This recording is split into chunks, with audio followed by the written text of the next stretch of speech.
your broadcast AV partner. Want to play chess but don't know how to get started? Try chess.com. Play for free against someone at your level or challenge one of our friendly computer bots. Trying to improve your chess? Learn the Queen's Gambit and other openings with guided interactive lessons. Like chess but don't want the pressure of playing games? Chess.com has hundreds of thousands of fun puzzles to help you relax and sharpen your mind. Play your friends, make new ones around the world, follow the latest games and more. Sign up and play for free at chess.com today. Are you struggling to get better at chess? A Chess.com premium membership is here to help. Train with unlimited tactics to become a strong chess player. With puzzles of all levels, you'll beat all your friends. Our library of interactive chess lessons will improve all parts of your game. Just like a friend who has your back, the computer analysis feature will give you feedback on every move you play. All of this and much more. Only, I think, 5,000 rupees a month or something? No, plans are affordable for all, along with a 1-month free trial, so that you can take your game to the next level. Upgrade to Diamond now, because Chess.com is best. This is the PT's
Hello. Welcome everyone to the live stream here, day 5 of the Quantbox Chennai Grand Masters 2025. With me are my two good friends. I am Rakesh Kulkarni and GM Sahaj Grover. Hello, guys. Welcome, exciting day today and almost the midway point. So it's very crucial to see who goes into the lead after this. Absolutely, and I'm very, very excited to see how Nihal is going to fare. I think because he's playing against Awonder Liang, another youngster. Youngster is maybe not the right. Yeah, youngster is a little confusing. Yeah, but still, one of the younger players in this in the Masters section, and he's doing fantastic.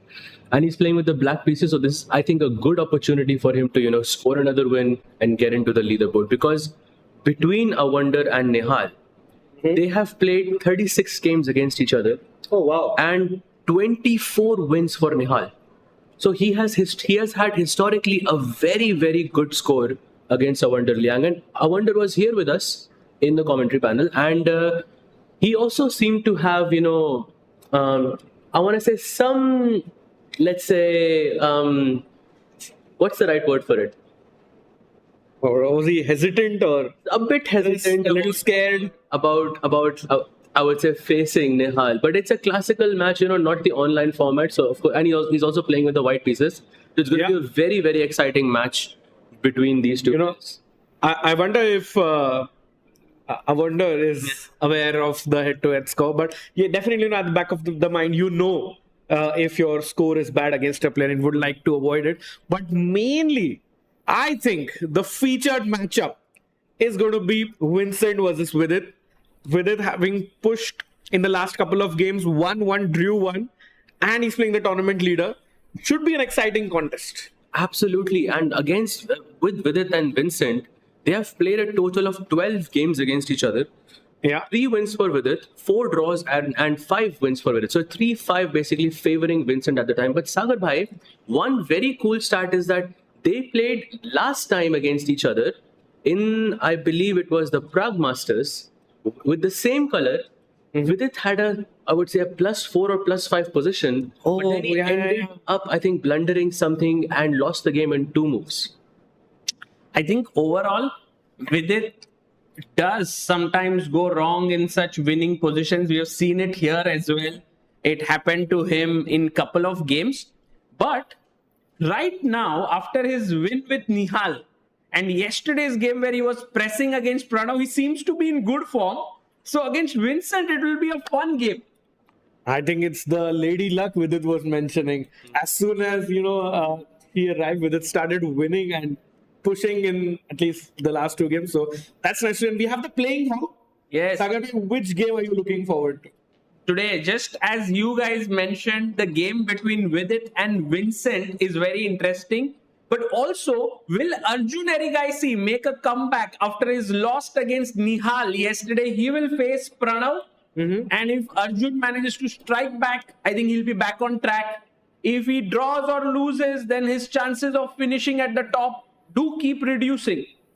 Absolutely. Arjun and Pranav have the most, I would say, one-sided stat amongst everyone else, because they have played a total of 13 times and the score is 11 wins for Arjun and 2 wins for Pranav. Wow. So psychologically also, Pranav might be in a little bit of pressure here today.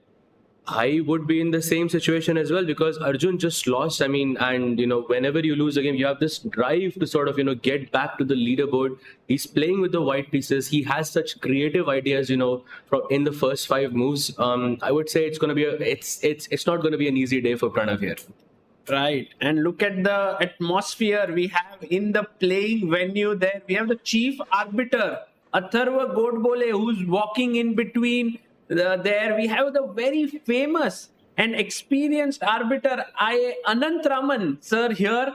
So cool to see a lot of people coming in. We also have there on the far right side the man in the cap, labor law advisor Rishabh here, who loves chess. He's a big YouTuber, has more than 5 million subscribers, and he made the opening move yesterday. Today he's here.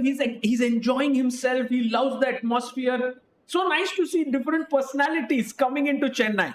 Absolutely. And also, he's a very big chess fan as well. I believe yesterday at dinner he mentioned he has around 14,000 or some games on chess.com played. I mean, when you have 5 million subscribers, how do you have the time to play 14,000 games? He told me that he loves chess so much that he keeps a tab open, and whenever someone in his company comes to ask him, he switches tab and says, "Oh yeah, I'm just checking my emails." Keeps Wow. playing. And that's how it is. Meanwhile, today there's a tension that's of course brewing, because after today's round we will reach the beyond the halfway mark, and there we have the guest coming in to make the first move. Yeah, chief guest Atulya Mishra sir is with us. Sagar bhai, can you tell us more about him? Well, I would say that he is the man behind the Chennai Grand Masters happening for the first time in 2023. The Chennai government supported it massively 2023, 2024, and Atulya Mishra sir was there all throughout. But not just this, in the past as well, has supported chess intensely. We have pictures of young Vishy Anand being felicitated by him through the Tamil Nadu government, the sports department, and so on. So it's beautiful to have him here. He's an IAS officer. And let's see what move he chooses. He also loves chess dearly. That's great to hear. You know, he's also kind of played a part in which Gukesh became the world champion in a way. Absolutely. And Absolutely. there we have It's the Vincent's board, I think. Yeah, they are making it on the board of Vincent, and Vidit is like, okay, you can choose which move you want to make. E4. Aha. That's a nice move. Do you think Vidit will play E4 today against Vincent? I think so. The last time they played against each other, Vidit played the English opening against him, and he didn't. I mean, even though he was winning, he doesn't have good memories of that game. Yeah. So I would think that he would want to change up, and an E4 is best by test. And I think it can be possible for sure. But here he has chosen D4 in both his games. So I'm actually very curious. And there we also have Srinath Narayanan, who's here, who has been a big force behind Chennai Grand Masters happening. So, And handshake, Sagar bhai, we are underway. let's go. Let's jump right into Vidit versus Vincent and see what did he choose. Well, I am pretty sure Vidit chooses meditation first before making any move. He will be completely zoned in and focused there. I'm seeing 2 games right now. Both of them have played E4 so far. But Vidit is, of course, he's going to meditate. As Sagar bhai mentioned, he's going to think. And he plays D4.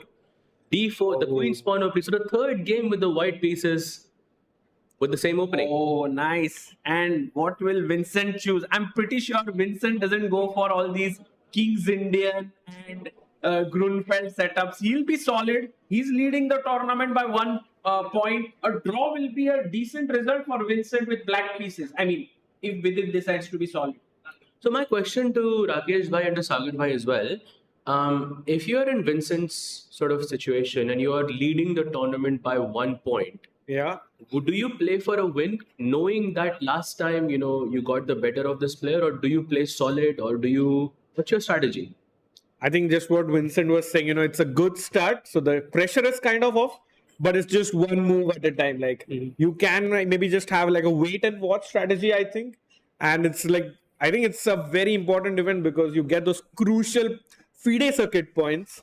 So I think Vincent will be happy with the draw. Sagar bhai, what do you think? Yeah, also depends on how Vidit comes to the game, right? If Vidit comes all guns blazing, I would really want him to go knight c3 here.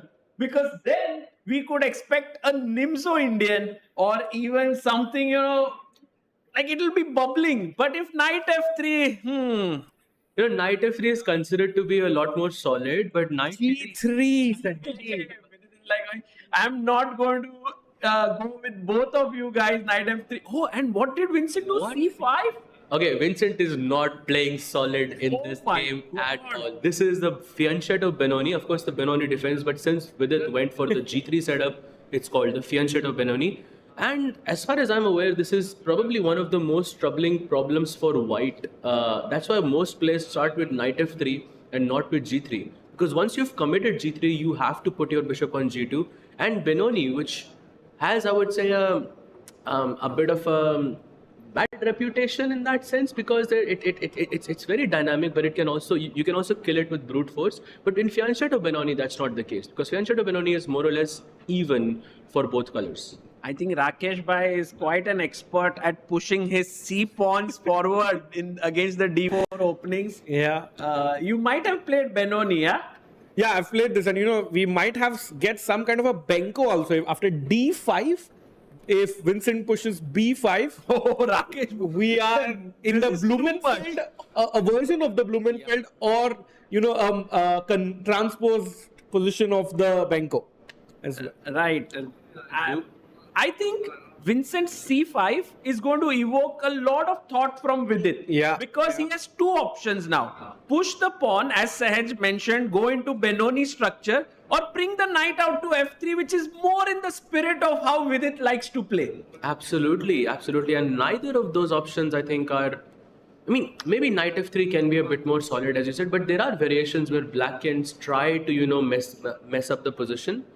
I think a big decision for Vidit already on the move 4. But what a statement by Vincent. Here he is leading the tournament, 3.5 out of 4. We were discussing, he'll go solid, he'll be okay with a draw, and suddenly plays C5 and says, look, I'm here to score 4.5 out of 5. I mean, you just got to love the younger generation. They're afraid of no one. They don't care about the tournaments, the ratings, the standings. Just want to come and fight it out each and every game, Sahaj. Absolutely, and I just saw on the screen that's a Vincent stare there that I'm seeing for the first time in my life. Vincent giving a stare after playing C5, it looks a bit scary. Yeah, I'm a bit intimidated here. Another one. Look at Vidit and he gets up.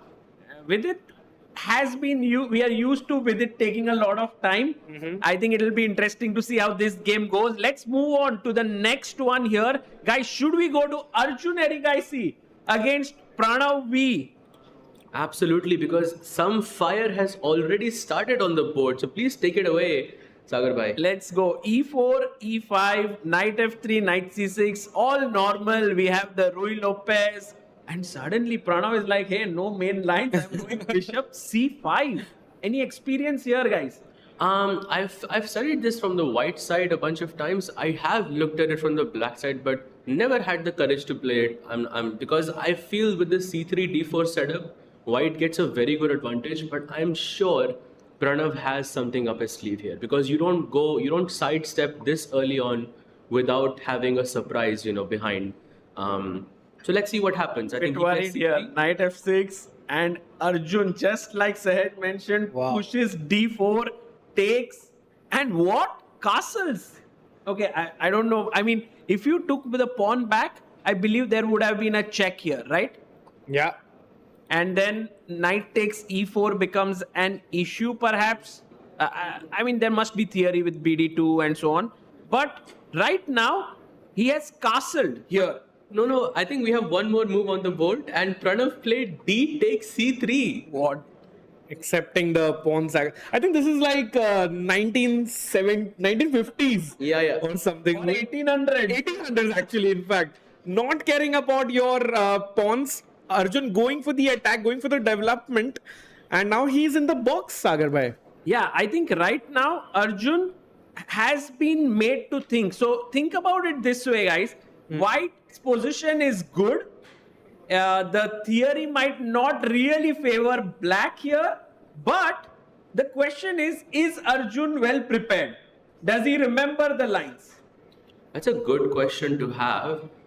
And I was looking at the stats of this opening. And after D takes C3, there are only 2 games played total after D takes C3.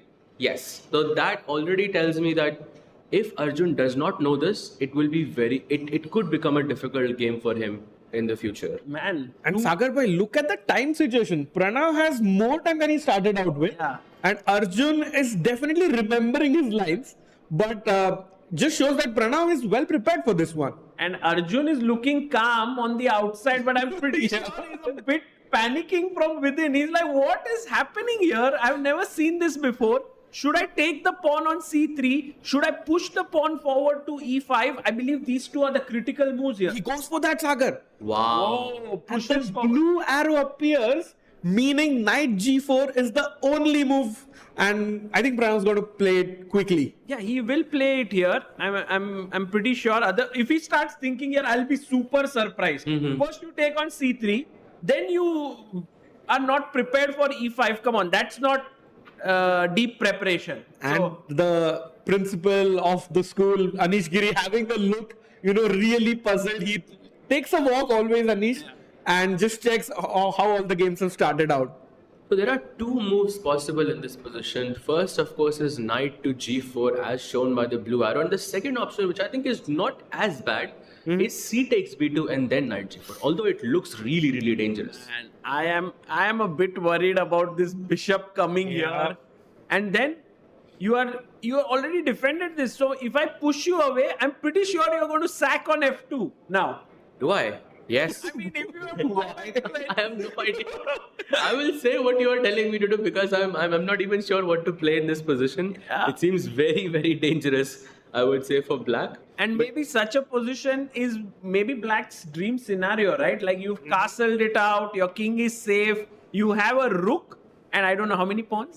3 pawns for 2 pieces. It's kind of that endgame we saw yesterday, knight and 3 pawns for Nihal versus Arjun's sole rook. But yeah, Sagar bhai, I'm worried Pranav is thinking. Yeah, Pranav, very curious. What is going on? Arjun gets up, starts walking. Pranav is now thinking about what move to make. But as Sahed says, I believe he's trying to recollect between these 2 moves.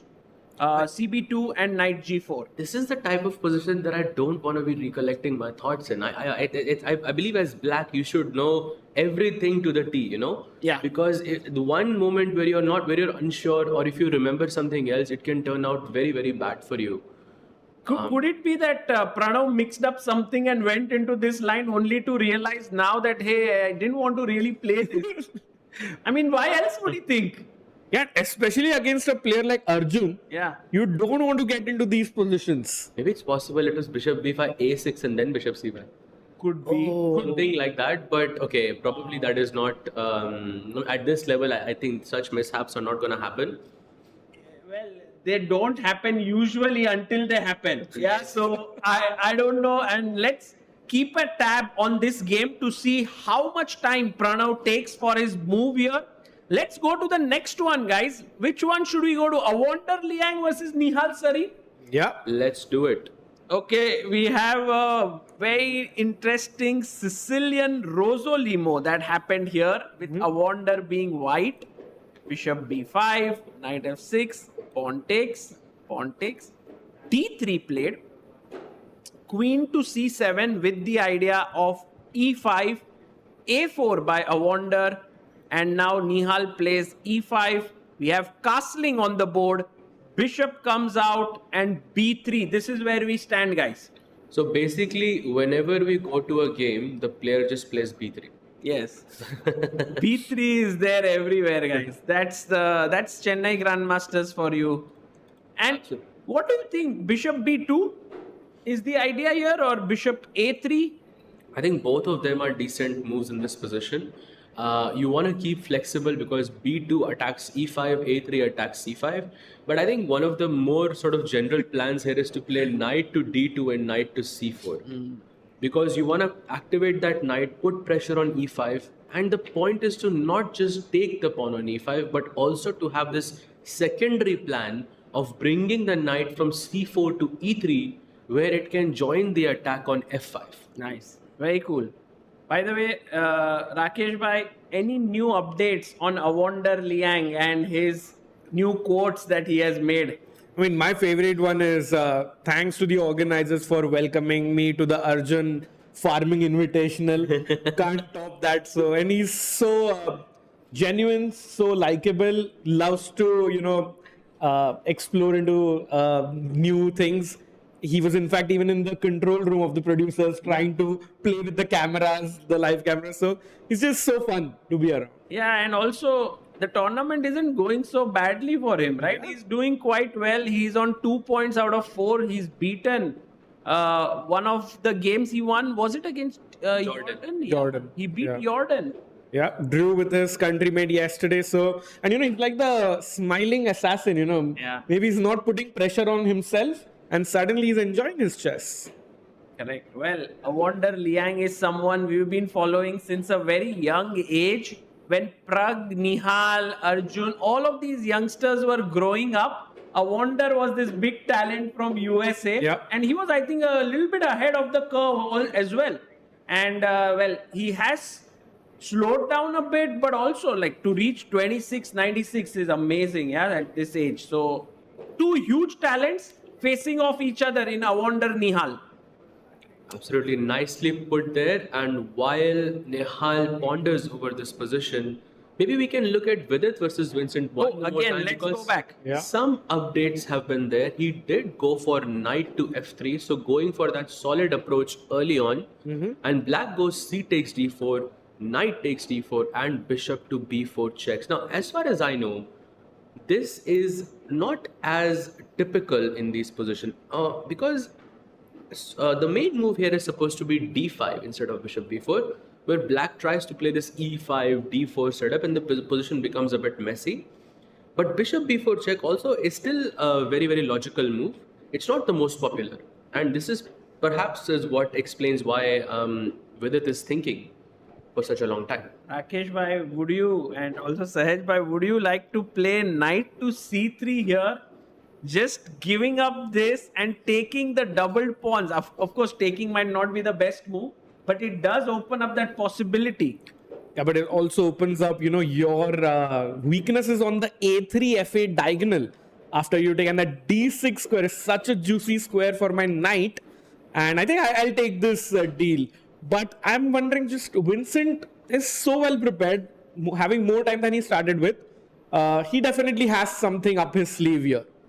Yeah, and also everyone's going for surprises, and Vidit is the one who's always falling down on time. Then he gets into trouble. Suddenly he finds great moves, then moves ahead in the position, and all these weird things happen in Vidit's game. Yeah, and he's the most entertaining player here until now. Absolutely. And knight c3 is supposed to be the best move here for white, although it does open up some dynamic possibilities for black. And considering the fact that Vincent is the one who's better prepared here, just judging by the time, maybe this is not something that Vidit goes for, because he might go for something more solid like bishop d2, because that keeps things a bit more balanced. Very solid there. I think that's true. Bishop d2 is what we might see. Should we have a look at Karthikeyan Murali and Anish Giri? So Anish here has been having a slightly tough time, can I put it that way? 4 draws in 4 rounds. It's normal, no? But yeah, I mean, from the standpoint where he's not pushing, Yeah. Anish doesn't definitely mind the draws, but you normally expect him to be at +1 around this and stage. Also Anish is in this stage right now where he's trying to push a bit, and he's trying to be more aggressive. He won some events like Sharjah Masters, and he's trying to open up himself, and then he comes here and he has been held to 4 draws, while Karthikeyan won a very nice game against Jordan yesterday. So he's in this, he's like, okay, I've taken down Dutch number 2, now it's time for Dutch number 1. Nicely put there. But judging by the position, Anish seems to be better prepared with bishop b5 on the board. An hour and 30 minutes for Anish, an hour and 24 minutes for Karthikeyan. How many games have been played here so far? Actually, just 1 game. So we might be entering some new territory already. So just to show our viewers how this position was reached, we had the Italian, which is one of Anish's favorite openings. D3, bishop c5, c3, castles, and then d5. Karthikeyan going for a very direct approach. Pawn takes, knight takes, rook e1. Now this pawn is a bit weak. We have bishop g4, which is very typical. Knight d2. I think we have seen this happening quite a lot of times. Yeah. But b4, maybe this is played perhaps as well. b4, bishop e7, and bishop b5. Anish playing super quickly. I have this feeling that this opening is played many times, but Anish has deviated here with b4. Maybe something like a novelty, like home prep by Anish. So there has only been one game in Bishop B5 so far between Wei Yi and Levon Aronian in some Aronian versus Wei Yi match in July 2025. So definitely some preparation here by Anish. Trendy openings. Anish always coming up with the good stuff here. And Sagar, remind me, Murali was coached by Ramesh, sir, right? Yes, he is working at the Chess Gurukul and also trained by GM RB Ramesh. Why do you ask? Because he's in the audience. So RB Ramesh, sir, all nice, amazing to have him here. And he will be very happy with how Murali's game yesterday. Yeah. And him getting like a last minute upgrade and proving that he belongs with the big boys. Absolutely. I'm pretty sure that RB Ramesh has his hands full here in terms of doing games. So many of his students here, Karthikeyan Murali, of course. We also have Vaishali, and there are other players as well who have worked with him in the past, and he is a Dronacharya award winner, which just goes to show one of the best in the country and the world. Yeah, for sure. So bishop b5 played, and here we see Karthikeyan thinking, I think rightly so, because when you are facing the force of Anish Giri and his amazing prep, you want to take it carefully here. Anish is like an opening beast, so definitely don't want to take this lightly. And like Sahaj mentioned, just one game in the position. Invest your time now, Murali, because you might need it. Yeah, absolutely. And it's very, very easy to go wrong in a situation like that. Already you can see this bishop c6, knight e5. Okay, knight e5 not possible. I'm going to move my queen and the e5 pawn is going to become a bit loose. But yeah, some imbalances already on the horizon. And I also like these ideas of pushing a4, a5, a6. And a5 and a6 sort of happening with a tempo there as well. So I think a great choice by Anish, and it shows on the clock as well. Right. Okay. This is very interesting. Are we looking at Anish's first win of the tournament here? Let's head over to Jorden van Foreest versus Ray Robson. This one, very important game for Jorden. 2 losses in a row for him. Can he stop the bleeding here? And Ray Robson playing quite well, 2 out of 4 at this point. So, Sagar bhai, please correct me if I'm wrong. Does this position remind you of Gukesh versus Ding game 3? When he took CD, ED and he played that H3 early on, and then he went for some G4 ideas in game 3, and he won that fantastic game. Yeah. I think very, very early on in the match. It kind of reminds me of that position a bit. In general, from whatever I knew about Queen's Gambit declined, I was told that, hey, don't allow the black bishop to come on f5.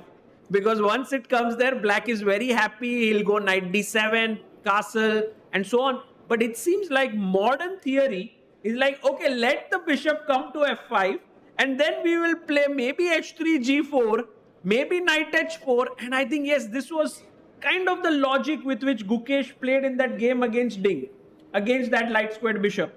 Very, very nicely put. And the idea of g4 not necessarily is to attack on the king side, but to make sure that black doesn't castle on the king side. Because if the pawn is on g4, you have already committed h6. Then it is very hard to castle, because you already have given white that hook to open up the h file via this g4, g5 push. So I think also Jorden putting up some pressure here. Yeah.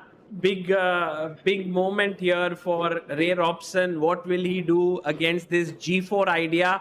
We'll come back to this game. We want to go back to Arjun Erigaisi versus Pranav, because what did Pranav do after that moment? Oh, he thought for a bit, guys, but then he was very quick to make his moves. After d takes c3, e5, he played knight g4, and after knight c3, he has quickly castled here, leaving Arjun Erigaisi in a thinking mode now.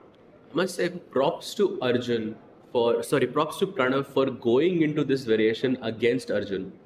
Yeah, and props to Pranav for also having more time than Arjun after the opening. That is a rare occurrence, Sagar. I have rarely seen Arjun struggle in the opening. Yeah, it's like the guy, Arjun always surprises his opponents with some new idea. And here he is being surprised.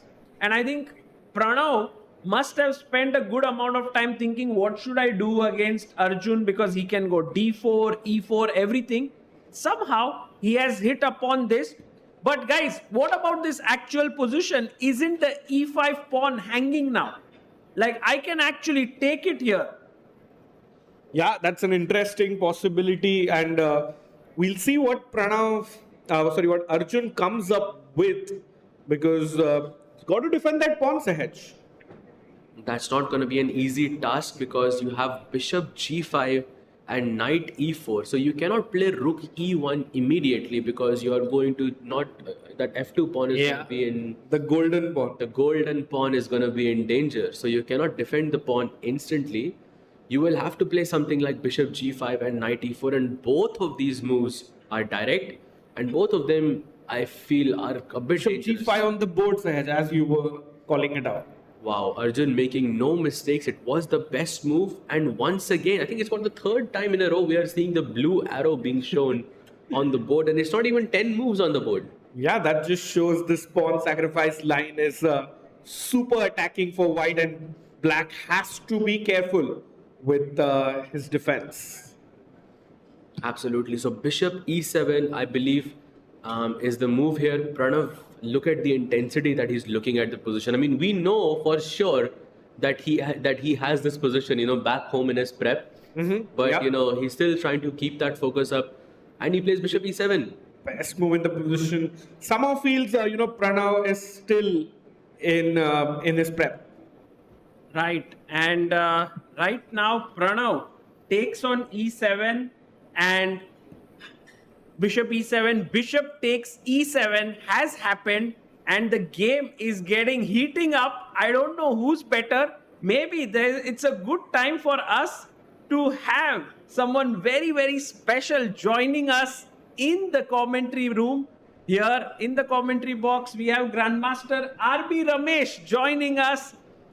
One of India's finest trainers, Dronacharya Award winner. Guys, let's have a big round of applause for him. Thank you, Sagar. Thank you so much for being here, Ramesh.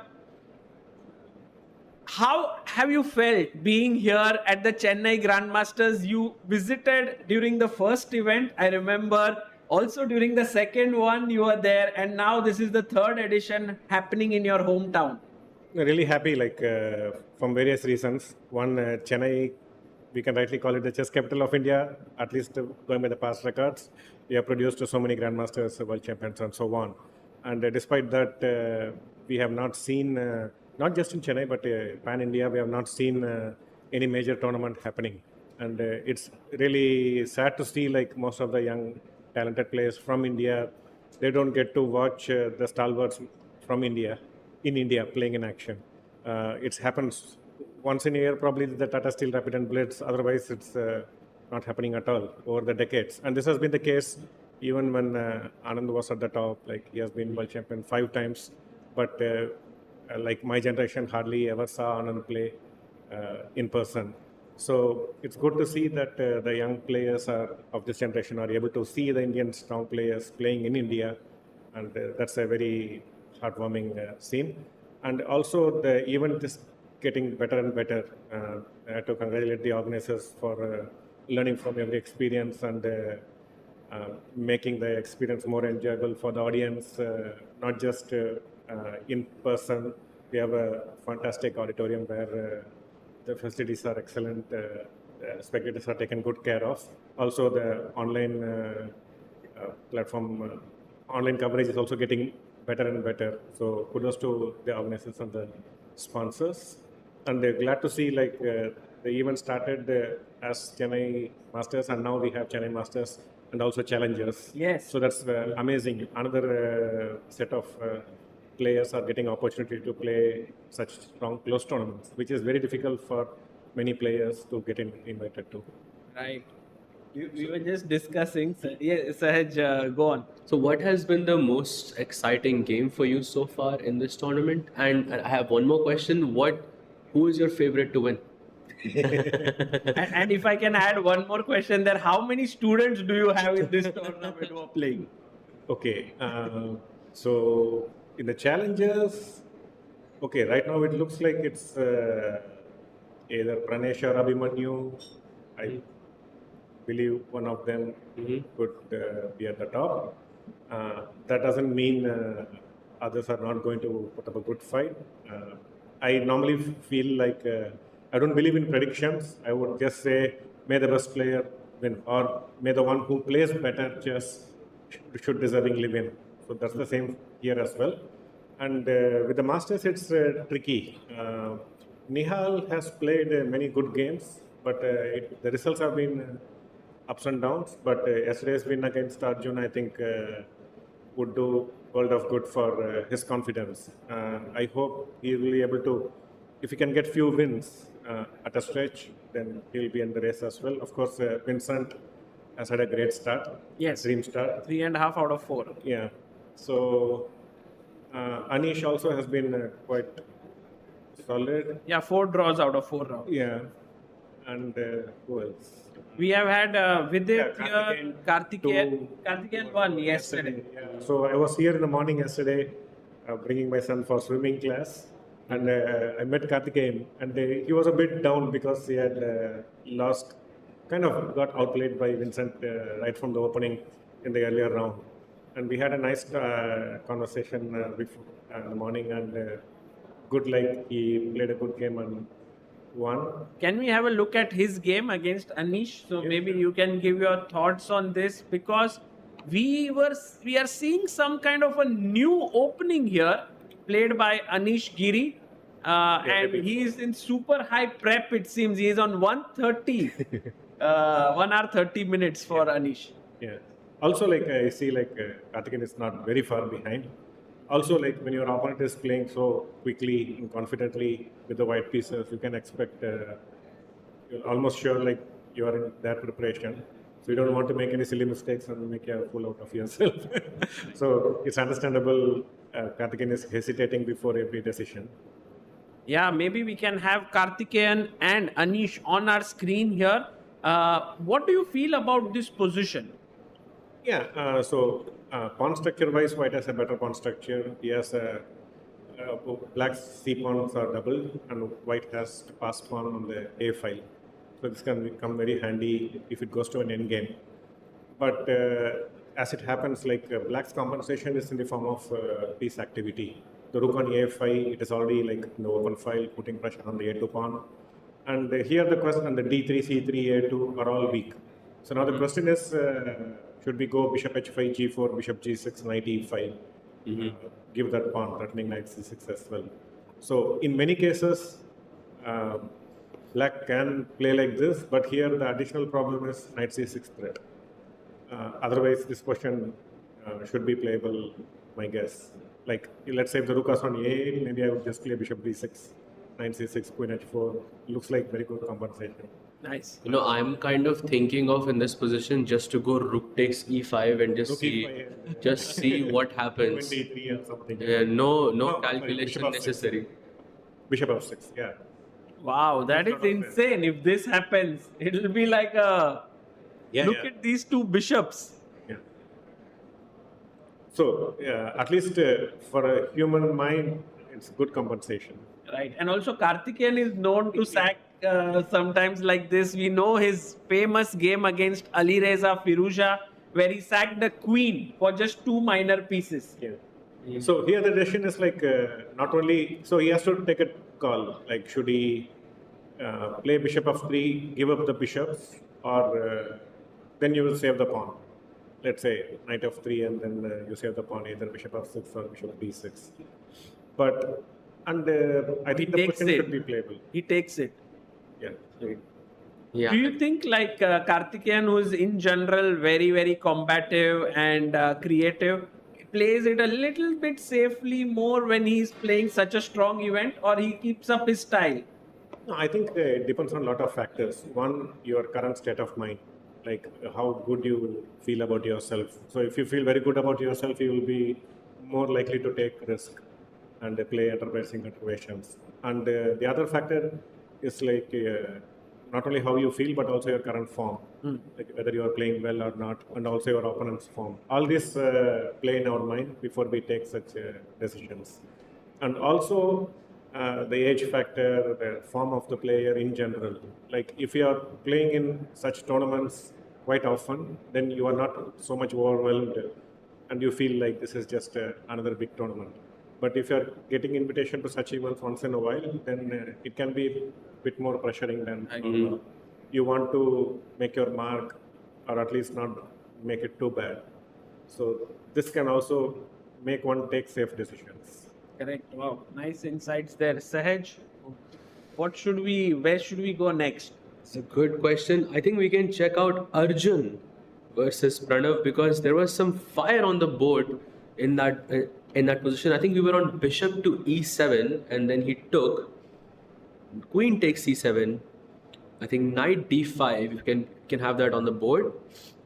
Actually, this opening that Pranav played, very risky in a way. He played this bishop c5 line against the Ruy Lopez and then c3 d4. Do you have some experience in this? Have you seen it? If my memory serves right, I only have a bad experience. I faced it when I was very young. And I remember there was a game, Konguvel versus Sudhakar Babu, I think, in Kolkata Goodrick International, where Sudhakar Babu also played bishop c5, and Konguvel just played castle, and he played knight d4. Oh, and wow. then after knight d4, bishop d4, c3, bishop b6, it quickly fizzled out a draw. Maybe That's the whole point. So you need to play c3. Okay. I didn't know that actually. That's a very cool point. So that's why c3, and then black tries to exploit it, putting pressure. And Arjun actually sacrificed Typical Arjun. a pawn. Yeah, he gives up a pawn even when I guess he knew his opponent is better prepared. He doesn't shy away from a fight. And after queen e7, knight d5, queen d8, we reach rook e1, d6 takes. This is the live board position. Bishop takes c6. It's taking the pawn.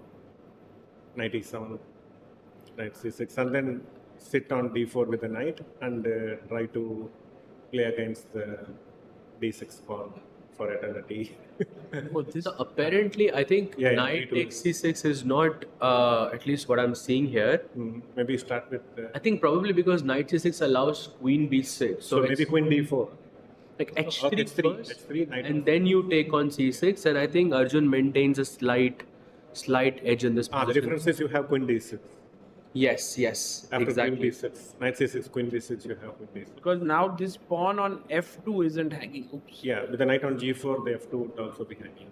So based on how the opening has gone, do you think it was a success for Pranav, or do you think Arjun is comfortable in these positions? No, in one sense, like the game is not getting out of hand or too complicated.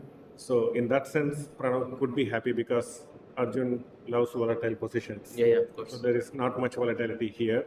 So in that sense, he should be happy. But also on the other hand, it's just going to be eternal suffering for Pranav.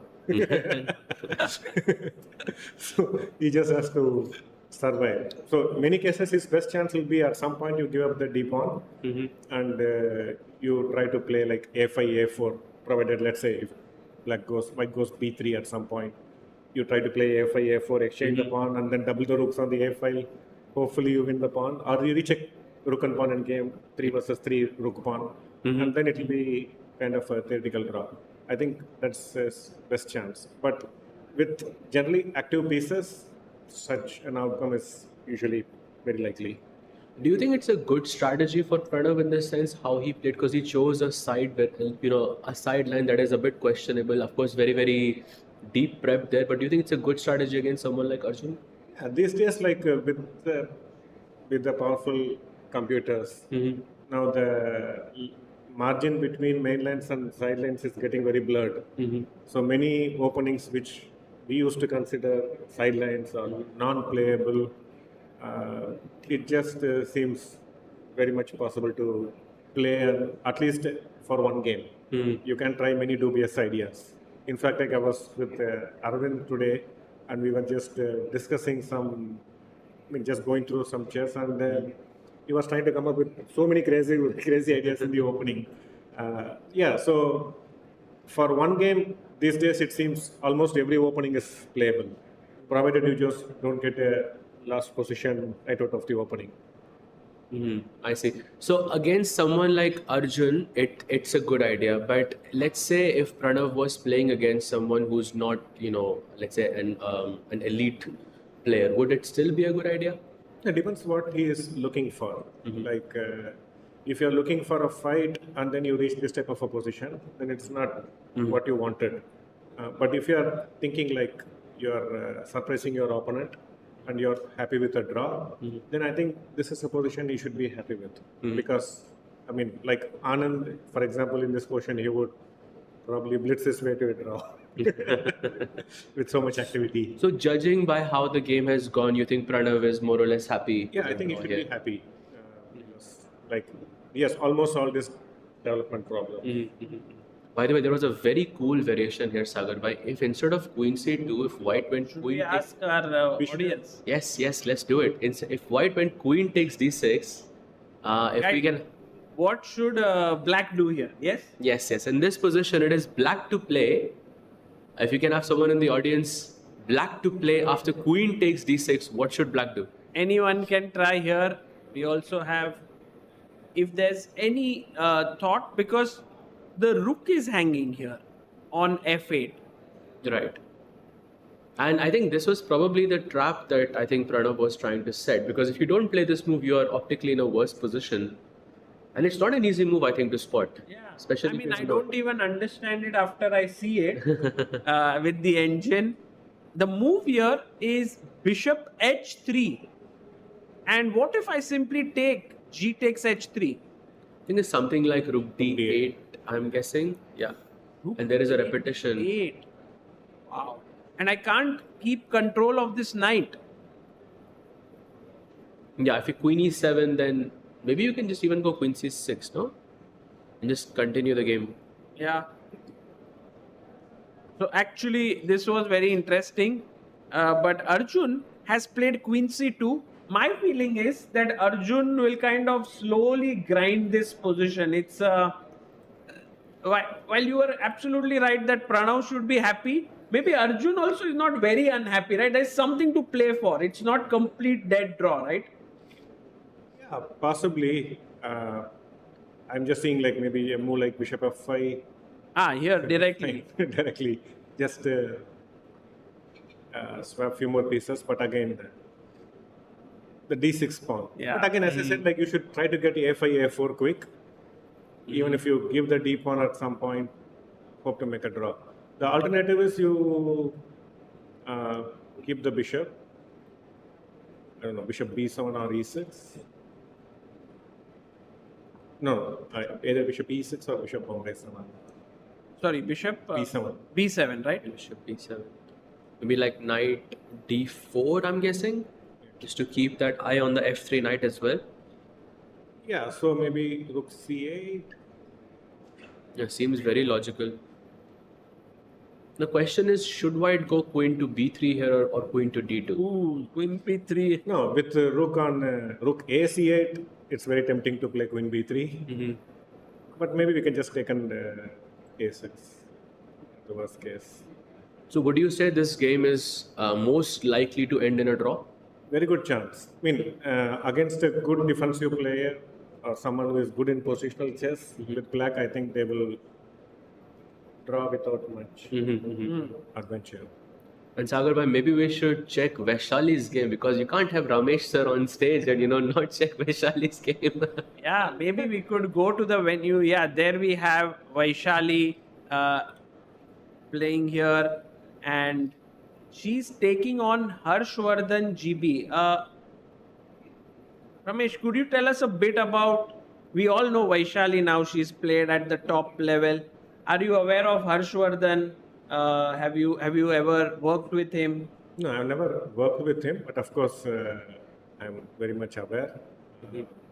is the son of my good friend, and good that he has got this big platform because it's not easy to play in such a big platform being an IM, and he has rightfully earned his place in the qualification process. So it's very good for him to play in such a big platform. And yesterday he did quite well and ended in a tragedy, unfortunately. But he had a very good game yesterday. He was better, I thought, for some time. And then in the rook ending, he lost his way. And for some reason, he declined the repetition and got into a lost position very quickly. But that just goes to show the inexperience. Like if you have played a lot of tournaments, an experienced player would just simply take a draw there. They wouldn't risk too much. But that's how we learn. Playing in such a big platform is not easy for a youngster for the first time. And we make some impractical decisions and pay the price. And then we learn the lesson. So next time around, we'll be more cautious.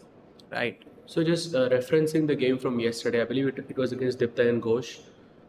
He had a good rook end game there, but he had a multiple, repetitions as well, which he avoided. Would you say that's a good decision for someone who's, for him, it's his first sort of, major event?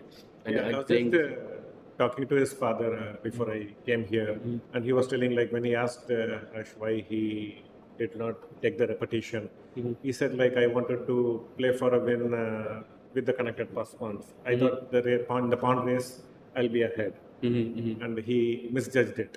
But we have all done much worse decisions of course. in our life. So it's very understandable. So generally, like as a coach, I try not to judge the players for their decisions too harshly because, in the heat of the game, we have to take decisions. Yeah, here he was having the repetition. Right. So black was repeating and he could have gone king e4 and it will be a draw. So he felt in this pawn race, white's pawn will be faster. Maybe he thought the king will be good enough to block the pawns, but it just advancing too fast and he lost it. Yeah, tough game for Harshavardhan yesterday. And then now today he's facing Vaishali. And let's have a look at that game. So when we went into this game, I detected a smile from Ramesh sir here. So would you say, are you happy with this position on how this has... Just on my screen I'm seeing Queen H5 is a mistake. But again, understandable. Like yesterday, he took a risk from a safe position and it backfired. Now he's trying to play safe, trying to go to an opposite color bishop end game. But it seems he is going to, again, a lot of suffering is on the cards. Like basically, like I believe at some point bishop f4 will come, and when you play d6, rook e7, it won't be easy to. Maybe, yeah, that's what I'm not sure. Maybe here you should just go g4. If I have to take, and then maybe f3 or x3, I'm not sure. And then bishop f4, rook e7. And yeah, if you can get c4, b3, even bishop b2 should be quite fine. There is going to be some pressure. He has to survive that. In many cases, like you can play c4, she's avoiding the exchange. Oh, she didn't take. Wow. Yep, she does. Vaishali likes those dynamic positions, we all know that. Yeah. Vaishali is someone who's actually playing a lot, and she recently played the quarterfinals of the Women's World Cup. What does such a tournament do to her as a chess player, according to you? She did quite well till some point and then lost her way. She was, we had 4 Indians at the top. Yes. And I was just hoping all the 4 will go to the semis. Right. But it was not to be. Yeah, but I think for Vaishali, she has already played many tournaments at the top level. So I think it's very important for her to cross the 2500 mark again. Because that will give a lot of confidence. Right, and she goes knight bishop c4. g5 now. Taking here is a big threat. Queen g6 might be an important move for Harshvardhan. So this is the situation here. We also have Adhiban, who has made a comeback here. I mean, he's playing. Last year, he was a part of the commentary panel at Chennai Grand Masters. This year, he's playing. What are your thoughts on Adhiban? You've watched him so closely. I think you worked with him before. Then you were part of the trainer of the Indian team when Adhiban had played. What's your feeling about him playing here? Also, his entire journey from being 2700 plus to now here. But do you think he can come back? He can make a comeback to the top? I think that's what I'm really curious as well, and wishing sincerely to happen, because he has been an amazing player from a very young age. I worked with him when he was very young, and a tremendous hard worker, lot of self-belief. And these are not, in olden days, these traits were kind of common. There were many young players who were confident about themselves and thinking big, but I see the current generation, it's not very common to have so much confidence. And to see him cross 2700 was amazing, but it was also heartbreaking to see him drop points consistently after that. Something has gone wrong, not his way, and I hope he's doing the right introspection. It's not easy to see our rating drop and then see the youngsters taking over. So I just hope and believe he's doing the right things. And I was following in recent French league, he had good results after a very long time. He played good quality chess and also rewarded with good results. So I'm hoping this will be his moment to get back into the form.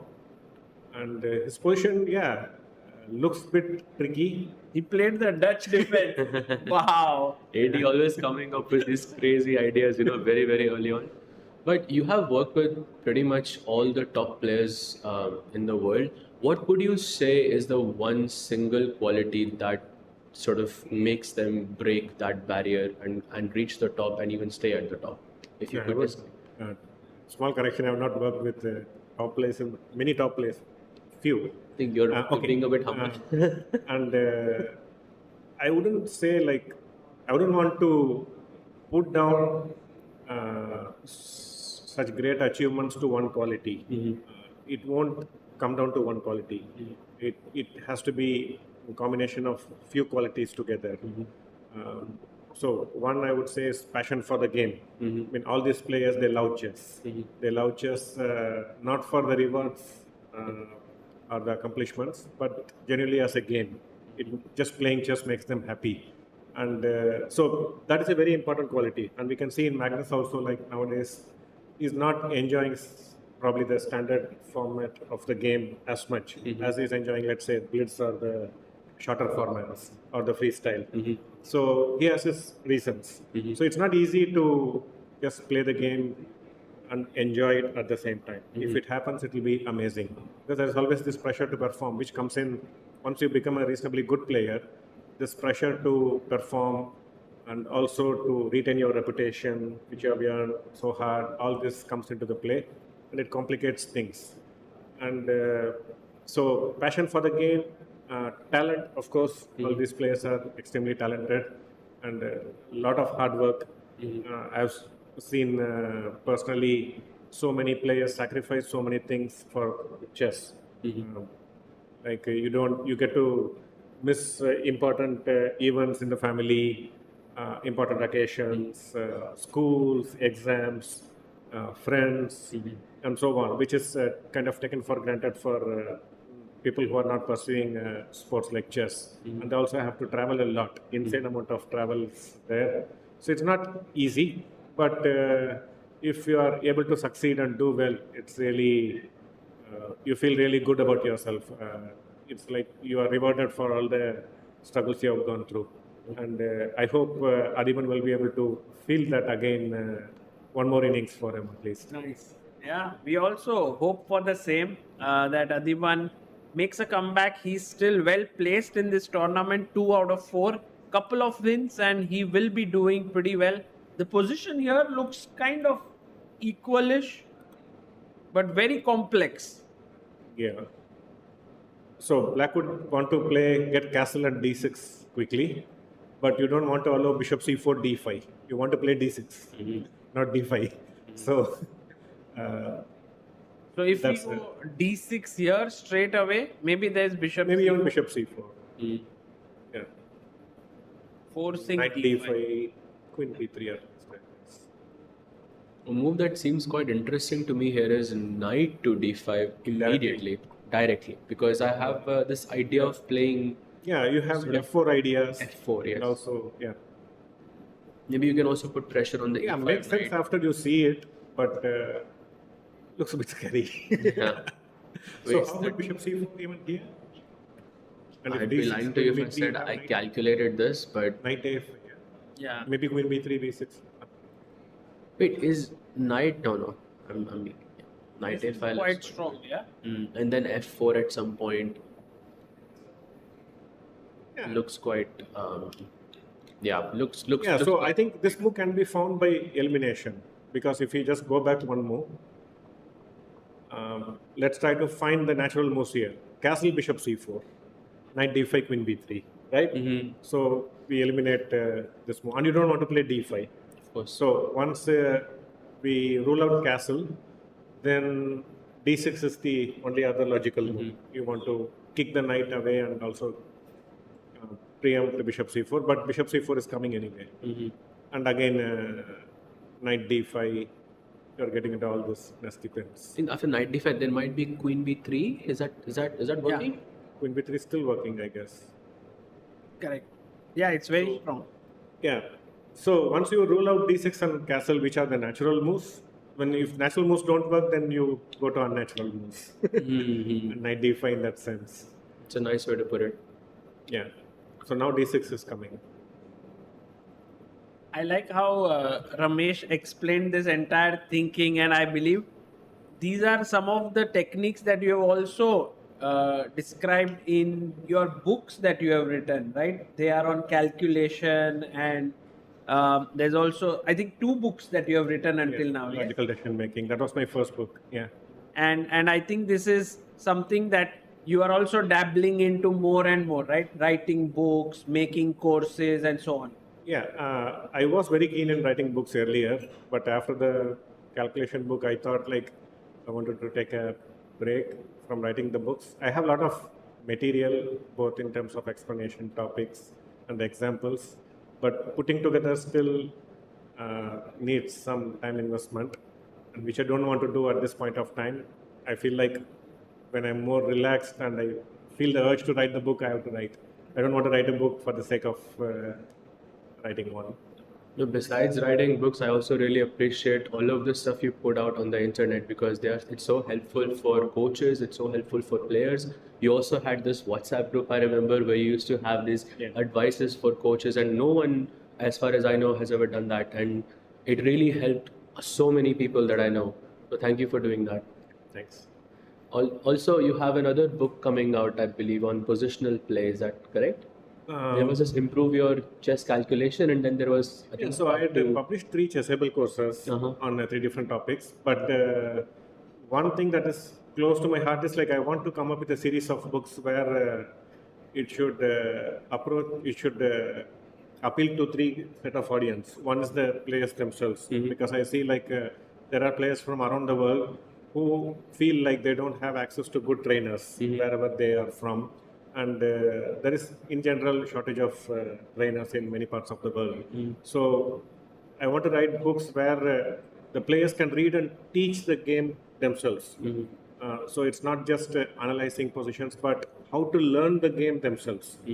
How to decide which are the topics relevant for me, how to choose where I need to work. And once you decide, okay, this is where I need to get better, then how do you find the material? And once you find the material, how do you go through the material in a way you're able to get the benefit out of it? Because I have seen there are many children who say I solve puzzles every day, and then they are not able to calculate 2 plus 2. They struggle. So the work we do, it has to make us better. Otherwise, we are just spending time thinking we are doing productive work, but it's not really making us better. So at the end of the few years, like they will just feel frustrated. Despite working hard, I'm not finding the kind of improvement I was hoping for. So how to learn effectively by yourself? This is something I want to address. And the other is from the coach's perspective, how to teach this to someone else. One is doing it for yourself, the other is to transfer this knowledge to someone else. And then what are the practical problems a coach will face when you are trying to teach a concept? Because the personality of the student, the preferences and so on. Okay, yes, played a G4.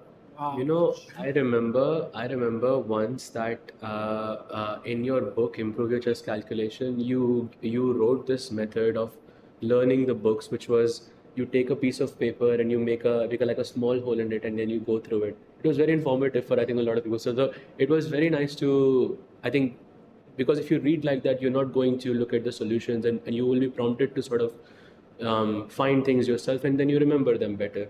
So yeah, I think it was very, very useful in that sense. By the way, G4, very committal. G4 and now bishop C4 is not possible, right? D5 is coming. So perhaps we have to move the knight. Knight H4. But yeah, it's very committal, as you say. Yeah. Weakening a lot of squares, typical Adhiban style. Should we go back to the Masters? just before we do that, just for 1 second, because Ramesh sir explains the position so well, maybe we can go to Harika versus Abhimanyu, because there was a very, very nice position, almost symmetrical. But I would love to get your thoughts just one move before, if we could just go D takes C4. It's basically symmetrical, but there's a one difference between the knight on C3 and knight to A6. Just would love to get your insights here. Yeah, here, like typically in symmetrical positions, what I would say, most likely one or both the central files are likely to be open. And so we have to presume both the possibilities. Like one file is getting open or the other file is getting, both the files are getting open. And then if both files are getting open, which file will be more crucial? Which file I need to focus on or get better control of? That will be one crucial aspect. And in some cases, like let's say if it's white to play, we take CD5, ED5, let's say. In these structures, again, this is not symmetrical anymore. If we get this structure, this is not symmetrical anymore. And the black will try to get C4, or he may want to get knight E4, rook C8, and put pressure on the B2, C3 pin. Basically, he will try to play for piece activity. And now, the other important factor, in my view, is in symmetrical structures, piece activity. Who is able to activate their pieces better will have a better position or chances to play for an advantage. So here, DC4, okay, Harika is playing very solid with the white pieces, typical of her style. Now, white has to take a call. I believe he will go for on takes C4, and then you try to push D5 if you can. And now there is already some dynamics in play. In case of CD, ED, then the knight on A6 could be misplaced. And now D5 is also a much serious threat because the queen on E7 is pinned as well. So if you don't take CD, ED, then She has, by the way, Harika has taken back B takes C4 here. And now, and Puranik, in general, like I'm quite impressed with his overall attitude and the kind of growth he has shown. It's a bright future, I hope. And, yeah, maybe will play knight E4 and try to. He's constantly improving. Yeah, like he's now 26, around 2650, and I guess he is not stagnated. Although his growth has been step by step. Very gradual but steady.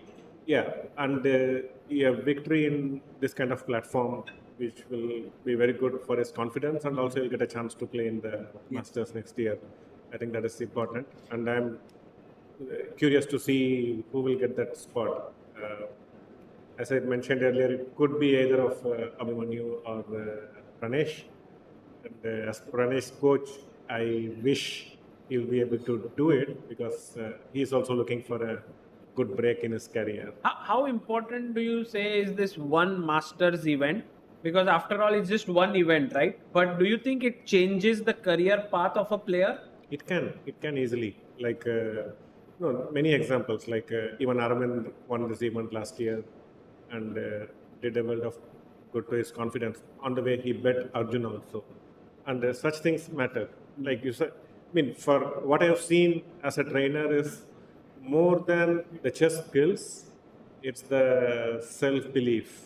I mean, how good you feel about yourself. It plays a very major role. And I've seen many good players, for whatever strange reasons, they think they are not good enough. And probably they are comparing themselves with the very best. And since they are not able to replicate it by themselves, they are putting themselves down. But it's a very self-defeating way to approach, I would say. So it's extremely important if a player is ambitious. Like, you have to cherish your self-image, like what you feel about yourself. You have to be extremely careful about it. Even small negative thoughts about ourselves, periodically, if it is reinforced, then it will affect our confidence, I believe. Yeah. Amazing insights there. Very important to have more confidence than just being a good player. Is white getting d5 here or not? That's the a6. I was thinking maybe he should play knight e4 before rook c8. I think here, according to the engine, it's not play coming knight b4 of take. and take knight. Sorry, not knight b4. Knight b4. Yeah. e4 knight d5. No. Yeah. e4 knight of d5. Yes. Yeah. Very sharp. Yeah. Otherwise, I think white is just clearly better if knight of d5 is not coming. Correct. Right, so d5 not coming. Should we quickly get, before like we go into our first break, we would like to do a roundup of all the Masters games, and then if we can do that. So should we begin with Karthikeyan and Anish Giri? Few moves have happened. Has Anish improved his position, or has Karthikeyan moved towards equality? Yeah, it's very close to equality. I think both players would be happy. White has small nagging pressure. But the thing is, like, you should not make even a small slip. That will just equalize the game completely and quickly.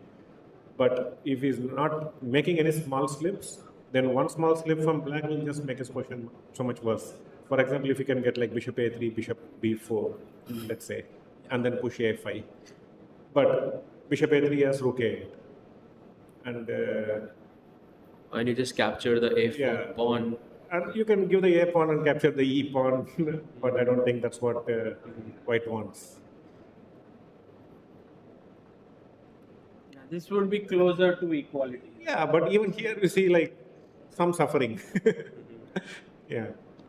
Okay, this is what this kind of question Anish would want, and Karthikeyan should be like more enterprising, just equalize directly if he can do that. Okay, so this is Anish's game. Then we go to Vidit versus Vincent Keymer. We see a very typical position. No, the time difference is It's quite big. yeah, with the white pieces, Vidit has fallen behind in time. It has been a trend in this event. Vidit has been going low on the clock. Maybe it's something that he does struggle with a bit, like time pressure. He comes out of it, and maybe in this event, because he's playing after a long time, perhaps he's again in time pressure. I think it's also a lot to do with the confidence of the player. I mean, that's what I'm seeing time and again with many players. Like, when you don't feel good inside or happy inside, or when you have some self-doubts, then all our negative qualities will become very prominent. And we hesitate before taking decisions, and then fall behind in time. That puts even more pressure. Right. So it's like a chicken and egg. Yeah, Vidit has had a roller No, coaster. position-wise, he's totally fine. Sorry? Position-wise, he's completely fine. Yeah, but it's just a time issue. Yeah, just the But time. you know, historically, like against Nihal, for example, he was in a similar situation where there was a difference of around half an hour after move 4 or 5 or something like that. And then it was Vidit who was in time pressure, and Nihal had more time on the clock, and yet somehow Vidit managed to pull, something, and he just managed to win. Yeah. Oh, Queen B6 played here by Vincent, putting pressure on the knight in the center and also the B2 pawn. Could get sharp if knight B5 or something with some bishop C7 ideas, knight C7 ideas. Or maybe you just played safe with knight B3. Yeah, knight b5 looks really tempting, but b2, f2 weaknesses. So we should be careful about bishop c5 or knight g4. Aha.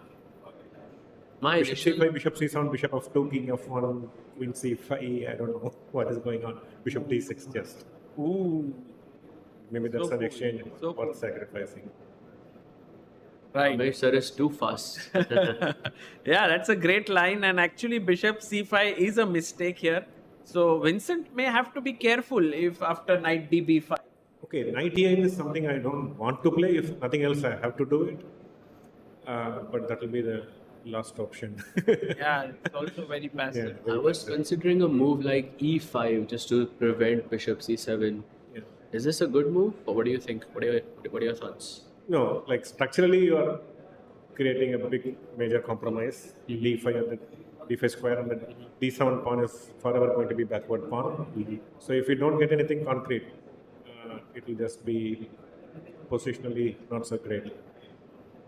Okay. So here is Vincent versus Vidit. Moving on, Arjun Erigaisi versus Pranav V. A game where a lot is at stake. It seems like Pranav and Arjun are still in the balance here. Although the last move is a very tricky one, yeah, Queen E1, attacking the knight. I was just wondering if Black can do some tricks here. This is not possible to take Queen B2 because of Rook B1 and then B7 hangs. No, at the worst, he has moved d5. Uh-huh. But that is something you want to delay it as long as you can. Because it limits the bishop. Yeah, limits the bishop, weakens the dark squares. So in many ways. So ideally you would want to not do that unless you are forced to. So maybe knight g5, queen d4. I don't know. Oh, knight G5.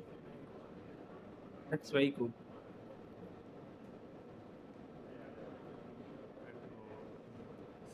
Now, if you go knight f3, just take the knight and Yeah, it's and it gonna will be a be draw, I think. So maybe white should avoid going knight takes g5 in that sense, and maybe go for something else. Knight g5 is a nice move though, Yeah, very good. very very tricky.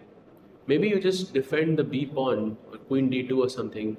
Rook B3, Queen D2. Yeah, rook b3 queen also. d2 threatening move the knight also. Yeah. If I don't want to exchange. But the Then problem again is, knight e4, Yeah. I don't know. And also Knight e4. take this position also should. Yeah, it should very close to equal. Yeah. but it's suffering, right? Suffering. Yeah, suffering, but as I said, like this is what black wants. You can many times give the Black deep wants to suffer. Yeah, I mean, a5, a4, and equalize reduce the queen side pawns. And this is easy to defend. Just king g8, rook c6, a5, a4. Right. And then we go to Nihal Sarin's game against Awonder Liang. And here we see very complex, like these Rosolimo positions are very complex. It's like slow build up and then something will happen in the 4th hour of play. Yeah, he's going for f4 break, I think. f4, e4, both bishop f4. Bishop f4 I like. Right. So here, Yeah, so- would you say white is slightly for preference, this position? Yeah, more space. Black is very solid also. Also, if white has to get something on the king side, he has to make some pawn moves that can weaken his own king position. So that could be double-edged as well.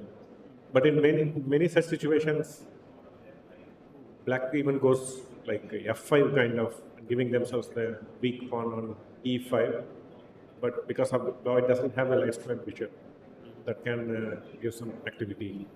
I think very delicately poised. This is the kind of questions usually gets results. Yeah. One way or the other. Right. So nice game for both players here. Nihal also maybe wanting to go for his second win after his win yesterday. It's a nice one for him. He goes rook e8, building up. And lastly, we have Jorden versus Ray Robson here. Saving the best for last, I think. White has played g4, black has played c5. So what's going on? Yeah, I think tricky where black wants to put the king. Yeah, because long castle also doesn't look safe at all with the open b file. I think both will just stay in the center and see where the other king goes and decide accordingly. Correct. So this one also looks very complicated right now, and yeah, nice game between these two players. And Ramesh, thank you so much for coming here, joining us, and we had such a wonderful time, not just looking at games, but I think every time we spend some time with you, we learn a bit about chess training, about psychology, and about the players as well. So thank you for sharing the insights. Thanks for the See you guys on the other side of the break. We'll be back soon.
Welcome back, everyone, to the fifth round. We are heading into the middle game here, and some very exciting battles.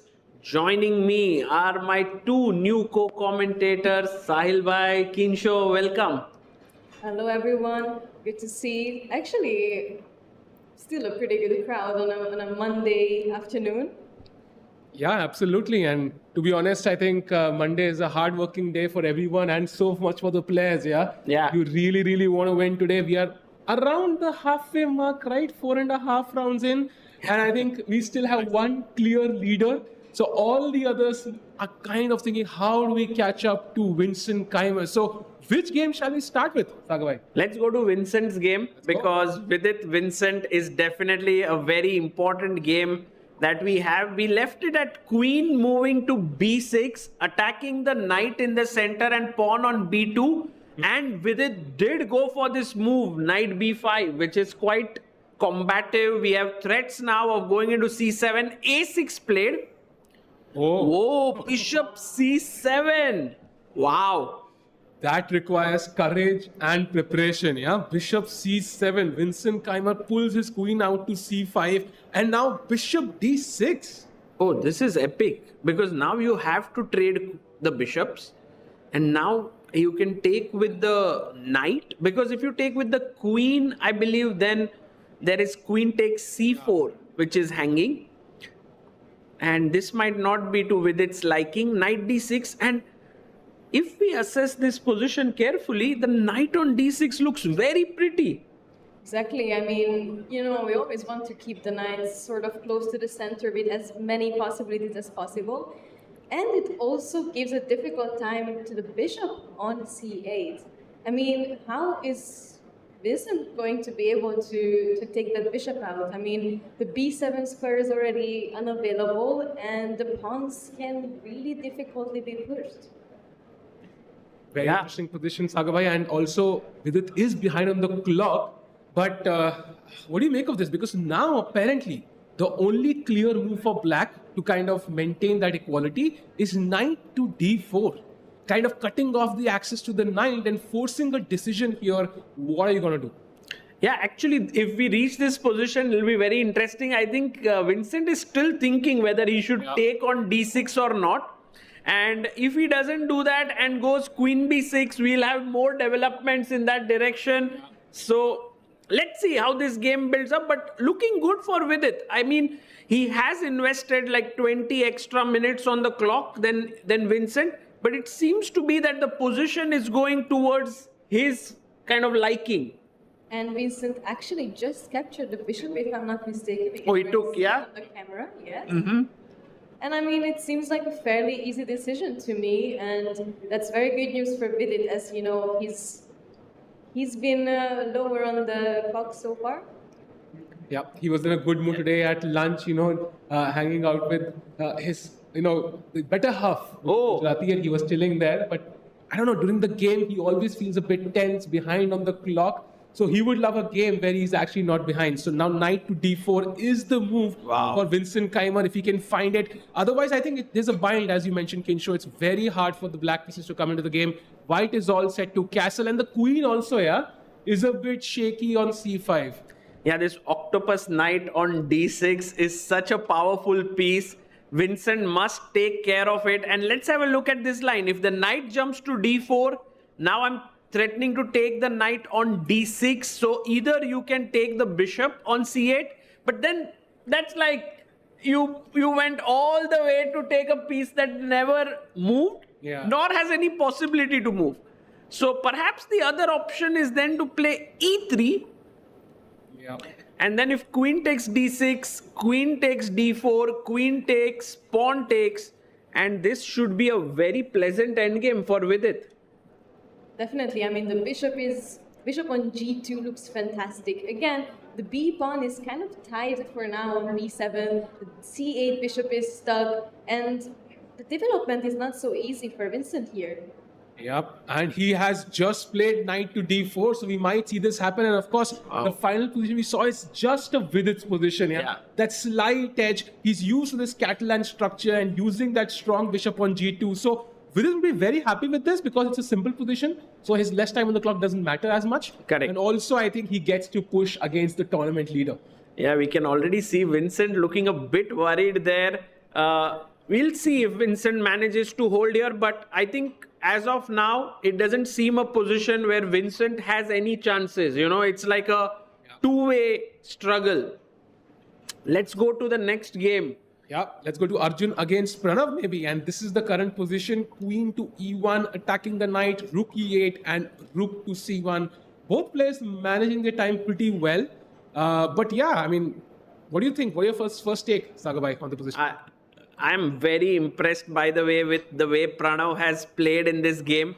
My emotions were always going topsy-turvy here. First, I thought, how the hell can Pranav play such an opening against a well-prepared guy like Arjun? Then later, when he got a decent position, I was like, great. Then this weak isolated pawn on D6, and I was like, oh, long defense ahead. Now suddenly the rooks are on C8 and E8, and I'm like, good job, Pranav. I'm not able to decide whether this is good for Pranav or not. What do you guys think? Definitely feels like the emotional roller coaster that you're mentioning.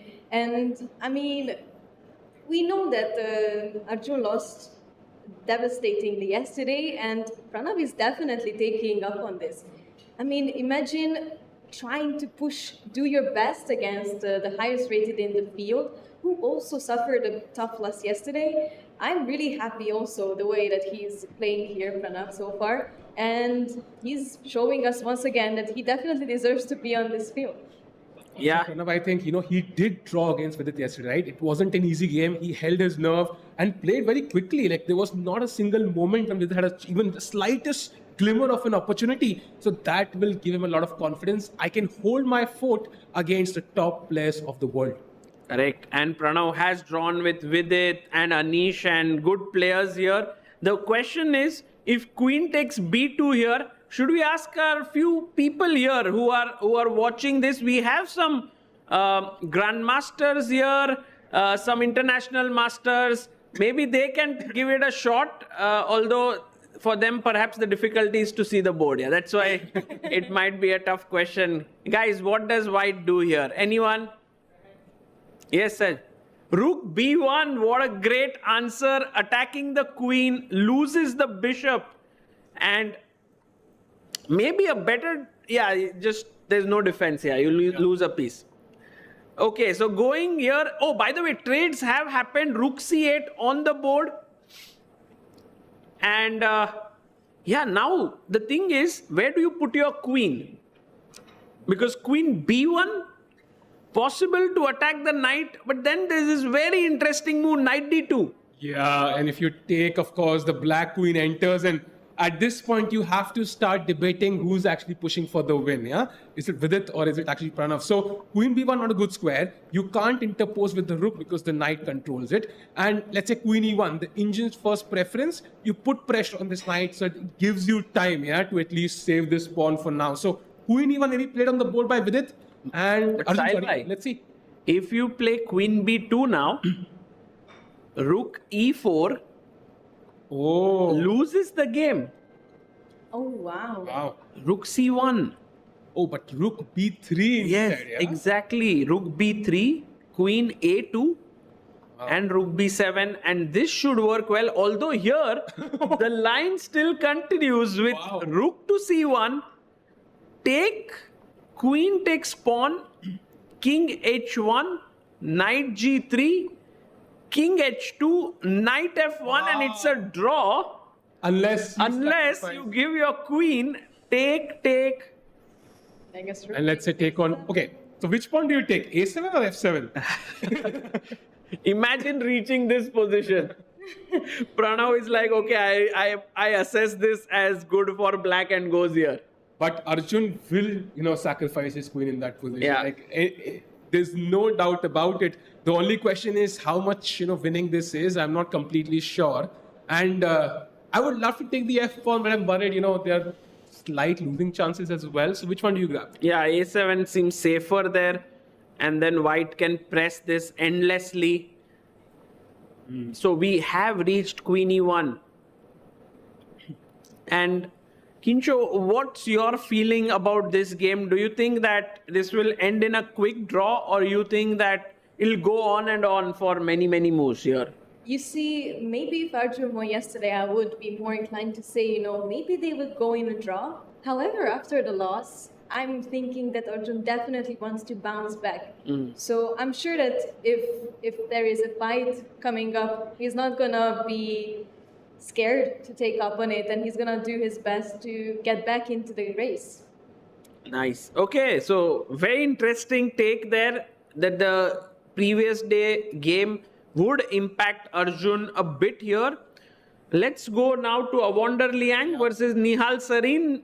I don't know. Notice that moment when Nihal came in late, the start of the game. We missed so it. He came in late, and Liang had that huge yawn at the start of the game as he was waiting, and then Nihal's pen wasn't working.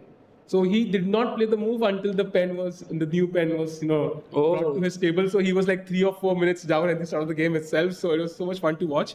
But Nihal, of course, that epic win yesterday against Arjun, that will give him a lot of confidence. But right now, I'm a bit scared of the Spawn down. Yeah, I am a bit worried for Nihal Sarin here. Yeah, also the knight is jumping into f5. Knight on f5, maybe queen g4. The bishop is also looking at h6. The rooks can also jump into the position quite quickly. So I think Nihal definitely has to stay precise in this position. Otherwise, just one moment when he misses something and the position can crumble so quickly. Yeah, you are right in pointing this out. This attacking chances with knight f5, queen g4 look very, very strong. And so Awonder Liang, once again, putting pressure here. He's having a good tournament here.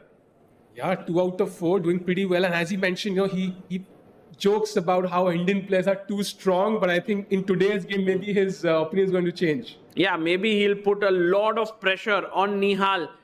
And moving in here, we have another game that is Anish Giri versus Karthikeyan Murali, and small change has occurred. If we go back to the position, we left it off at a4, queen d7, queen c2, rook d8, attacking the d3 pawn, and he played d4, takes. I was just wondering if taking the pawn makes any sense. Take. Maybe he was worried. Yeah, the bishop on b2 looks quite strong. Yeah, very strong. c6 pawn is weak. Back rank issues as well. The rook on a5 looks a bit, it looks optically a bit weird. So I think maybe he went for the logical choice. And somehow the bar really thinks black is absolutely fine here. Yeah, because a4 pawn is falling. Yeah. And I don't know how to save it actually. And this is the problem that Anish has. Did he solve it? Not yet. I think we have wait. He played bishop f4.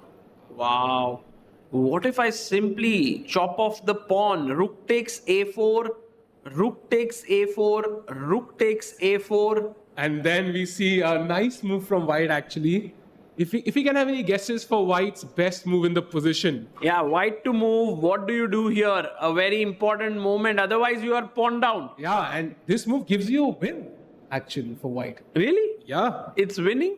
Yeah. Oh my goodness. There are certain tactics, but the first move is, I think, very logical. It makes sense instantly.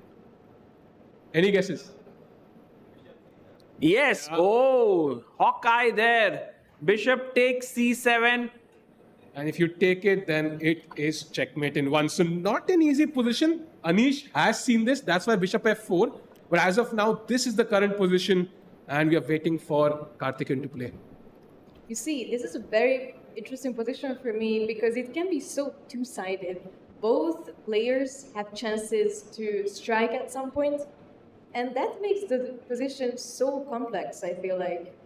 Yeah, I agree. It's like Anish has to be playing this very carefully because Karthikeyan is this close to equalizing. He's like really a couple of moves away from getting a draw. But then Anish is making these moves, bishop f4, keeping this tactics intact. Maybe Karthikeyan will be able to hold this, and then Anish will have 5 draws in 5 rounds. Wow. I mean, we know that this is not so foreign for him, I think, to take draws. You know, Yeah. Chat also posts him drawish Giri. So, you know, it's definitely a possibility, I feel like. But maybe he will push. We know that Murali is one of the lower seated players in the field. But we will see how Anish is going to decide about this. Anish, even if he draws this one, he plays with it tomorrow. So, tomorrow we're going to have absolute destruction. I'm expecting like 5 queen sacrifices in that game. So that trend will end, maybe if not today, tomorrow. Let's hope for that. And meanwhile, one more game, Jorden van Foreest versus Ray Robson. We left it off at G5. Bishop went back, and an excellent move by Ray, H5, creating this play against the G pawn. And white now connected the rooks with king E2. So knight jumps into E4, takes, pawn takes, queen B1 attacking the B7 pawn. Wow. An insane position, yeah. The king is on E2. And there's no safe place to castle for either side. I mean, black's king side is extremely dubious. Queen side, you can already imagine the king cutting through. Same the case for white king. The kings have to remain in the center, maybe. Yeah, this is actually complicated here because B7 pawn is hanging. You could potentially play long castle, yes. But I'm so scared about some sacrifice that could happen on the B or C file. Yeah, and even just queen b4 with the idea of offering a queen trade. And if you don't trade, then I'm going to bring my rooks into the game, attack the b7 pawn. Yeah. And there is no easy answer because the white king, for now at least, is relatively safe. It's not easy to get to it, and white has enough time to kind of assemble his pieces. We have Ray Robson thinking here what to do. Long castle is the move here that we are expecting him to play. But it could very well be that he might go in some other direction. In general, both these players have a very important battle here because, especially for Jorden, 2 losses in a row must be very difficult right now.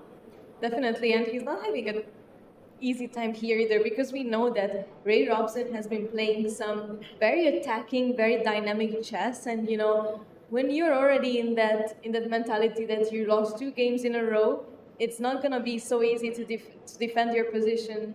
So yeah, should be quite interesting to follow this one.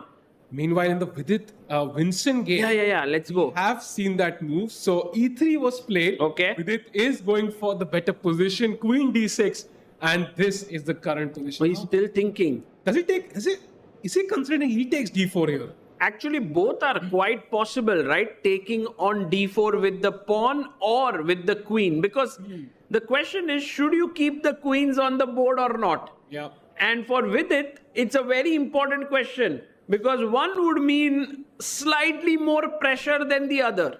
Yeah, definitely.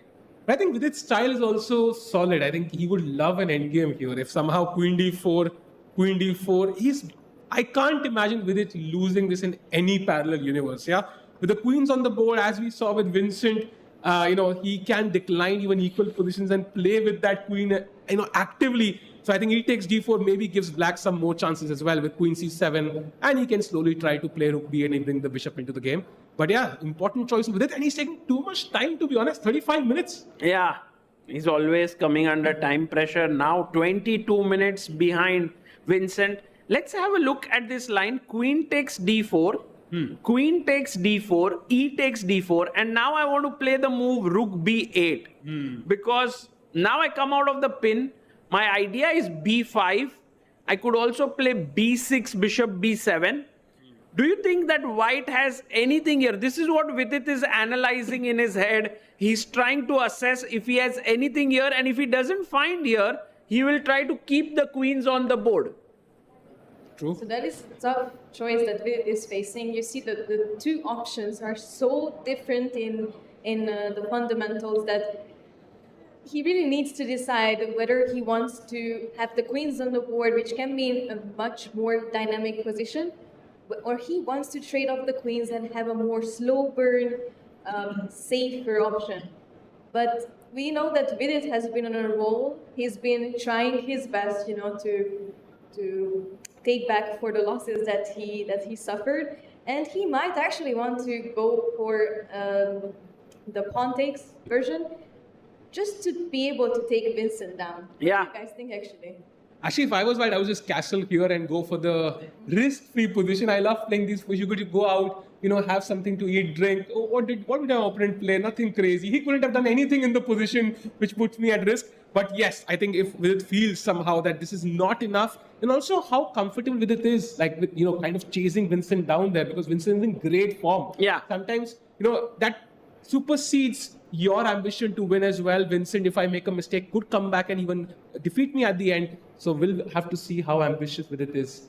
So, great point there. Yeah. Just by the body language, by the way, I mean, we haven't really mentioned it, but Vidit seems to be so comfortable, whereas Vincent is kind of looking uncomfortable right now. I mean, okay, maybe we cannot see him right now, but he was, touching his head and even like shaking his head a bit. So it definitely tells something about the situation here. Correct. I think that's very well noted, because you are right. Vincent does feel a little bit uncomfortable here, and he would love for the position to simplify here, but it's not that easy, and with it will continuously try putting pressure, as Sahil also showed here. Queen d4, Queen d4. I'm just curious. Takes ED, Rook b8, long castle, b5. I wanted to do here. But then maybe there is some d5, like takes and d5 idea I was thinking. Or maybe, this is not so good. Maybe there's c5 here. Yeah, c5 is very interesting actually. And also Vincent, heavy is the head that wears the crown. He's in a tournament lead by 1 point. I don't know how many times it happened, Vincent, like in a super tournament, he's leading after 4 rounds with a 1 point lead. Like, it's a different situation to be in. And he's also thinking, okay, do I want to play it safe? Do I want to challenge with it here? It's a difficult decision practically. Correct. So this one looks very interestingly poised. But what about Arjun and Pranav? Do we have any moves there? Yeah, I think we left it at queen to e1 when the knight was attacked. Knight goes back to f6. I think d5 is, for example, what the engine recommends, but maybe Pranav didn't like the fact that, bishop is like looking at the pawn. Makes logical sense. And now comes rook to b3. And that, I think, is the uncomfortable problem here, because now the queen has to move to an awkward square, maybe slightly awkward to a6, and has to keep in touch with the bishop. And has Arjun made his move here? Queen f1. Guys, this is a very direct move played by Arjun, because now Pranav has a way to trade pieces. Queen takes queen, king takes, rook check, king e2, bishop check. It's a very direct line. King d2, and now you go rook to f1. Wow. And it's a very interesting position, right? Because I can't save this pawn easily. I mean, king e3, maybe it's a way to save, but there's knight d5 check. I would rather not enter these complications. He took, by the way. Wow. Played it actually. So we are just one step closer already to having the position that we just put on the board. So I think we are all expecting rook c1 here. I mean, it looks pretty straightforward. And a check is always good. I think Arjun, maybe, I'm not sure how happy he is right now with the position, because he lost yesterday in that crucial game. Was one move away, a couple of moves away maybe from holding that game as well. And Pranav would be super proud of what he has right now. Now rook c1 feels very logical, activating. The rooks are meant to be active pieces, yeah? Let's push them. I am super impressed with how Pranav has played today, guys. Just his way of approaching this game is so fresh. Because when you take on Arjun, you are always worried about his opening prep, and this guy goes in, prepares a new opening, and now so close to equality. and getting a draw with black is really a big achievement for Pranav. If he does it. There's a big if though. With a 200 rating point difference. Wow. That is a big deal. True. Okay, so we've kind of gone through these games. Can we just look at Nihal once? Yeah. Because Nihal versus Awonder Liang, suddenly Awonder makes a move that's the most natural move on the board and loses all his advantage. But I think this pawn is now hanging. So that is going to decide where this game moves now. Is this pawn edible or not? What? I mean, it's very, very good question, Sahil. And I assume that if knight takes, there's bishop takes h7. Am I wrong? Ooh, bishop. Does this actually work, or am I, being also greedy a bit? Okay, the bar doesn't agree with me. I mean, You took on a7 as like you wanted to grab a pawn so that if I take on a7, you will take on e4. And yes, I wanted to ask the audience this question, but Salva just made the arrow. Knight takes g3. Yes, that's the move here. And unfortunately, it attacks the queen, yeah? So you have to take and then I pick up the bishop. So very, very close. But apparently, it's just the initiative that he has after a move like queen to g4. So I'm attacking the knight. I'm threatening stuff like knight g6. And for example, if you move the knight back, for example, to knight to c5, already knight g6 is the best move in the position.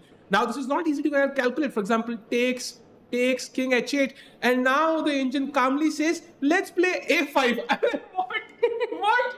No way a5 is the best move, and white will find it. So very interesting position, and Nihal has a critical decision to make. Yeah, knight takes e4 is a move because after queen g4, this exact line which you mentioned is where Nihal is thinking, can I go into it? And because if I move my knight on the other side, he's sacrificing his knight on g6. Can I go to g5? Yeah. And after bishop takes, pawn takes, knight f3. Oh, he took. Let's go. Nihal Sarin does not fear anyone, yeah? And he gave Liang a nice stare at the end. He looked at him, put the pen down. Okay, I've taken that pawn. Now you show me. Oh, and Awonder goes queen g4. What is Nihal's option going to be here? Is he both looking at each other carefully? Yeah, like look at that. Look at Nihal. It's really a stare competition here, and I'm sure that Liang is actually very, very comfortable with this. I mean, we've seen some of his crazier games as well. He's really dynamic. He's really tactical player, and I'm sure that he saw this actually through. I mean, even his speed of playing this game just shows that he was really looking forward to this line actually.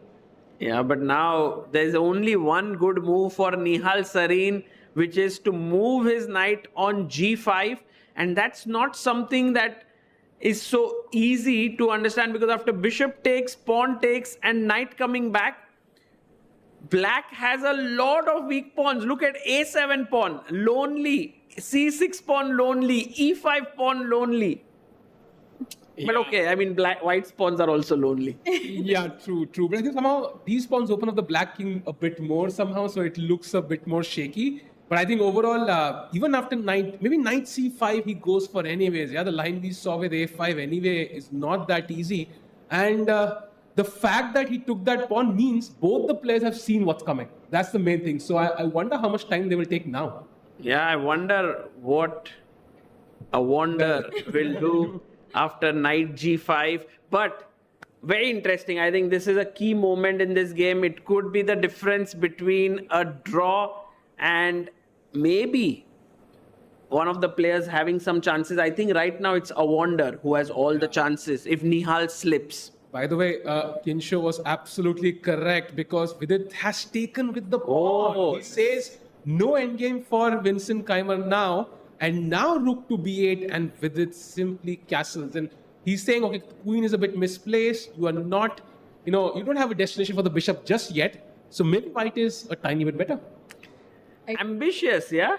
I completely agree with you guys. I mean, as I said, I feel like Vidit is trying to tell Vincent that, you see, your role is over.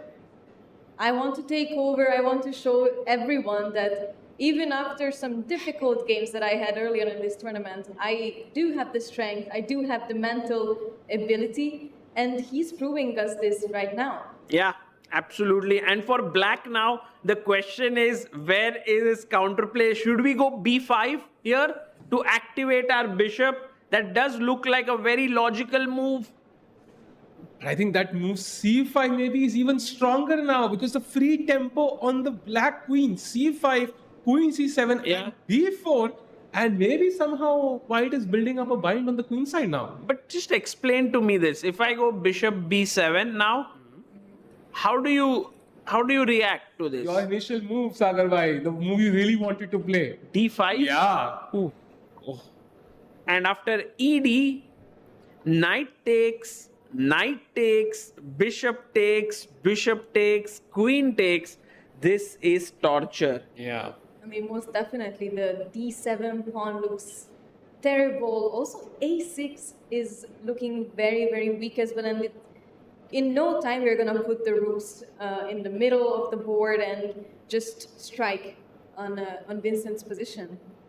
Yeah, and when this pawn falls, this is already a protected pass pawn, so Vincent will not be looking forward to this endgame. Oh, he goes one step ahead. He doesn't go b5, he goes b6. Yeah. And these top players are so good. They never make these positional errors, which I think happens so naturally to us. Agreed. And Nihal, by the way, I think just want to stick to this game, but Nihal now has 29 minutes. Okay. Versus Awonder Liang's 58. Wow.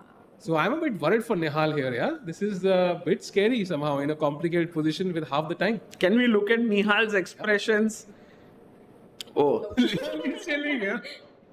No, Liang is like, take your time. I'm just gonna, look around a bit. You remove the board, you cannot guess what these guys are doing, yeah? Remove the board. One is playing with his nails, one is with his head down on the table. It's not chess, definitely. Also, it's very likely that Awonder is calculating the lines while he's playing around there. No, he's definitely, an amazing meme creator, I feel like, for us. I mean, while Nihal is in deep thoughts, holding his head, he's just, sitting down and, I'm just gonna, polish my nails a bit, chill, while my opponent is completely, under stress. And, I mean, it's not an easy decision for Nihal. We've seen that, actually. Yeah, many players, when they don't want to think on the board, they are walking around. But I think very rarely have I seen someone just sit at the board and look at their nails. You see, that's something that I would do, but that wouldn't be, while I'm calculating. Yeah. I think he's a quite interesting personality there. Yes. Hilarious. Would be a great streamer as well. But as of now, he's showing his playing skills. And Nihal Sarin now 28 minutes. I think he's promised us some exciting games in this entire tournament. Yesterday was spectacular, but can he do it again today? Yeah? I mean, 28 would be very, very difficult. Yesterday, he had the luxury of the extra time on the clock. Yes. Arjun was behind on the clock and struggled, and now Awonder Liang putting pressure.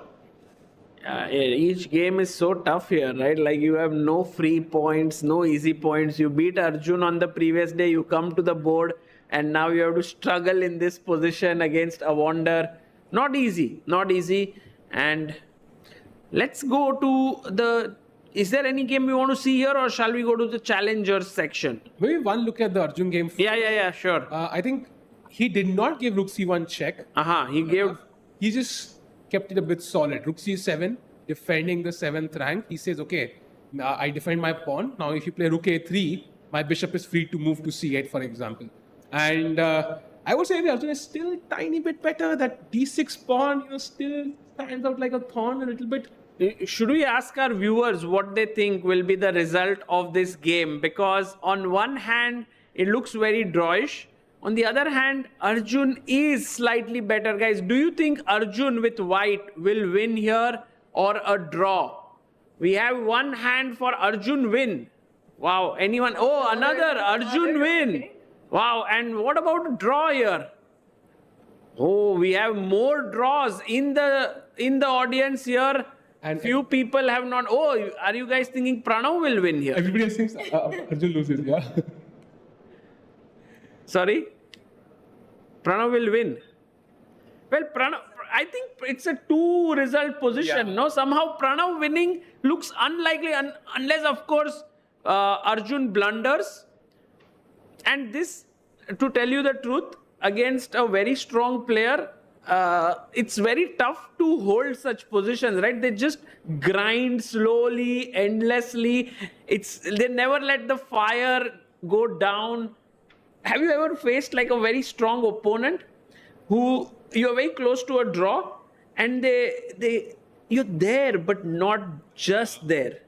I actually can very vividly remember this one game against Grandmaster from France. I will not remember the name right now. I'm really sorry, but I played this tournament in 2023, and in the first round, I think I faced my opponent, and we had this end game position, completely draw, 0-0, and this is the first time in my life that I am ever facing a really strong opponent, and I feel like I can hold it.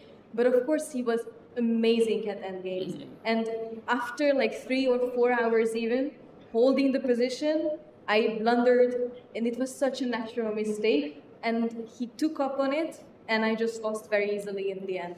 So it just goes to show these players must be on the top of their end games and the game skills, because otherwise one small mistake can cost the whole game. I think we have seen that one small mistake potentially. For example, the best move was bishop c8, but there was that irritating move knight b5, attacking the rook and the pawn. So to avoid that situation, Pranav plays bishop c4. But now, as you can see, the bar has gone up to plus 0.7. And apparently b3 is a nice move, kind of forcing the bishop to choose where you want to go. And yeah, if bishop d3, apparently even b4 now, and you keep pushing those pawns, and Arjun at least is the one pushing, has more time on the clock. This is... Man, you know what? This reminds me of all my battles against some strong grandmasters who would always be like, okay, Sagar, you play well, but not well enough, you know. They grind it out. I'm actually, in a way, rooting for Pranav to draw this game because he's played so well. But I must say that my heart is with Pranav, but my mind keeps saying that Arjun might just take this one home. And it will be a big win for Arjun. So do you think two Indians are actually now kind of working together? On one hand, Arjun is like, okay, I'll win. On the other hand, Vidit is saying that I'll stop Vincent here. And then there will be two leaders, joint leaders. I think they've done it before, yeah. The candidates tournament, Vidit defeats Hikaru twice and Gukesh qualifies for the World Championship. So I think we have so many Indians playing in every top event now. It just happens as a coincidence that they're helping each other. And talking about helping each other, if we can go to Nihal's game again, he has chosen a square for his knight, and it's knight to c3. Wow. And that is a big mistake apparently. No way. Knight g6 is a scary move. And I mean, Liang will surely go for this move. I mean, we know that he's not afraid of challenges, but of course he's taking a bit of time to think this through, because obviously it's a big commitment to just sacrifice. I'm shocked. Sagar is looking shocked when he looks shocked. I can't believe that this is on the board. Like, let's just analyze. Knight takes, pawn takes, queen takes. A small question to our viewers here. King f8. Guys, what is the move white should play? Do you have any, like, how do you include the rooks in the game here? Because king is on f8. Do you go rook a3? Anyone here? Bishop h6, not... Viewers cannot be fooled. Fantastic, very alert, not falling for any of the tricks there. So king has to go to h8. Only move. And now if we go bishop h6, trying to threaten mate in 1, there is rook g8. Yeah. And that's why you first give a check apparently. Okay, king g8. King g8. And now bishop h6. Oh, he took it. He took it. A wonder. Let's go. It's a brilliancy. Awonder Liang could be moments, maybe a couple of hours away maybe from defeating Nihal Sarin. Who knows? Do you think it's that straightforward, this line with sacrificing? I don't know, like the engine gives a huge advantage. I think it's a very interesting position to analyze. He gives a check. I'm pretty sure he'll repeat once, queen h6. Yeah. Because why not take 1 minute extra on the clock? Any chance he takes a draw? No chance, yeah. No way. Okay, he doesn't draw here for sure. Okay, if he gives this check, it's a draw already, yeah? Queen h6, king g at queen g6. Okay, so queen h5 here. Sahil bhai, just to analyze this, king g8 and bishop h6 is what you were mentioning, yes? Yeah. Threatening queen g6 check and a mate. How should black defend here? What are your thoughts, yeah? You have to bring the queen for the defense, so you Yeah. move the bishop somewhere. But where do we move it? But if First thought was f8, but I mean, it's just not so easy. but then check on g6 and then you lose the f6 pawn. Oh, then bishop c7. A nice defense, Kinsho. Then what should we play here? I'm thinking, maybe not. One of my thoughts was like rook a3, but that drops the rook, so it's not so easy. Guys, there's this very nice idea where we take the bishop, king takes or rook takes. Let's say rook takes. I want to bring my queen to f3 Oh, wow. because the knight is trapped on c3. So yeah, while I sacrificed everything, I don't want to mate you. I'll just get your knight back. No, Oh, that's this beautiful. This is so nice, yeah? The knight has nowhere to go. Wow. And it just also goes to show that that knight is so misplaced on c3. I mean, c5 was, still a bit further from white's position, a bit safer. Of course, knight g5 was the best option, but this knight on c3 has no future, it seems like. So that's what Liang has to see, right? So that's the only way to move forward. So he has to find this trapped knight, or he just takes the draw. No, he'll easily find it unless there's some psychological block here where he's thinking, oh, Nihal is very strong. He mentioned it, right? Yeah, draw will be fine. But otherwise, it's just natural, right? He has nothing to lose here. He should play on. But such a beautiful line, because right now when the queen cannot attack the knight, so you check, put the king on g8, and then play bishop h6 to clear the way for the queen to come back to f3 and attack the knight. So very cool. And is it the same if you move the bishop somewhere else? For example, let's say bishop c5.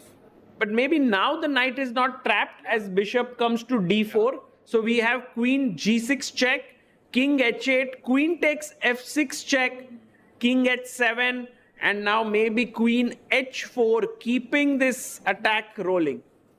Well, this is definitely looking worse for black. I mean, the king is so exposed to everything, and it only takes us a few seconds to bring everything in the position, and that knight is still very, very much misplaced on c3.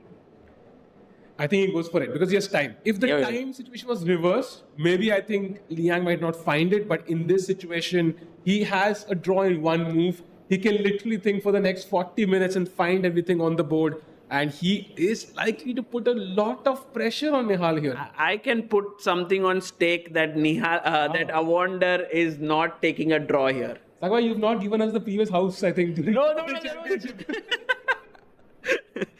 Yeah, actually I lost that, so now I can't put my house on stake. But maybe here, like, it's pretty clear. Yeah, if Awonder does take a draw, then I would be shocked. Yeah, but I'm sure we all have faced a similar situation when you're offered a draw and you feel like, I do have some initiative, but maybe I'm playing a much stronger opponent, or I'm just not feeling the most confident.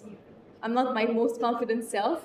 And I'm sure that it has happened to every chess player in this room as well, that you face this situation and you're alone with all your thoughts and you're like, I have an immediate draw, I can just go take a rest. But on the other hand, if I win, that's gonna be such a glory moment for me. Yeah, that's true. That's such a nice point there, Kinsho. Also, it means like, Awonder, even though he has a higher rating than Nihal, would still be thinking that, hey, look, I'm worse than him. But I personally think that's not going to happen. Let's wait and watch. for this one. 52 minutes for Awonder to take a call here. We have Arjun Erigaisi against Pranav, where he did find one of the best moves, yeah. Knight to d2 again, forcing the question. Yeah. And the bishop goes to d5. And now the best move yet again, pawn to f3. he's taking away squares, yeah? Squeezing drop by drop. Yeah, water out of a stone. Like if you didn't know Arjun was playing as wide, you would say it's Magnus. Yeah, exactly. F3, then B3, take away the E4 square, take away the C4 square. You don't have the C2 square because the knight on D4 controls it. As you rightly pointed out, bring the king in, king F2, king E3, put the rook on A6, attack D6. Oh, torture. Torture, yeah. He's doing everything in his power to make Pranav as uncomfortable as possible. And Pranav is like this monster, yeah, who loves tactics and everything. And suddenly he's like, there are just no tactics. What should I do here? How can I mix it up? Yeah, this is looking bad for Pranav. I must say, this is not good. I mean, he needs to be extremely precise here because once again, there are not that many future plans in this position because the bishop is so difficult to place.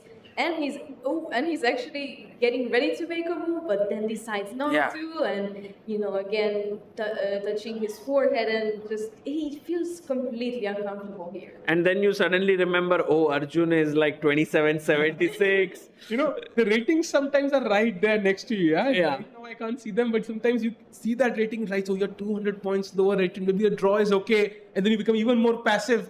So Pranav really needs to believe in himself here. It will take some incredible fight here to kind of hold this game.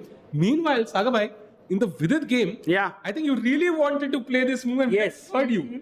Yeah, Vidit, I mean, that move is so natural because you kind of shut down that bishop, right, on b7. You don't want to trade it. And after pawn takes pawn now, I take back with the pawn. I don't want to trade again anything. And you can argue that white is slightly better with the more space. But then again, I don't know how serious this is. True. But I think, Vidit is still not risking much. I think that's the good news. Yeah. Very safe. This pawn is well defended by literally all the pieces. So no issues whatsoever. The only problem is the time. That's where I'm a bit worried. 21 minutes for Vidit, 46 for Vincent. If he gives Vincent even a sniff, right, he will pounce on it and then it could get tricky. By the way, Vincent made his move. I don't think he took. He played queen b4. What a nice move. Attacking b2 and c4. But b3, yeah? Yeah, b3 just seems pretty straightforward. And I mean, I hope that Vidit is not going to, waste a lot of time on this because this seems like almost a no-brainer. Of course, you always have to take a glance at everything. Maybe b5 now, yeah? And you try to break this pawn chain somehow. Yeah, but maybe we can somehow start getting rid of these pawns, trade them off, like d takes e6 maybe, I'm not so sure actually. Takes e6, d takes e6, and maybe another trade, just to get rid of every pressure. And this is still pretty safe. I mean, I don't know if the engine of course agrees with me, but it seems like we don't have any problems either in the position. Okay, this looks equal, right? Yeah. I had one small idea, which was that after b5, could we play the move c5? Wow. Very interesting. Because after queen takes c5, I was wondering knight e4, you attack the queen and the knight, so queen e7 makes a lot of sense. And then d6, queen d8, knight takes knight, queen takes, and here maybe there is this bishop b7, rook b7 and rook c7. Wow.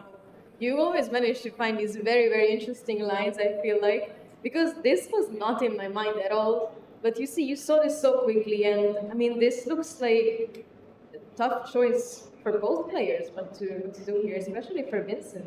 And it's pretty much forced, yeah, once you enter this, and now you have to take because the d7 pawn hangs. I mean, yeah, with the pawn on c7, Vidit is not risking much. It's very risky, this position for Vincent, but yeah, it's equal. So, I think b3 is going to come on the board, but as Kinsho said, Late. I think it's already played. Yes. he played, yeah, okay. Vidit shouldn't take much time and he did not. Okay, that's good news. And now to make queen b4 look logical, you have to play b5, right? Why else would you play it? True. So maybe here, interesting moments, yeah, in the game. What about Nihal Sarin? Has Awonder moved or not? Let's go to Nihal's game because wait, what? Draw? No way. What? No. Okay, once this position happens, twice. They have repeated thrice. Oh my God! Wow! It ends in a draw. That is spectacular. And Nihal is quickly calling the arbiter that please come quickly. I have to sign the score sheet. If we can get a Liang here, would love to know what was in his mind. Yeah. Regardless, I think that was a close shave for Nihal Sarin, and if he had seen that variation right, I think Liang could have pushed maybe that mental block you talked about, Sagabhai. It actually does exist. Well, I spoke about it, but I never thought it would happen. Wow. What are they doing? Are they playing again or what? They're just making sure that it's. Oh, it was action replay, yeah?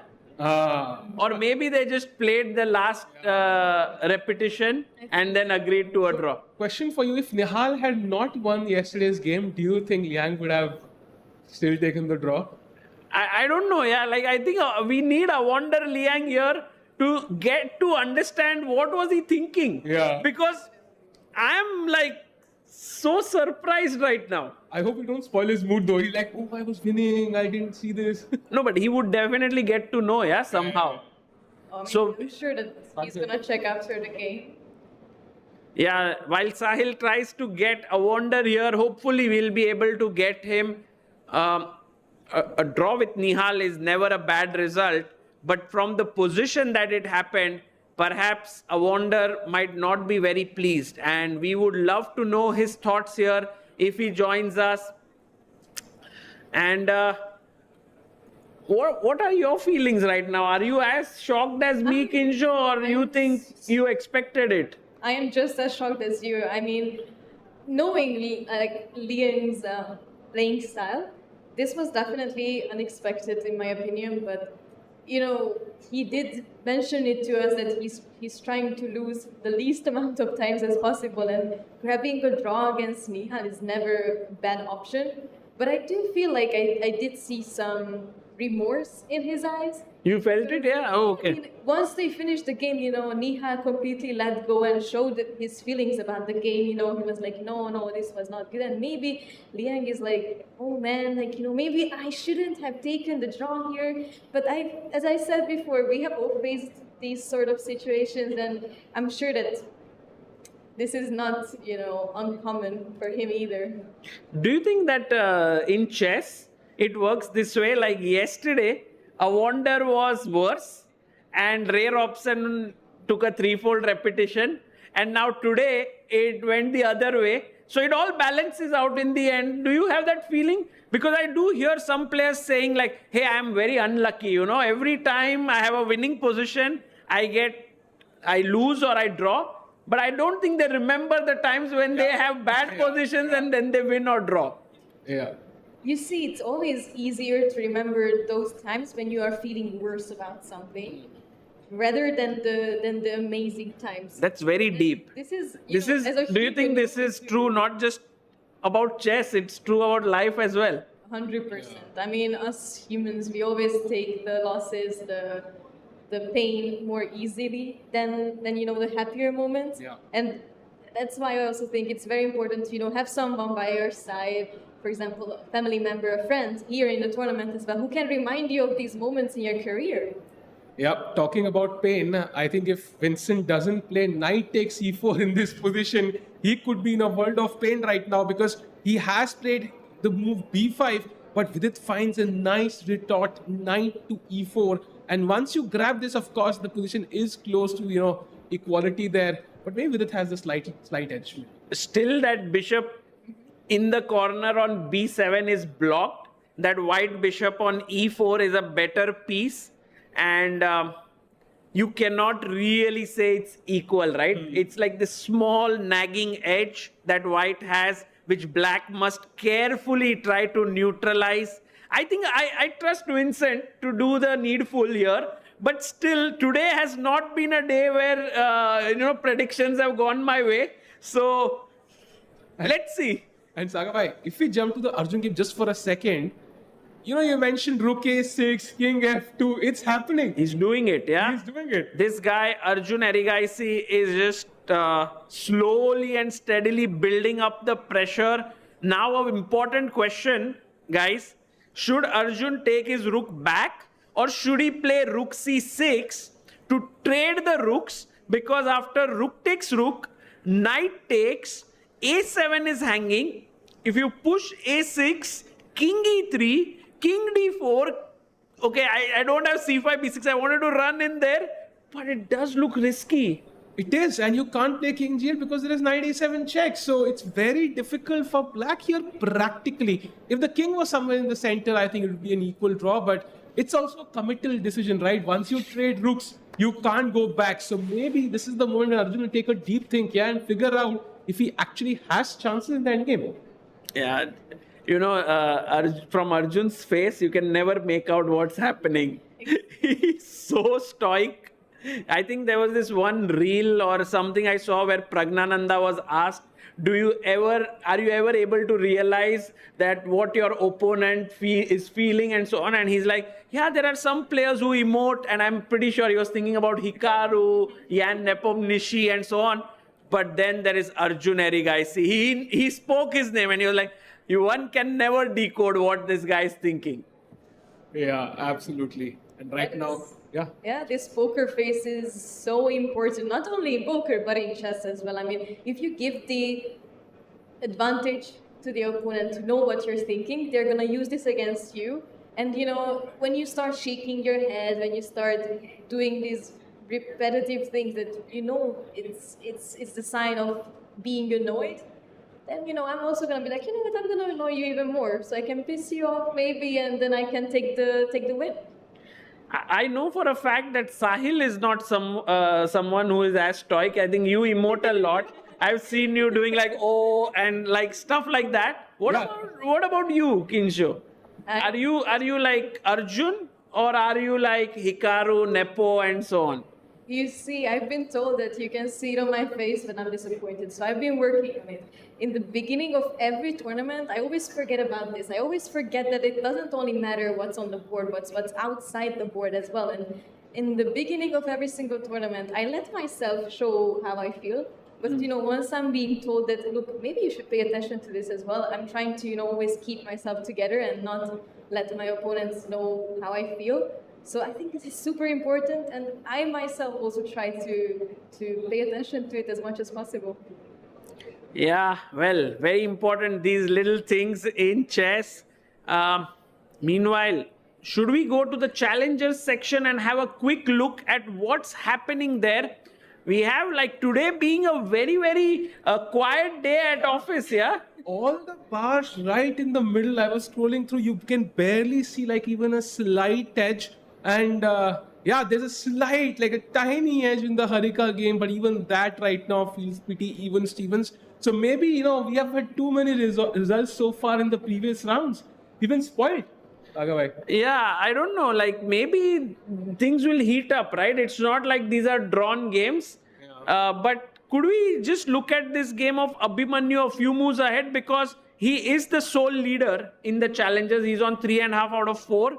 And we have his second sitting there. I am Kushagar Krishnatar here, who I always find him to be quite relaxed in general. I was talking to him and he liked this position that Abhimanyu had. And he said, there are chances for Abhimanyu to try.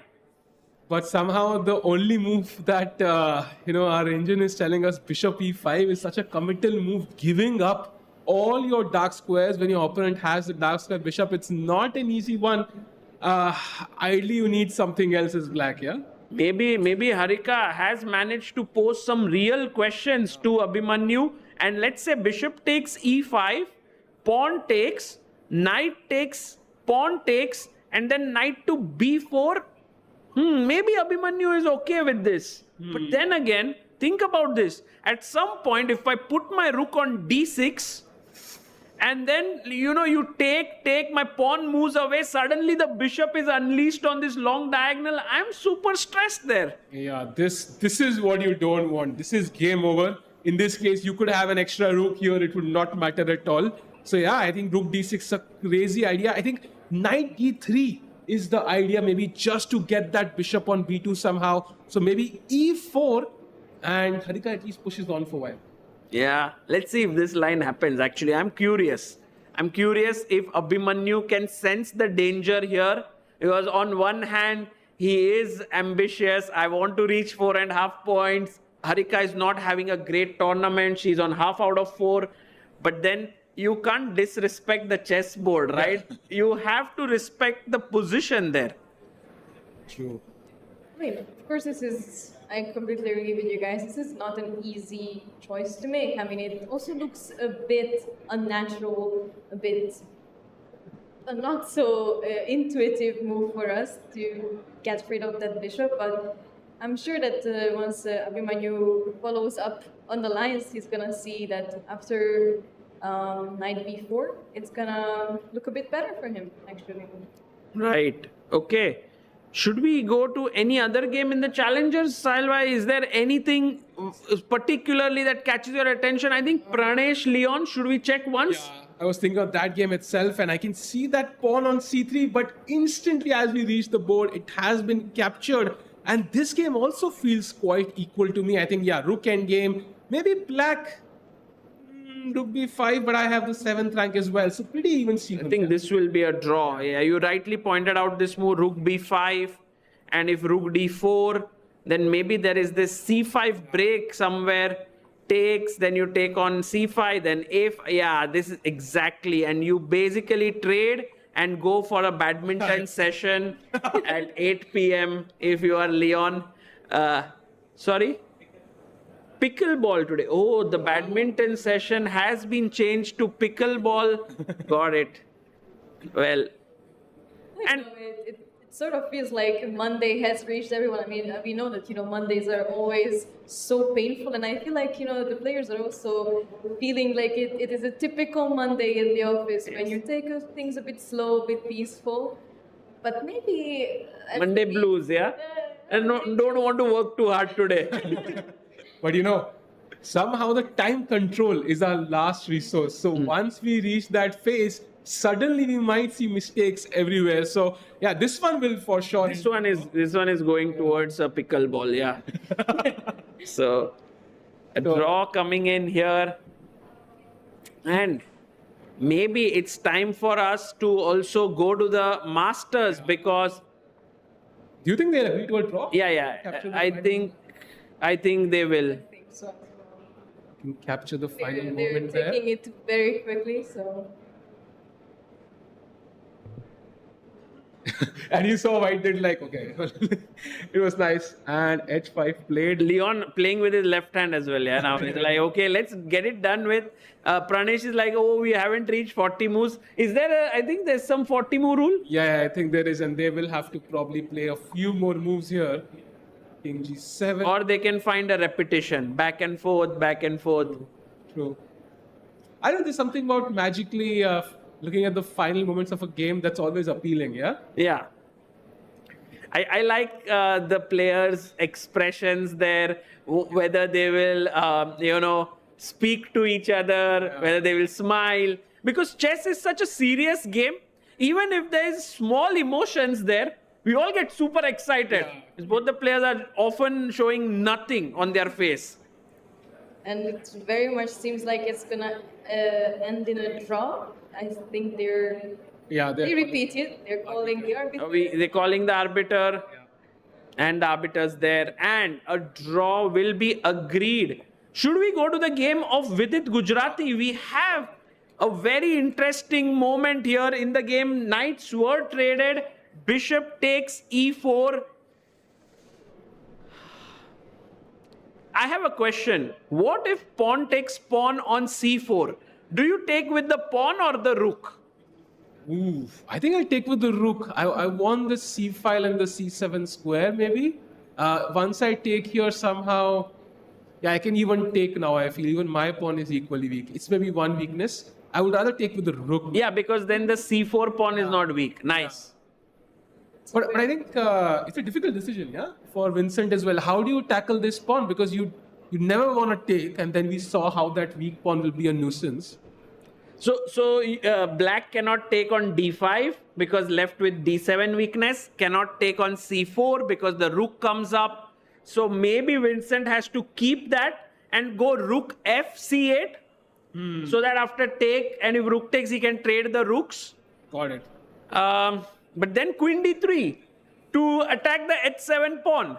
And then if you play f5, maybe it weakens the king side a bit, come back to g2. This doesn't look promising for black, to be honest. I mean, we can also maybe trade on e6, and the queen can come into the game, and suddenly the light squares become weak around the king, and I don't know, I wouldn't trust this too much. True, yeah. Just the way in which the engine shot up there shows that black has to be a little bit more careful. Meanwhile, Arjun Erigaisi, step by step, going, Rook c6. Rook c6. Arjun, you know why Arjun and my moves are matching? Because I'm looking at Stockfish. And so it's very easy, like once you look at Stockfish, the moves it suggests, Arjun keeps making those.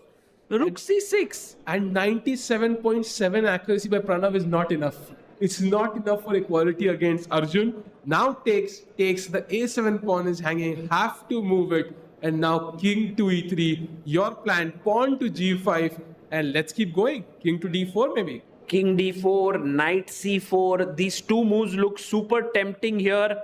And also, guys, think of it this way. If b4, a4, b5, this pawn is like going towards becoming a queen. Crazy. So this one, Arjun, would you agree, Kinsho, saying that this is going in Arjun's favor? I completely agree with you. We know that, he enjoys these imbalances. And before we continue, we actually have Liang of Awonder joining us right now. So maybe we can ask some of the questions that we have. Yeah, maybe Leo, maybe he can sit here. You could come here and I will go there. All right. We have someone whom we greatly enjoy having here in our studio, Awonder Liang. Guys, let's have a big round of applause for Awonder. Come after his game. Awonder, thank you so much for taking out time to be here. Have you checked your game yet?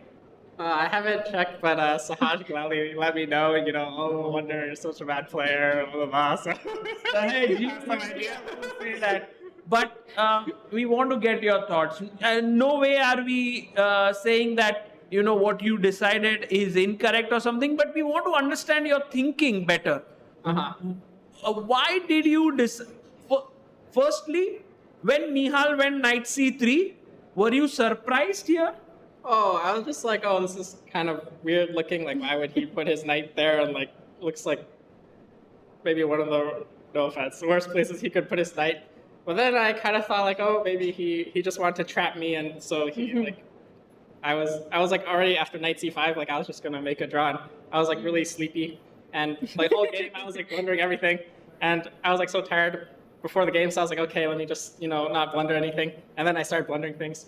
So I was okay, time. I saw this draw line, and I was oh, hooray, let's go. Were you tired because, in general, you haven't adjusted to the Indian time zone yet, or you prepared a lot yesterday? No, I kind of just stayed up until 3:30 watching YouTube and texting my friends. So I was kind of, I was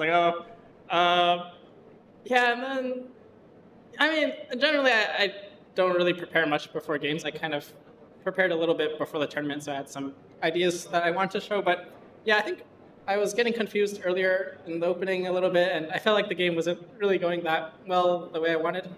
Yeah, and then here, I don't know, the thing is, if he played knight c5, I would have already just made a draw immediately. And somehow after bishop e3, he was thinking for such a long time.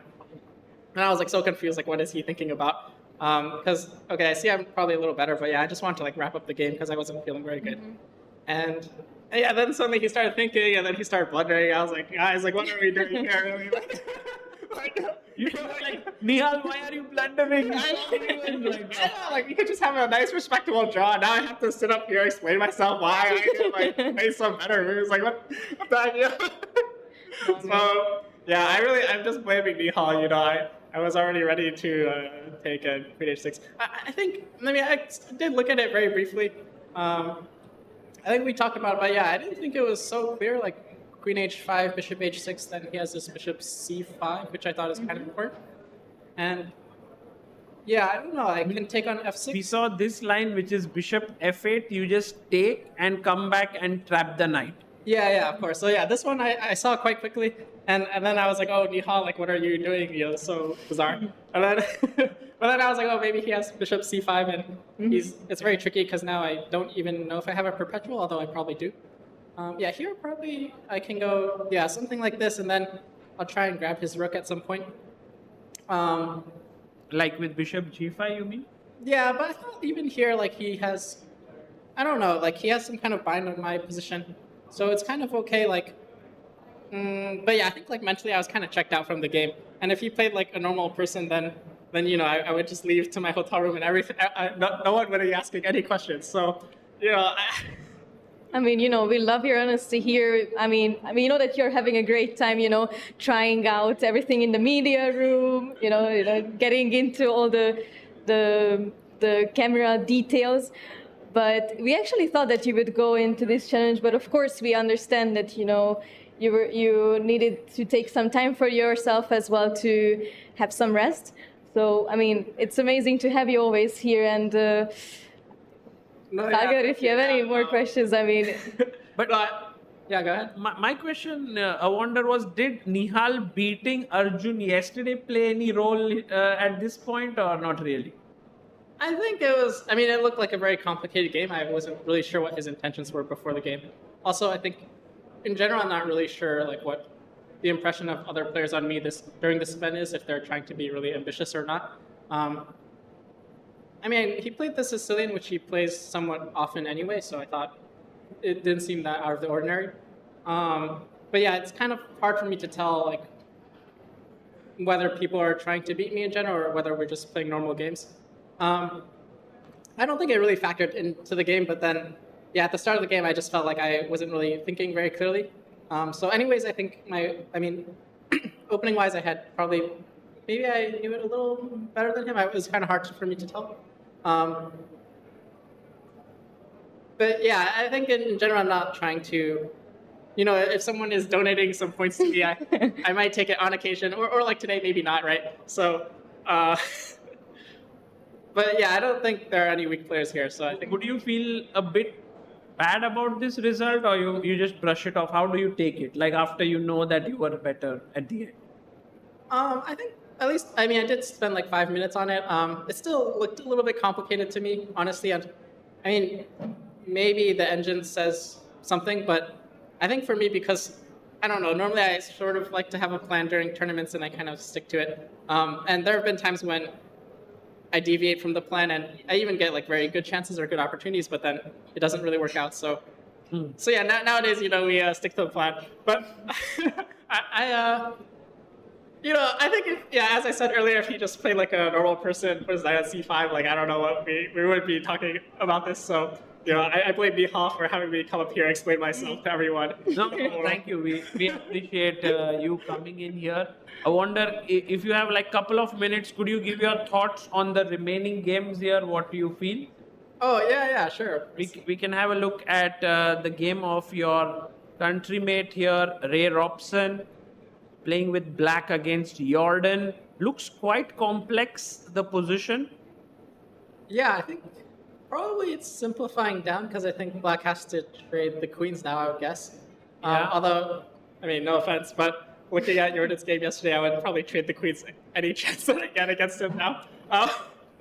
But I think, yeah, this probably looks very simplified now. I think it looked good for Jordan earlier. That was my impression. But then, I don't know, Ray was doing some funky stuff, I guess. And yeah, it sort of seemed like maybe the queen could have entered the position on the white squares, perhaps. I mean, I'm not sure what your thoughts were earlier on how it looked like. Yeah, I actually remember exactly what I thought during this time because I was walking around, and then I was like, "My game is going to be a draw. Let's go!" Right? so I was just like dozing off into the wilderness.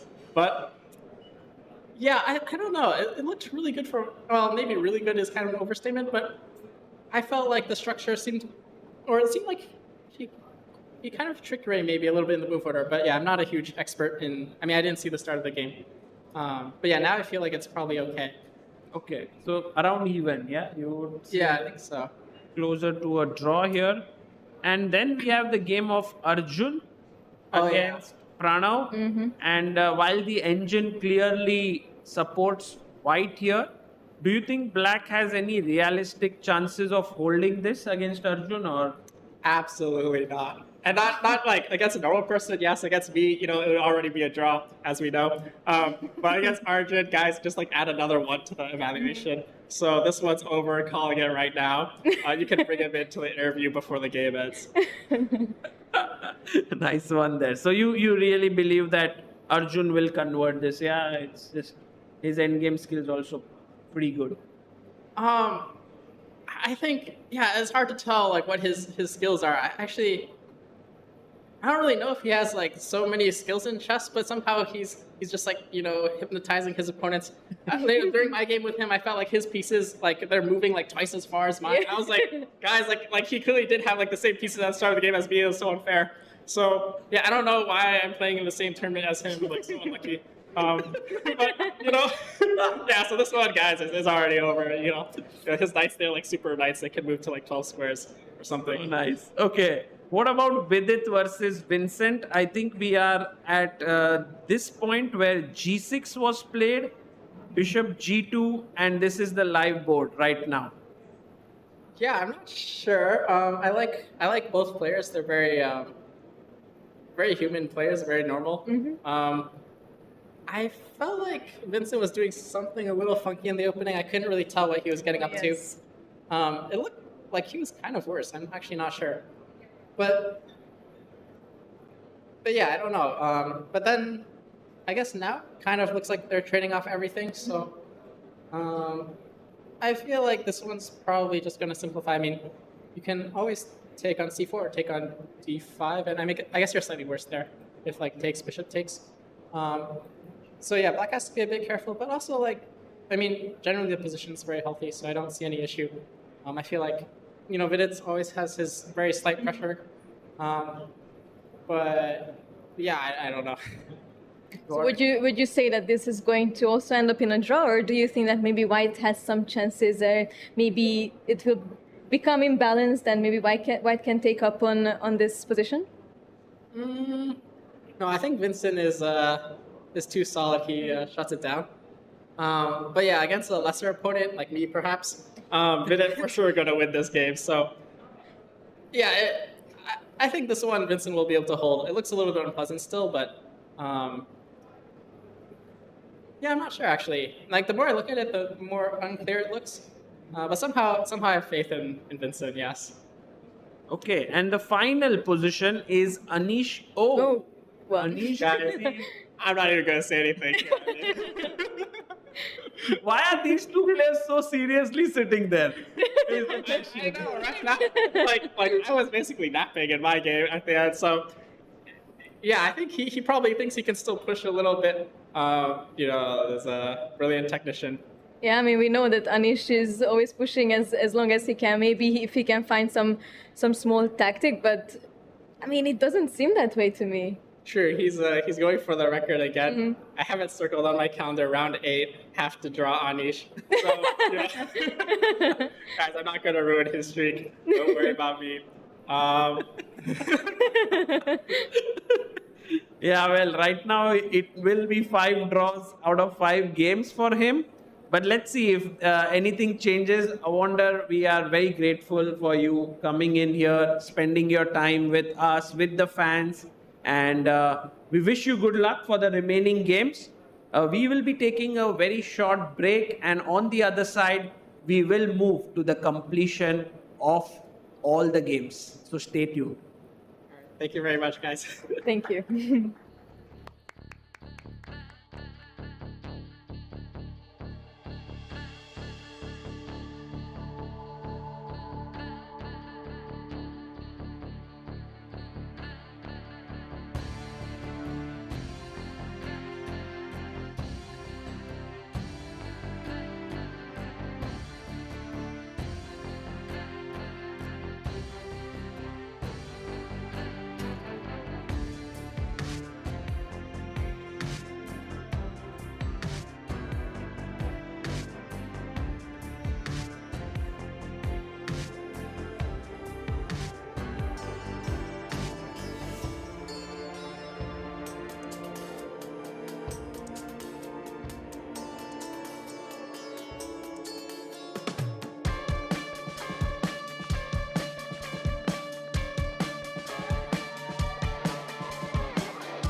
Welcome back, everyone, to the Quantbox Chennai Grand Masters round number 5. And we are now moving towards the end of the round.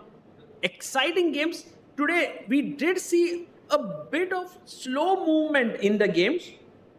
But by far the most exciting game is Arjun Erigaisi versus Pranav V. Because there's this big question whether Arjun will be able to convert this endgame or not. Absolutely, because that pawn on d6 looks a bit isolated. I think that was a problem earlier as well in the game. Now that the rooks are exchanged, white's king on d4 looks super active, and the potential to create a passer on the queen side is very high.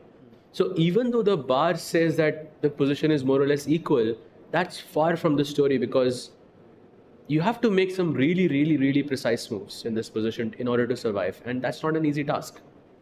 Actually, even Awonder told us just a few minutes ago that he definitely thinks that Arjun is amazing at these positions where he just trying to create some imbalances, trying to get that small little chance to take the win. And what do you guys think? What is the chance that that is actually going to happen?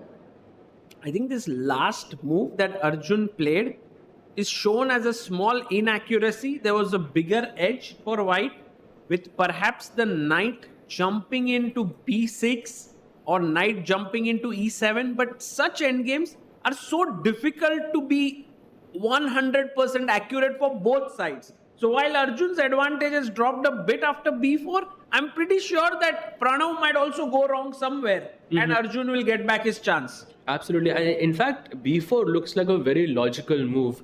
You know, in this, there is a very famous book which I'm sure a lot of people would know. It's called the Dvoretsky's Endgame Manual. In that, he explains this principle. It's known as the cardinal principle. And it basically states that you should push the pawn that doesn't have an opponent. So in this case, that's the b pawn. So by just following the basic rules of the endgame, Arjun has done everything by the book. Yeah. So this being a mistake makes no sense to me whatsoever. It must have some very tactical reason, but I think finding that over the board is another story, considering the fact that Pranav is just under 20 minutes in this position. Correct. And bishop d7 attacks the knight on c6. I don't know where the knight will go. Should it go to a7, b8, a5? Like in endgames, the rules are totally different, right? Than middle game. You can put your knight on the side of the board if it's doing something. Now threatening knight b7 to win the pawn on d6.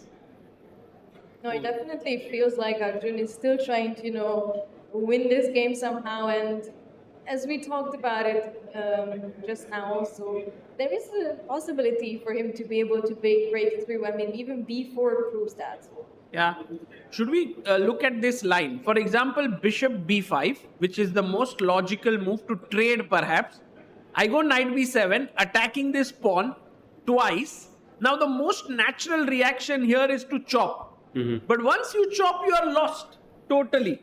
Because after king f6, king d5, king e7, this is just too passive and white just wins the game.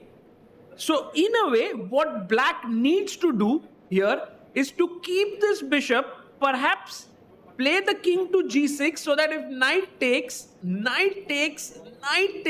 there's this bishop f1 at the end of the line and you get back the pawn.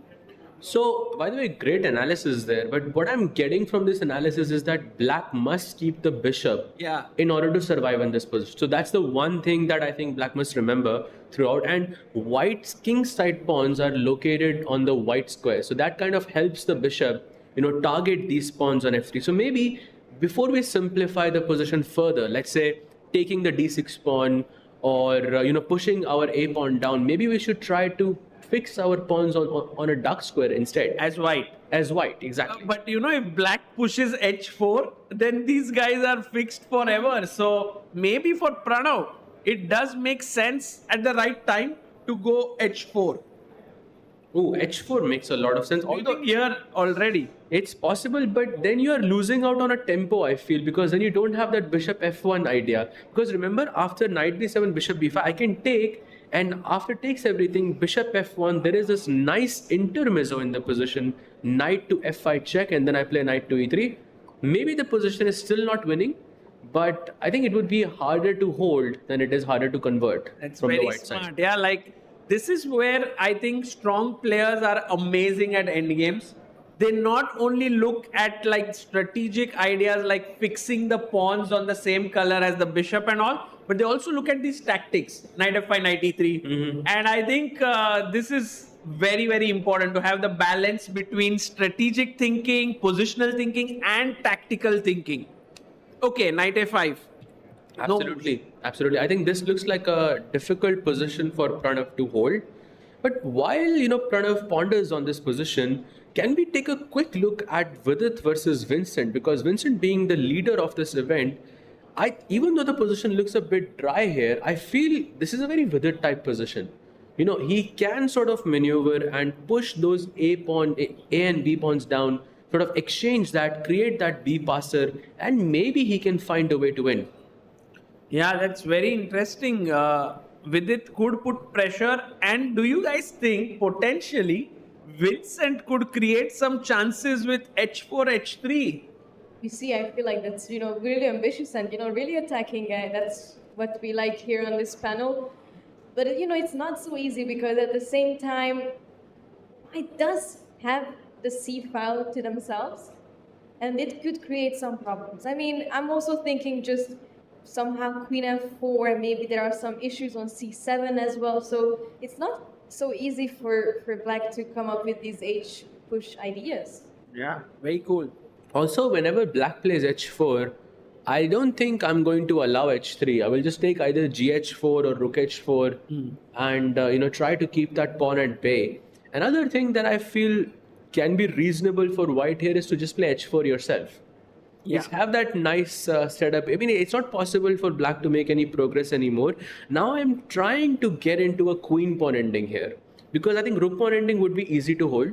Both rook and having one or two rooks I think have no sort of effect in this position. But a queen pawn ending, there could be a decent chance to win. So if black goes rook c8, would be getting closer to his own doom perhaps, because then these two pawns can become very dangerous. Exactly. Queen pawn endings are never easy because the queen is such a powerful piece. But in this scenario, black can only give checks. And my goal would be to place that king on g1 and run away with it to the b6 square or to the b7 square and push the b pawn down as well. I don't know. I feel practically speaking, it might be a bit difficult to play that from the black side. Very interesting. With such analysis, it does put into perspective which pieces Vincent should exchange, which are the ones he shouldn't. I'm actually curious now what will happen in this game. Although draw looks like the most likely result, there is still some chances, and you can see with it down to 9 minutes now. That is tough, and we've seen that he often has these low times on his clock. But maybe, by now he's going to get used to it, and it very much seems like he's collected, he's well put together, and it actually looks like Vincent is the one who feels like they are in trouble. Yeah. Oh, look at that. Vidit goes for the queen pawn ending because I think he sees the potential that we were discussing a bit earlier. And there we go, and the second rook is being exchanged. If Magnus was playing white here, I would be like, because he's one of the best queen endgame players in the world. I think Vidit has to play this really well if he wants to create chances, because the bar shows it at 0.00. But somewhere, as you rightly pointed out, it's now just one-way struggle where Vidit will try and Vincent has to hold on to it. It's pure suffering, I think, for Vincent, because you're essentially playing for two results. You have no chance to win. And one wrong pawn push, one wrong, placing the queen on a wrong square can be very fatal here in this position. True. And white also doesn't have to create anything complicated. All he has to remember is get the king out as quickly as possible. And remember, all of white's pawns are protected. The pawn on a2 is defended by the queen. The pawn on b3 is defended by the other pawn. Everything is defended by the queen at this point. So you can just run away with the king to the queen side. All black can do is give you checks, and eventually they'll run out of checks, and then you start pushing your pawns. It seems like a very clear-cut plan for white. So then why is the bar showing it equal? Now that's a mystery to me. The computer can calculate so many things, and us humans are also working with feelings. So it very much can impact the players, how they're feeling right now about the position, how the position feels like for the players. And we see that Vincent is not comfortable here. Maybe that can also cause him to make a mistake somewhere. Right. The bar in and I'm sure both of these players, from their years of experience of playing chess and working on chess, both of the players realize that the bar will show 0-0 here. I'm sure of it.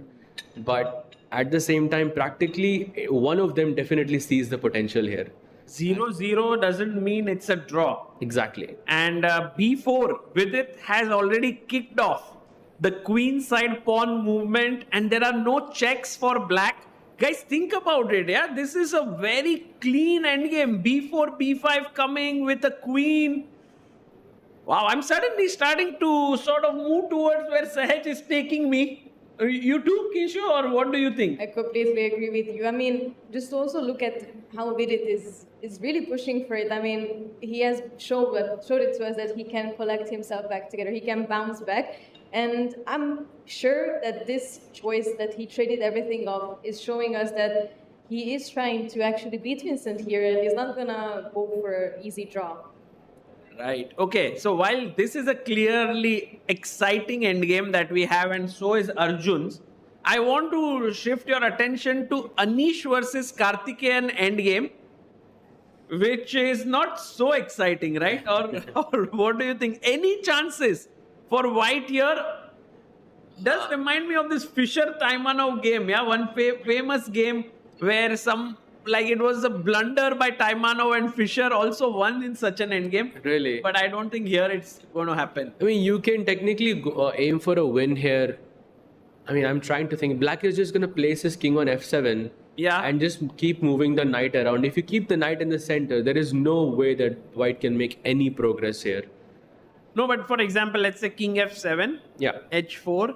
You just king g8. If the king goes to king g8. Mm-hmm.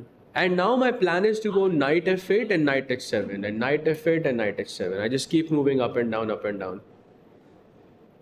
I think this is probably this is this is probably a very, very easy draw. Also, considering the time, it's 26 minutes on the clock. I mean, the likelihood of making a mistake is so little. Oh, he comes up, king f5. So Anish making the fifth straight draw in a row. Yeah, I'm actually, thinking about it that Anish may take a lot of risks in his remaining games, because if he has come to the Chennai Grand Masters, he's the second seed of the tournament. He definitely wants to kind of score wins, get it rolling with, and this 5 draws would be making him feel uncomfortable here at this point. Definitely agreed. And also, do you know who he's playing tomorrow? Yeah, Vidit. He plays Vidit, his closest friend, I would say, in chess, and that too with the white pieces. And it's going to be a tough match there as well. So 5 straight draws. Last time he visited India, he attended Vidit's wedding. And now this time he has to face him as his opponent. That's what happens in chess. You make friends, but then over the board you have to fight. Bishop c1. Yeah. And I like how Anish is trying here. They are both fully focused, but draw is most likely result of this game. We have the Jorden van Foreest versus Ray Robson game, and Jorden is maybe moving closer to a win here. Wow. That's actually so unexpected, because earlier we did mention that we sort of felt like Ray Robson was in a more comfortable position, but suddenly it doesn't feel that way too much. What do you think, Seth? Out of all the games, I feel this is the most exciting for me, because we have, Black is an exchange down. Black has access to the 7th rank. If both players played the best moves here, probably the game is going to end in a draw. But that's very far from the truth. One big problem that I see in Black's position is that c6 pawn and that b5 pawn. So for example, if I played rook a6 in this position, you cannot defend with your king, because I can go rook takes b5, and the pawn on c6 is pinned. So I don't see a clear way how you can defend this pawn, and that makes me stressed a bit for Robson. Very cool. Yeah, very nicely spotted. Maybe it could be involving the knight jumping into d5, then attacking c3 and e3, right?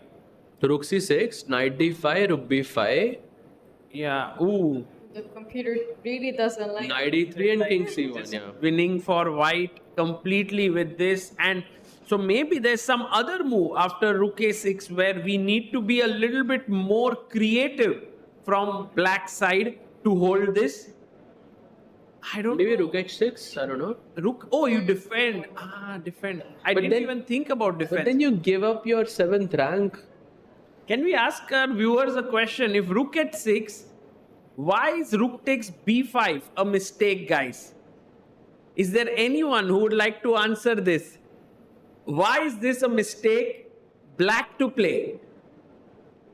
Because if you take the pawn, take the rook, your rook is hanging. Very nicely done. Rook h1 check. You first get out of the pin, and then next move you capture it and win the game. So Wow. It's a nice intermezzo there. Nicely spotted. So maybe what you guys mentioned, rook h6 might be right, but the engine suggests check, king c2 check, king b3, and now go to d6. But this way you are defending your b5 pawn, but at the same time, my king is no longer on the back rank. Yeah. So white's position definitely improved. That only increases Jordan's chances, I would say, in this position. So we might actually get 2 results, including Arjun's game as well. So we might actually get 2 results in I this. don't know, Sahaj Kinsho, Arjun's game somehow, Pranav starting to make some good moves, good defensive moves here, getting his king quickly from g7. It's now on d8. So there is definitely some progress. In the end game phase, we always want the king to be active, to be sort of in the middle, not so much on the side. And this is definitely an improvement in Pranav's position. Absolutely. But that king on d8 does not scream activity to me. It just feels so passive. The knight on b6 kind of takes away 2 crucial squares, while his own knight takes away the square on c7. Also, I always try to look at end games in their absolute form. So, for example, if this was just a king pawn ending, then white would just be completely winning, right? Just to show our viewers, take, king c7, you just push, and then you have to go here and try to save the pawn. And then you just gobble up all the pawns on the queen side, which would just be very, very simple. We showed that a bit fast, but of course, this is just the idea of it that has to make sense in this position. So that's also why Arjun played knight b5, because once again, he sees the absolute form of the endgame, which seems to be completely winning for white. But at the same time, probably black should not be exchanging their bishop in this. And he goes knight e8. That's an inaccuracy. Yeah, small inaccuracy there. And now, will Arjun keep progressing with b5? Get that passer rolling. I feel so. With that king on d8, knight on e8, all of the pieces seem super passive in black's camp, and I think this is the perfect moment to strike and create a passer of your own. I feel this is a good moment. I think Arjun's chances to win dramatically have increased in this position. Yeah, for sure. We know that, as Awonder also mentioned, that he's gonna push it, and whenever he is also playing against Arjun, he just feels like his pieces are moving 2 times the speed of his own pieces. So Arjun definitely has what it takes, and he is not an easy opponent to face in an endgame either. I agree. Absolutely true. And let's go to Vidit Gujrathi versus Vincent Keymer now. Vincent is like, hey, look, Vidit, you have your queenside pawns. I'm not going to just sit here and wait. I have a central extra pawn. I'll push it, and hopefully someday I can even create my own passer. I think another reason for why he played e5 is probably to not allow white to go king g2, king f3. Because that is a step closer towards the king, towards the queen side, where the king wants to be in this position.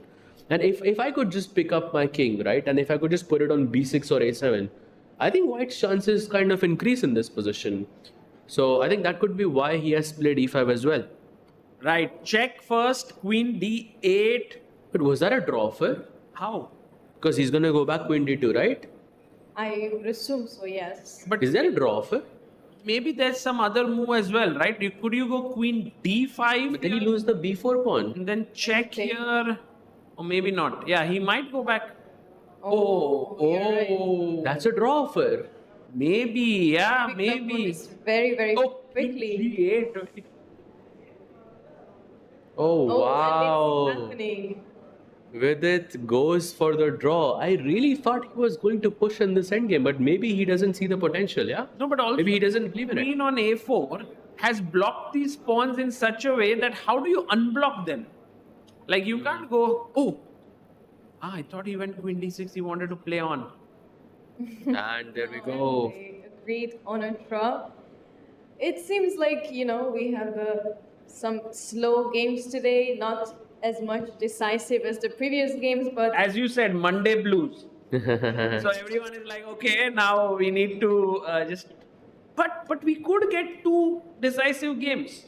Yeah. We could get Arjun versus Pranav as a decisive game and Ray Robson versus Jordan. Both of them can be decisive games for sure. I think both of them white has a very good advantage. By the way, can we quickly go to the challenges section, because Yes. there was a brilliancy played between Harika and Abhimanyu. Oh my god, Abhimanyu once again on a roll. On fire. If you can just go to the last 4 to 5 moves, he played this knight c2, brilliant move, as you will see just now. Bishop c1. Actually, Harika had good chances, yeah, some point. Yeah, at rook d6 she had, but she missed. And look at this knight c2. What a beautiful move. If you take the rook on d7, then black has knight e1 check. Oh. What a nice tactic it is. See, pretty. Rook d7 met with knight e1 fork. That's so nice. And Harika blunders here with bishop f6. But what could be more natural than just putting your bishop on that square? I mean, why is this such a big mistake? that is a very, very good question. I mean, it looks good for the eyes. We are trying to capture the dark squares around the king with the bishop. So I'm not entirely sure what the issue with this is. Maybe Sahaj can give us some insights? Probably you're taking on d1, queen takes d1, and you play knight d4, which is actually what happened in the game as well. And now your entire counterplay is gone. You need pieces to attack. You have bishop on f6, but there is no other piece. There is a queen, but queen can either go to h6 or go... h6 is the only square where the queen can attack. So basically any attacking chances in this position are gone. And that kind of justifies why black is so much winning. And also, she's going to lose the b5 pawn in the next move as well. There is queen d7. d7 and just gone. Yeah, queen b5 or knight b5. You just take everything and leave nothing. This is super tough to play with the white pieces, and it sort of seems like in a span of a few moves, the position completely crumbled. And Abhimanyu once again dominating the field in the challenger section. I mean, he's been playing so amazingly in this tournament so far. Absolutely. He will have a 1-point lead over everybody else once he wins this tournament. Only one draw for Abhimanyu Puranik so far. That was against Adhiban. And since then, he has won 4 games in a row. This would be his 4th win in a row. Right, and Abhimanyu has actually beaten until now Leon Mendonca, Harshavardhan, Vaishali, and now well and truly on his way to beating Harika. This actually seems like Abhimanyu's tournament. Yeah, it seems like he's unstoppable. Maybe a couple of guys who can stop him now are Pranesh and Leon, especially Pranesh because he's yet to play Abhimanyu. But there are other guys as well. We have Iniyan sitting here in the crowd, and maybe he might have other intentions here as well. Today, Iniyan did draw his game against Diptayan Ghosh. Iniyan is playing Abhimanyu with the white pieces on the last round. Ooh. So, Indian will definitely decide what will happen in this tournament. He might be the decider at the end. He's nodding. He says yes, actually. Yeah, he would like to fight for sure. A big fighter. He is. One more game that is ending decisively, and a big result coming in most likely is Harshavardhan G B is on his way to beating R Vaishali.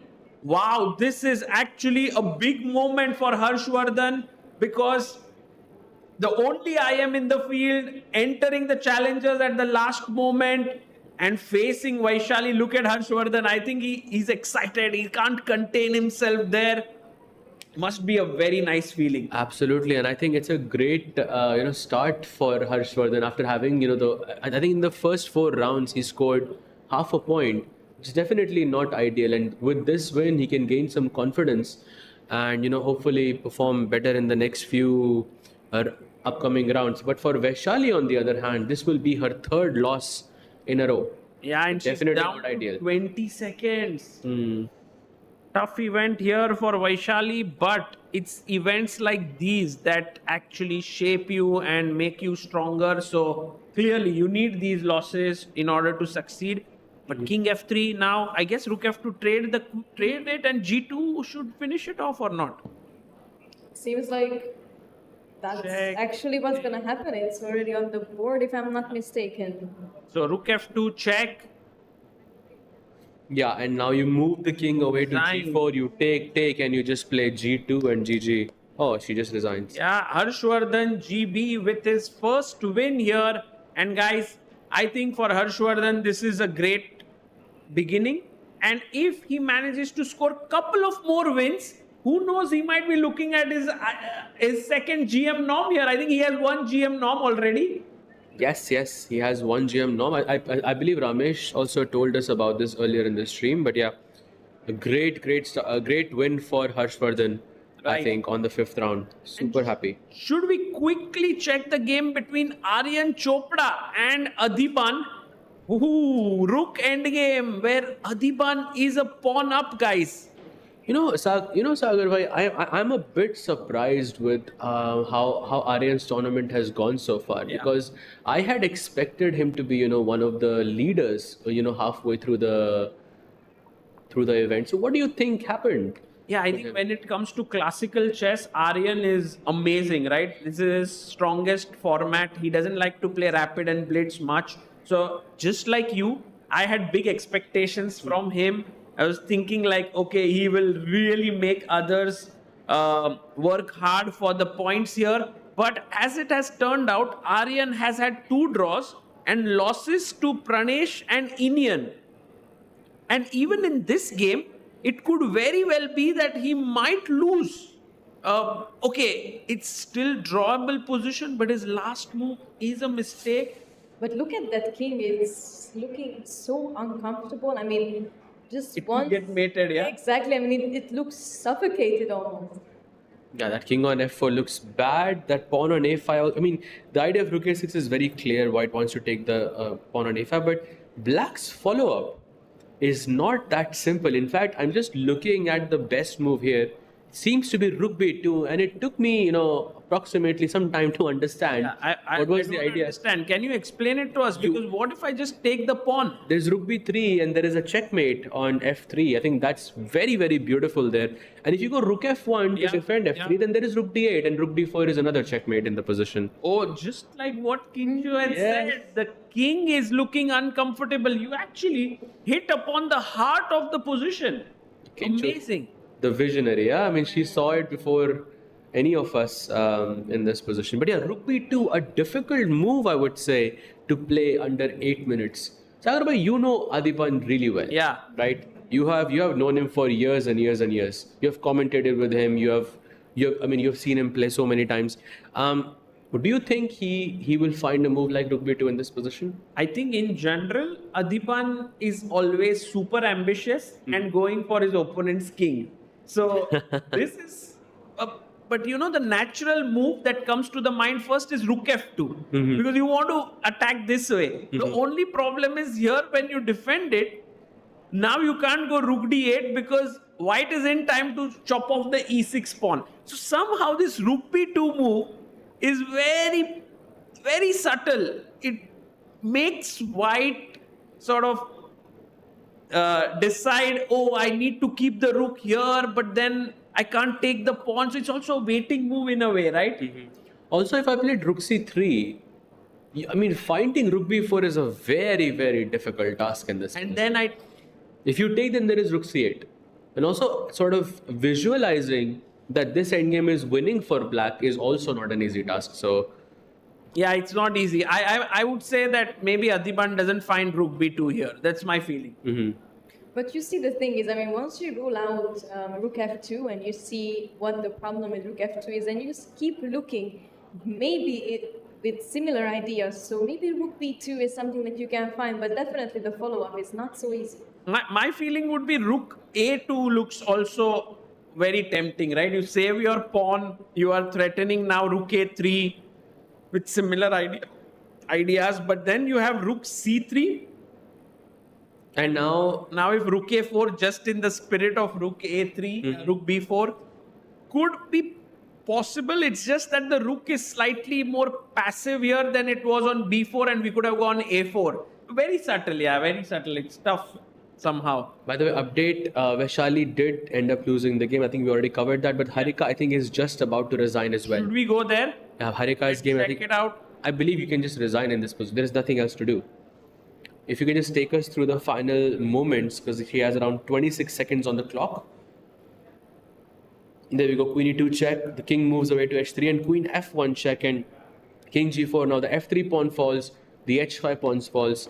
I think all the pawns are falling, that too with checks. And we all know that the combination of the queen and the knight is the deadliest, right? It's the deadliest combination in chess.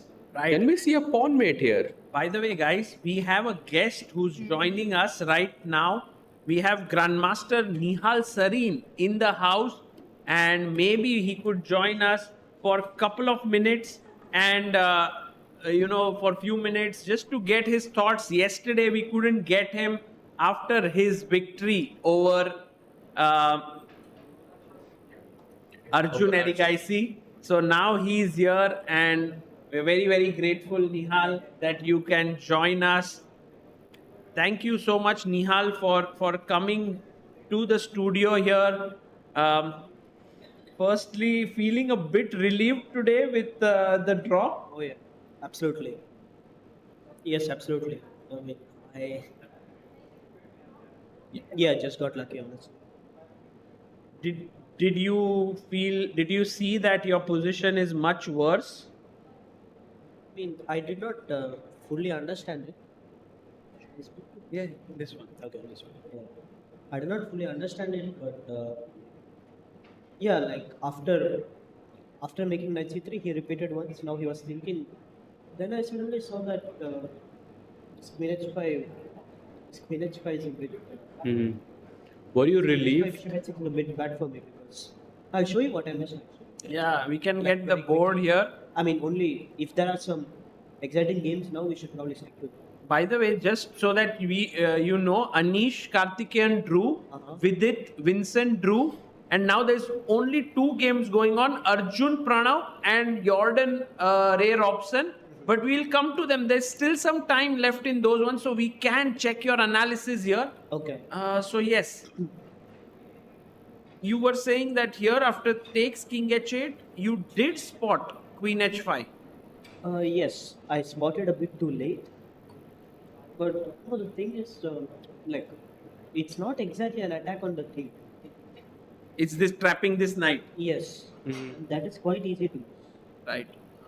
But the thing is, I had to play this, and now bishop h6. So during the game you saw this position, right? Yes. Okay, but got actually, I missed this exact order. I was seeing maybe queen g4 check first. But now I'm fine. Like queen g4 check, I can just go king f5. Ah. And bishop h6, I have like a check. Bishop h6, there's rook h8, yeah.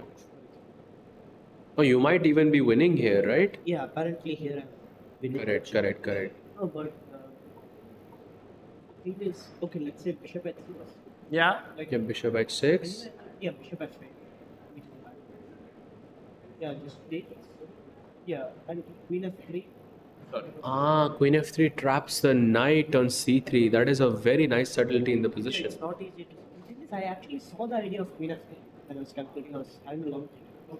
But the thing is, I thought, okay, if I never queen f3 comes, I can okay. I miss rook a. Oh, rook a3. Yeah. Rook a3 is the one. And your knight is gone. Completely trapped. Cannot even go knight a4 because of just rook a1 or something, and then the game is over. And the problem is also not so much about the material. It's just that my whole king side is gone. Yeah, his king is very safe. My king is very weak. I can just reserve. So yeah, I would have to try something like bishop c5, which is what he was worried about. So Nihal, around which time did you think that the position is no longer equal and you thought you were in trouble? No, at the very end of it. At the very end. Until then, I thought I was fine.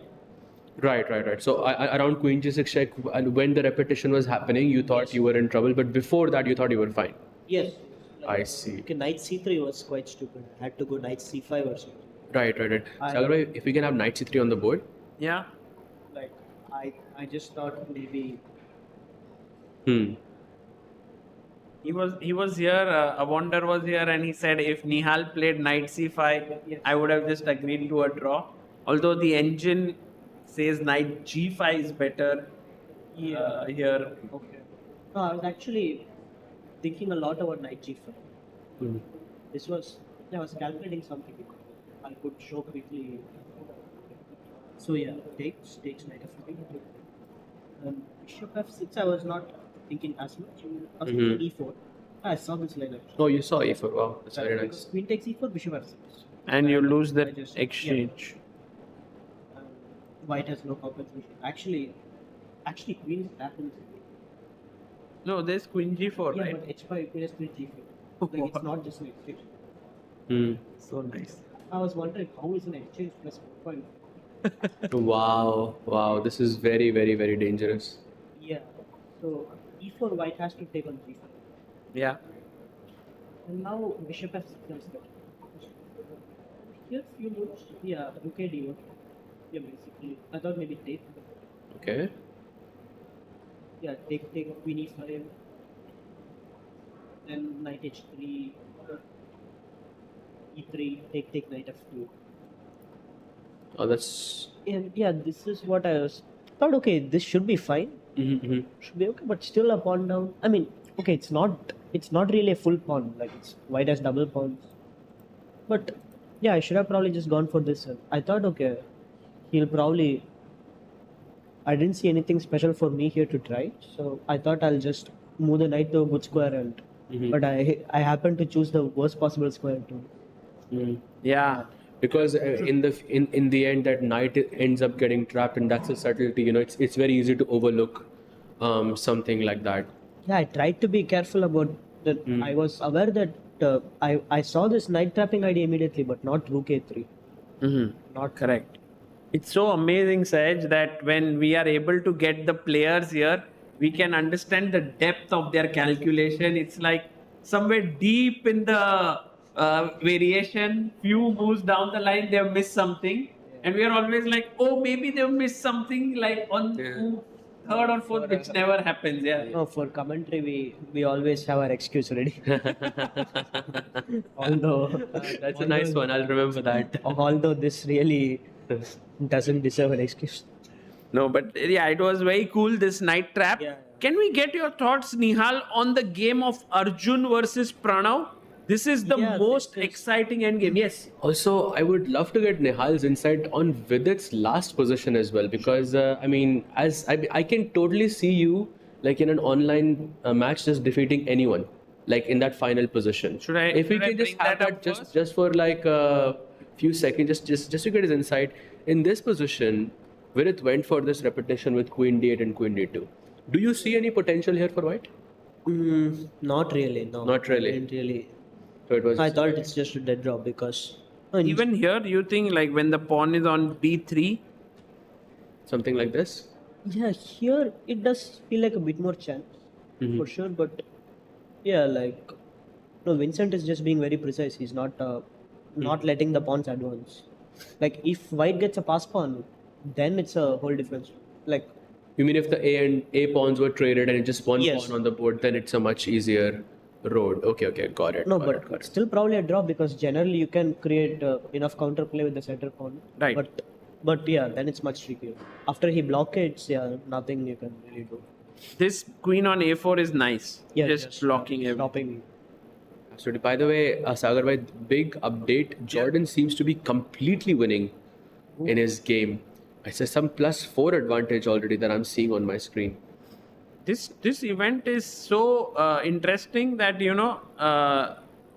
Ray Robson beats Vidit, and Vidit beats you, then you beat Arjun, then now Jordan beating Ray. Like everyone's beating everyone. There's no one who is actually safe here except Vincent until now. Yeah.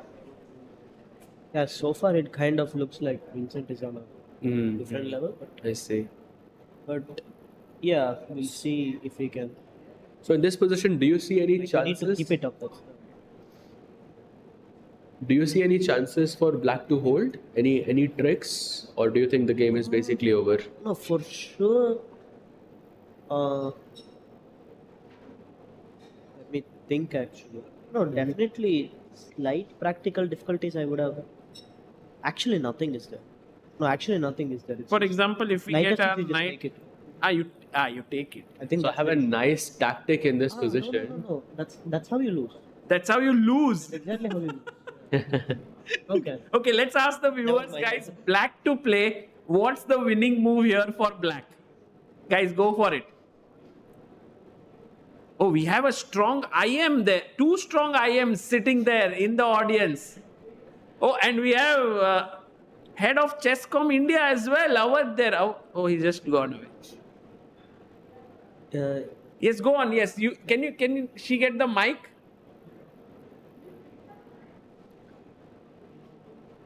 Yes, we have a microphone there. Please tell us your name. Please tell us your name and the move. Udaya says F4. Nihal, is that correct? Yes. Wow. And if king takes e4, you take f takes g3. Yes. And white's own pawn on e3 is stopping the king from getting back in time to stop the pawn. Such a beautiful variation, Nihal. I think to answer your question, yes, there are tricks. I just fell for it. That's such a nice moment. Oh, knight f6 played. And now Jordan. It's a very... No, it's actually a very fascinating question because knight h5 is a... Yeah, this is a big threat, right? Rook h6 being a draw is crazy. There is nothing more natural than rook h6. Oh, rook h6. And once again, this crazy move to draw f4. Yeah, here it's more... Suddenly black is in time to create just enough counterplay. It seems. This game is very interesting. So I'm very, amused by how you asked Nihal, are there any tricks? And at first he was like, no. And then one trick came up, then the next. And it seems like this position is... No, because I thought knight f6, rook f6 is just over. That's why. I was checking. Yeah, exactly. So there were 2 moves in this position that were still winning for white. One was rook g5 and the other was king c7. And I couldn't make out why king c7 is a good move. And he played king c7. Yeah, I know. But what is the point of king I? Because of Maybe knight he's going h5, you have king d8. d7, yeah. Yeah, knight, it's very nice actually. Yeah, just mates him. Yeah. Whom? So, but how do you win this too? I don't know. Yeah, I think maybe here with the time edge, he should be able to win this. Should we quickly get your thoughts on the Arjun game? I found one more way to lose. Okay, it's such a stupid. Wow, let's. Rook g7 98 check. Okay. But I was trying to stop king f7 okay, for a second. Right. It allows knight h5 also, so it doesn't make any sense. But yeah. Nice. But it's a bit crazy that king d8 is not the move. The computer is just saying to go back which I'm sure is not what he wants. Like the computer is just saying to go back king c6. King You're not D8. really making progress here. Oh, I don't think this is easy at all. You don't think this might be? It might be very tough to win this, yeah. Yeah. Really not easy. Oh, look at Jordan. Yeah, he's quite worried there on his face. It's like, oof. Yeah, it's pretty. He goes rook g5. Okay, that's That's a nice move because now king f7, f5 pawn falls. You have no knight h5 business. but yes, true. So it's like a nice prophylactic move. Yeah. How about knight h7 though? Sorry, did you want to check the other game? I just wanted your thoughts on that one as well because we Yeah, don't. that We also always thought Arjun would convert it, but Pranav seems to have been like so solid here. Yeah. No, this is. I see that the engine is saying equal, but no, it's definitely, as you said, it's a bit tricky for black with white having the outside pass pawn. But But it was much worse a really? few moves ago. Like Arjun was close to like when we reached such a position here, we thought that for sure Arjun will convert this. There's no way that he will hold it. Oh, this looks horrible actually. Yeah, and from there Pranav has actually managed. I mean, such great tenacity shown by Pranav. Yeah.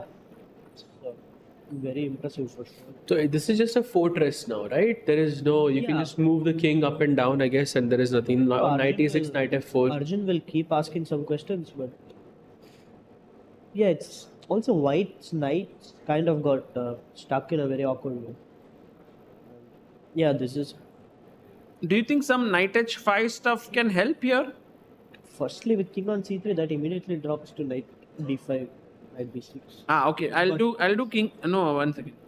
Actually, where do you put the king? On b4? Yeah, b4. Then b4, and then I want knight h5. Yeah, but I think just knight e6, but then you come knight g3 and knight f5. Yeah? Like, but what do you play here as black? Yeah. Yeah, knight e6. Knight e6, king b4. D5. Ah, it's tricky actually. If you have to play d5, suddenly Like the position changes a bit. check, and then I play knight. I mean, I don't know. There will be a No, lot of. this is tricky. No, this is tricky. Maybe king d7 is what the computer is saying. King d7, king c6. That seems to be clean. But yeah, like I don't think this game is over yet for sure. Definitely chances for Nihal, as we promised, like we won't keep you for long because you also had a long day. This tournament is also super intense. 4 more rounds to go. Just your final thoughts. Are you feeling good about this event? Start wasn't that great. Some results didn't go your way. But after this win with Arjun, today's draw, are you feeling in the groove? yeah, for sure. I feel good. Yeah, like last 2 days things did go my way a bit. Very happy about that. Yeah, in general, I just hope to be able to play some interesting chess. And yeah, I shouldn't be too happy about today. Like, shouldn't rely on luck. Of course. Right. Well, as everyone, we spoke about it. It's time for pickleball at 8 p.m. So have a good time, Nihal. Thank you for joining us. Thank you. Guys, that's Nihal Sarin joining us. Nihal, thank you. We'll have Kinsho back here, and the game is getting super tense here because will Arjun Erigaisi convert this into a win? Will Pranav hold his own here? Knight goes back to e6, and we have a game. Oh, in the challengers, very quickly, there is some update in the Adhiban game against Aryan Chopra. A draw has been, I think a very likely draw is going to. I'm not so sure because it's not an easy draw in this position because black seems to have gotten this opposition unless there is rook e5, which is just a rook e5 works. rook e5, if rook e5 works, then this is just over. I thought if not rook e5, then this could be a bit tricky. Check, takes, I take, and it seems like it's winning unless opposition saves the day. Yeah, earlier it seemed like maybe there could have been something in the position, but it just seemed like it got so simplified that the game is ending soon in a draw. Not yet.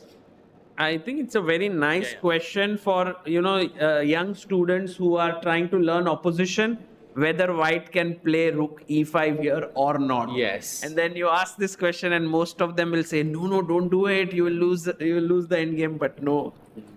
Oh, and we have handshake now. Yep, handshake. Another draw in the challenges section. I think all results out. All results out. 3 draws and 2 wins for black in the challenges section so far. It seems like Abhimanyu Puranik is running away with the tournament with 4.5 out of 5.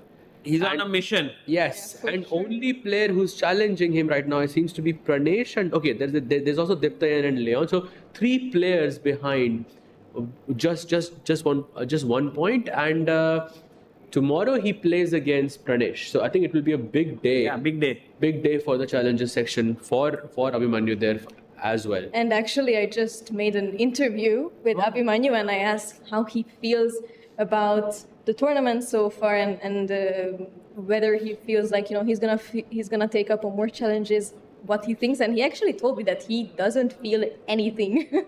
This was his answer to my question. He doesn't feel anything. He feels it's a normal day, for him. Yeah, normal day in the office, beating everyone. Wow.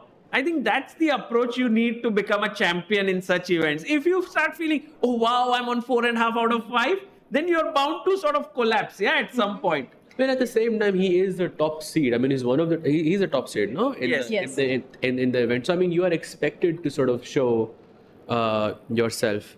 Guys, what happened? Pranav has found a way to simplify stuff. He gives a check. He gave up a pawn. Now, with the king moving away, where will the king go? To d3 or c4? Maybe there's a knight trade, then I attack your knight, then I pick up this pawn. I don't know if I can calculate everything, but is it a draw? No, it looks like a draw, but I have a question. Yeah. Instead of d4, if I played knight f4, isn't that your knight trapped? Isn't the knight on g5 trapped? Wow. Because I can play f6. Yes, you're See, this is the only scenario where I would accept moving the golden pawn. Nice one. Oh man, that's a great point. I mean, is the knight gone? I think the knight is gone, and maybe Pranav has missed this. Wow, that's a great point, because king d4, f6, it doesn't lose the game, but you have to find this insane move, king e3. He could have got some chances He could have had actually played for a win in this position for sure. I mean, if you want a draw, you can just go knight g2 and knight f4, and Arjun would be forced to repeat here. That's such a nice point. Well, I'm sure Pranav would have been super sad if this was the only way to draw, but fortunately, he has not botched it up yet. d4 also works, but maybe not so sure. Let's go king c4. Let's see what happens next. I think this game still has some twists and turns, Absolutely. I mean, I believe maybe f6 is also an option in some positions, but we also have to consider that Pranav has almost half of the time of Arjun. So he definitely needs to be careful, because one small mistake can still cost the game. True. Absolutely true, especially in these crunch moments with very little time on the clock. When you make a mistake in the endgame, there's no time to fix it because the game is basically over. By the way, speaking of, we also have a game between Jorden and Robson, which was initially supposed to be winning for Jorden, but now it looks like he has just committed a mistake with king f7, but one move ago it was actually completely equal because of f4. Wait, isn't this the exact same position we were speaking of with Nihal? Yeah, we were analyzing this, but we didn't analyze it totally as to why this was a draw. But yes, after king f5, somehow the g pawn starts to roll, the king starts to enter in. I mean, Ray Robson doesn't have enough time to figure out the complete details of such a pawn sack.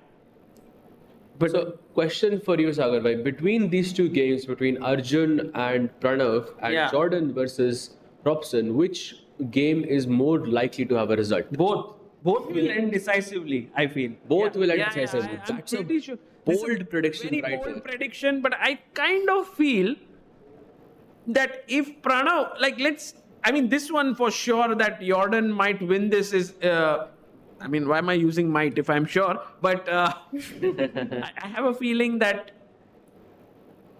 Jorden will win this. But in the Pranav game, because Arjun has just snatched a pawn, by the way, check, d3, knight e4, I have a feeling that Arjun still has chances. It's just Arjun is very tricky in these sorts of scenarios, so I do agree with you there. But somehow that Jorden, even though he seems more winning, the fact that he missed that resource of f4 makes me think that game might actually not go his way. You think both will end in a draw? Yeah, I think Arjun will win, but I think Jorden might draw this because I actually think the complete opposite of yours. So I believe that the Arjun Pranav game might actually end up being a draw, and I think Jorden is going to take this home. So basically, I love how everyone has a different. Basically, all of us are divided. We chose all the three possible options in different orders. Essentially, that's how complicated chess can be sometimes. Okay, but objectively speaking, this should end in a draw, and Jorden should win. That's what you have actually predicted. So you're going really objective here. Yeah, can't be too unsafe when I'm following the engine. What I don't understand is how has Arjun managed to keep more than 10 minutes on his clock? Yeah, he's just very quick. Very quick there. So this is why I am more inclined to say that Arjun has a good chance, because he will use those crucial 10 minutes in crunch moments and. But do you see any way to directly draw here for black? Like if there is a direct way, then no matter what time, it doesn't matter, right? You see, one thing is for sure that Pranav has to find that direct way to draw now, because if he goes under a minute, then you might not be able to find something like this, right? I personally, probably there's bishop b7 and bishop takes c4, but he plays bishop b7 on the board. He finds it. What a guy! Bishop b7, and if king c3, maybe he'll just chop this off. Take. But why can't I play knight to d2, for example? I'm not going to allow you to exchange the... Are you not scared of your knight getting trapped there? Knight d2.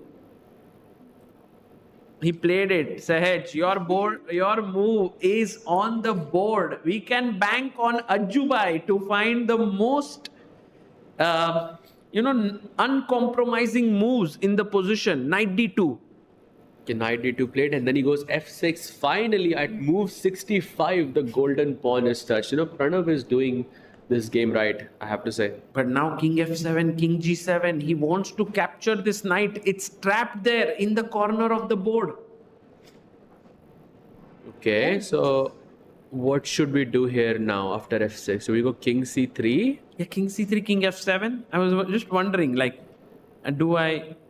can I do this? So if you take on d3, I go king g7. And now knight f6, and maybe I can try to trick you there. But yeah, I have to agree with Kinshir. This looks more closer to a draw.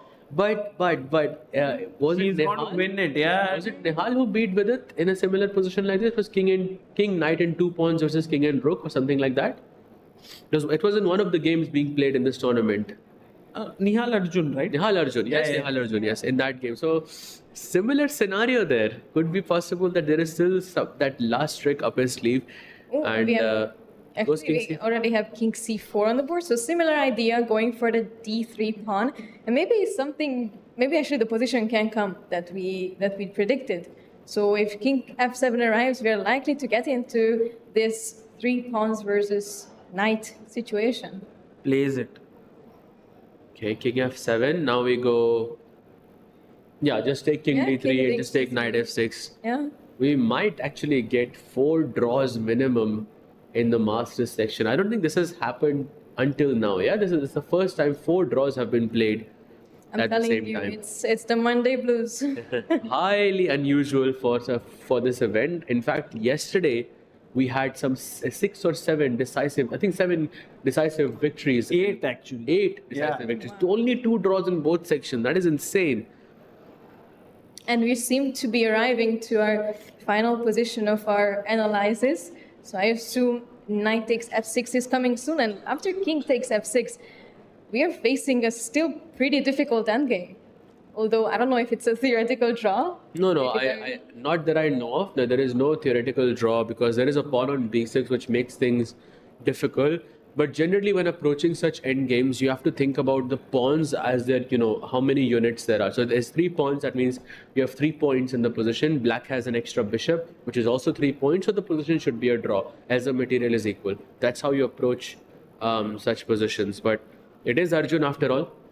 And Arjun can create those complications at the very last minute. I would say he might have a better chance of winning this position had Pranav had around half a minute on the clock or 1 minute on the clock, maybe a 2-second increments instead of a 30 seconds, sorry. But neither of that is the case here. So yeah, Pranav also has 5 minutes. 5 minutes. That's a lot of time. Yeah. Also, just so that everyone's aware, taking here would lead to a loss because then you try to stop this pawn, but the king simply moves in. F4, F5 could come in. So this is not a good idea to take the knight. Yeah, I believe we have to sort of keep also the bishop so that it can be a helping piece against the running down pawns. And knight f8 is on the board. So as we mentioned, keeping the pieces on the board. And I assume Pranav is going maybe for the b6 pawn here? Yeah, he's coming knight d7. He wants this pawn. But imagine we go king d4, knight d7, and knight to c5. Takes, and now bishop f3. I think that's a draw just, yeah. Mm-hmm. Okay. I don't know if Arjun can try a lot here. No, I think he will try for sure. But what can you try? Yeah, now knight d7 is coming. He'll go king b5. Maybe. Yeah. He'll try to avoid exchanges as much as possible. But yeah, looking difficult. And maybe let's move our attention to Jordan's game against Robson because he has a better chance of scoring a win there. Okay, let's head over to that one. Somehow this position also not easily winning here. King c6. Yep, king c6 and now king goes to e6. I feel like there is a threefold repetition coming here somewhere. Is that true, Sagar bhai? Have we seen this position before? Let's see. I'd be shocked if this was a threefold repetition. I mean, no, I'm sure a similar position did arise on the board before. Yeah, that's a threefold repetition. No, Rook g6. Yeah, that's the exact same position as the last. He can claim actually. Ray Robson can at some point claim for a draw, but maybe. But the question is, does he realize? Because when you're so low on the clock, it's not your first instinct to start counting whether this is a threefold repetition or not. Correct. Yeah, absolutely. So king f7, which I think that's been the defense so far. White is forced to go rook to g5 or rook to h6 and then king goes back to e6. The problem in Jordan's position is that he sees this idea of rook takes f6, which we discussed earlier with Nihal, but it's just not working. It's just not working. And Ray Robson is just moving back and forth with his king, not letting the white pieces sort of break through. Oof. Also, a good initiative to at least gain some time, because both of the players are now under 2 minutes and the stakes are really, really high here. By the way, guys, let's move to Arjun versus Pranav because they have, I think, agreed to a draw. The final moves were, at this point, knight e5, f4, takes, f5, and then finally, this is how it all ended. Huge congratulations to Pranav. Mm-hmm. I think he has managed to surpass the predictions and expectations of everyone who thought Arjun will win. This might well be just a half a point, but I think it's as good as a win for Pranav. Absolutely, especially considering with the black pieces and holding the position down for such a long amount of time, and he never gave in. Yeah, amazing. Amazing performance by. I'm a fan of Pranav's defense. Yeah, what about you guys? I mean, definitely. He also was so low on time. It seemed like almost the whole end game he was, sometimes even close to getting on seconds. And definitely he needed some nerves to keep himself collected, especially against Arjun, who is, he's a beast. Yeah. Absolutely. So now we are just down to the one final game between Jorden and Robson, and some progress there. At least I'm excited to see what the bar has to say in this position, because we've been looking at this exact same position with the white rook being on g6 on h6, but now Jorden sort of switches his technique. He tries to bring the rook maybe on the queen side via a1, and maybe the king goes to c5 and d4, and maybe he can try to create some counterplay there. But looks like it is winning. I can see it's +5 according to the engine. Yeah. But what happens on the board is a completely different story. Let's see. We have had 4 draws today. No wins. Will we get one win in the Masters is the big question. And it would be quite refreshing to see a decisive game in the Masters section. But also, it's important to notice that both of the players are now playing on increment, which is really, really tough. yeah, both down to a minute on the clock. And Jorden has had some really, really good games, but that final 10 minutes, 15 minutes has been missing.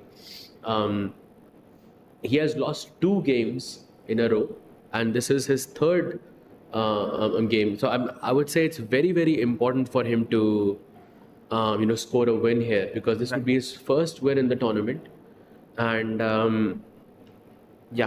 I think it's very, very crucial that he scores a win for his confidence. True. Yeah, this win is super important.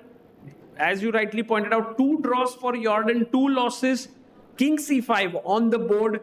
Now this plan to put the king on d4 is the plan. Oh, but black stops it. Black is like, I won't give you that option, but maybe we can make a waiting move. Rook at 6. And then if king e6, king d4. Somehow... Yeah, there is no knight h5 in this position. I don't know if king f7 then... And then you go king to e5, I guess. You enter... Oh, but he goes rook d8. What? Does he allow knight h5 here? Or is that a big deal? It seems that way, but I'm not sure if this is... I mean, it looks so dangerous, giving up the d5 pawn. Maybe the c pawn can also start running. It's not an easy decision to make at all. So now if knight h5, rook d5 check, king e6, then this pawn is hanging. Oof, the game will get sharp. I think Jorden basically didn't find a way to break through by staying on the h file, and he said, let's go to the d file now. Yeah, I think it's a good question also that Jorden is asking, because since Robson is under 30 seconds, he has to calculate all of these moves. Yeah. Find out knight h5, rook takes d5 check, knight goes to g3. All of this, it's not easy to sort of play this just based on intuition. Agree. He might just play king e6 or something and to keep things balanced. 5 seconds, 4 seconds for Robson. Oh my god. He goes knight h5. Knight h5 does come. In under 2 seconds, he plays knight to h5, and it was a best move here. Rook takes d5 has to be played, otherwise you played rook d8 for nothing. So rook takes d5, the king has to go somewhere. But Jorden doesn't seem to be sure of this decision. I mean... Well, he could potentially give a check on e8. So that's the other option. But rook takes d5, very likely. Oh, he gives... Wait, you're right, actually. Oh my god, he's blundered. That's a huge blunder by Jorden, and now the position is equal. Yeah, now it's if he goes king takes d5, which I think is what he's intending to do, black goes knight takes g3, and that's it. This is just equal. Well, but there are still some tricks, I guess. 100% there are tricks, but I think Ray Robson is very happy now, because his play is simplified. He just has to go knight f1, attack here, g-pawn is running down the board. Sagar bhai, any chance that Robson can win this? This is exactly the type of moment when you have a winning position, right? You have tried for such a long time, but then you miss that one move by your opponent, and then there is this, I believe, this zone you are in and where you are the most vulnerable, because you still want to play for a win, and most players, let's say 99 out of 100 players would over push in a situation like that, and I feel that moment is coming here. It could come. Yeah, that's for sure. It could come, but maybe Jorden, no matter how hard he tries, he might not able to lose this. That's my feeling. He might be able to sacrifice his rook for the pawn. He has a C passer here, which is running down the board. So White has plenty of own assets here, but clearly he would be very upset if this ends in a draw. Like, Jorden would be kind of nursing this hope of winning this game for now couple of hours already. And Kincho, what do you think? Look, the thing is that we all know that Ray Robson is super good at tactics. And my fear is that maybe Jorden is going to run into some tactic, maybe with a fork. And also the pawns are running down on the G and F file. So not an easy game still. And we are already under 20 seconds now, and Jorden is making rook f8 check. King e7. Only move, by the way, if you optically speaking, I like king g5. I feel like that's the most logical move to play, because but then you want to push space, your king, right? Yeah, then there's king e5 and you're basically paralyzed. Like you're basically in a zugzwang. Because the knight doesn't move. Without the knight, the g pawn doesn't move. The f pawn doesn't. Nothing moves basically. So you have to go king e7 in this position. Yeah, only move here.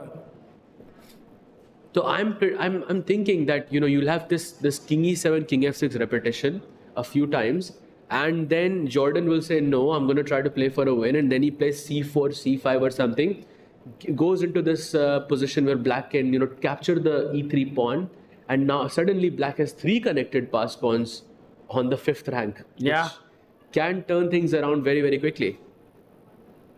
Okay, Sahaj, let's see.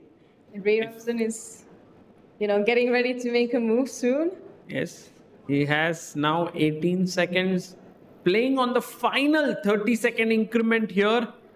He goes king g7, not the best move. Oh, that's a blunder.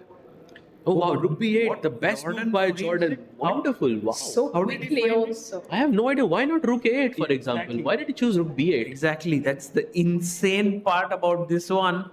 I guess after rook a8, knight to f1. King to d4, I guess. Yeah, and just to show like that's the best move there. So if rook b8 and knight f1, king d4. G3, I'm guessing. There is rook b2. But why is there no rook a2? Because in one line, white is winning, and the other line, it's a dead draw. Right, exactly. King d4, g3, rook a2, king g6. Oh, it's so insane. How did Jorden even guess it? It's... Okay, let's just look at why rook b2 works. For example, sorry guys, I'm just very curious. So, by the way, rook b8, knight a2, rook e2 has been played. 3, rook b2, and if king g6, c4, only move. I believe it was f4 here. No, it was f4 in the other line. Oh, in the other line it's f4. I think so, yeah. So f4 maybe has some nuance in this position. Got it. Okay, guys. ef4 and king f5, and there is some nuance where the rook on b2 is winning and rook on a2 is a draw. No way. No way that Jorden saw it. He just somehow chose the right square through intuition. Yeah, that's amazing. Yeah, the intuition worked wonders for him. By the way, Robson's last move was played in under a second. So that's how you know that Robson was in trouble. That's how you know that he thinks that the position has not gone his way. By the way, such a beautiful move, right? Like rook b2, because if you take the pawn here, then king c4 or king d4. Isn't the knight trapped? Because the knight goes to d1, rook d2, and if knight goes to a4, rook b4. Wow. That is beautiful, actually. Amazing, guys. Look at the knight getting trapped in the corner of the board. This endgame is worthy of deeper study, actually. Yes. To learn so much about endgames. And it's also crazy to see how the players see these moves in just a couple of seconds. Yeah. And C4 Innovative. already arrived to the board. C4 played. Past pawns must be pushed. Yes, but G3, these pawns are not going anywhere because the rook is doing a phenomenal job on the second rank. Absolutely. Knight goes to D3 and now... Can we go rook D2? Is it possible? I think so. Seems very logical. But rook B1 is the best because it controls the B4 square as well.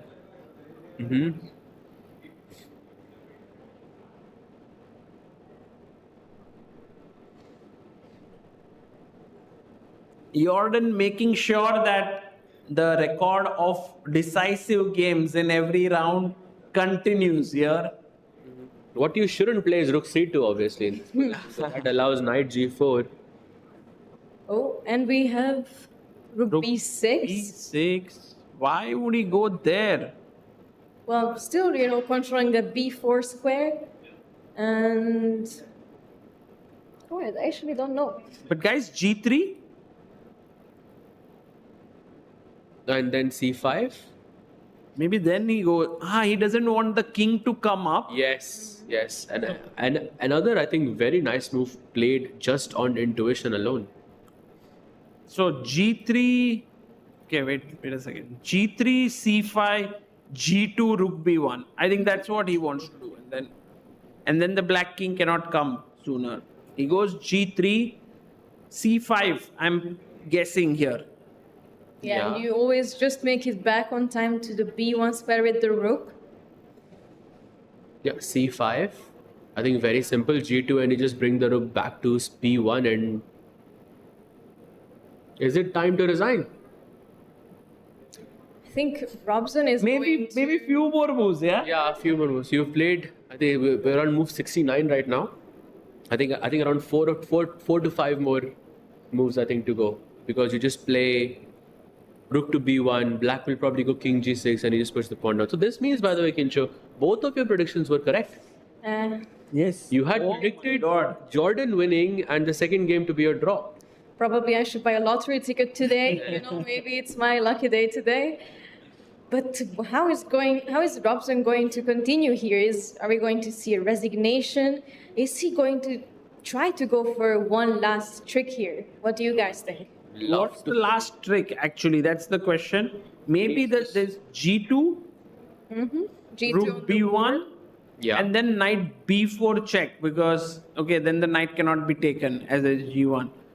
Knight B4 check, there's just king E5 and you just take on F5 and that's it. This is a very interesting point that instead of rook B1, let's assume you played rook B7 check, right? Black plays king F6 and then you play rook B1. So this exact same position, black's king is on F6 instead of G7.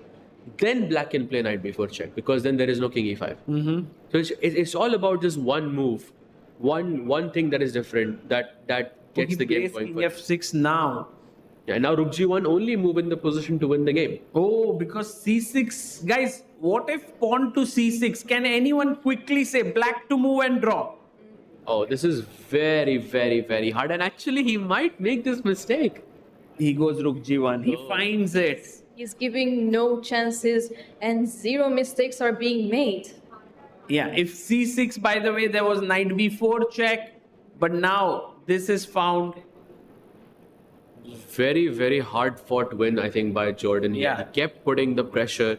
Once again, king D6 only move, but I think this is pretty obvious. This is obvious. I think Jordan will have such a nice evening today because, when you win such a hard fought game, you really enjoy the dinner, you enjoy your sleep.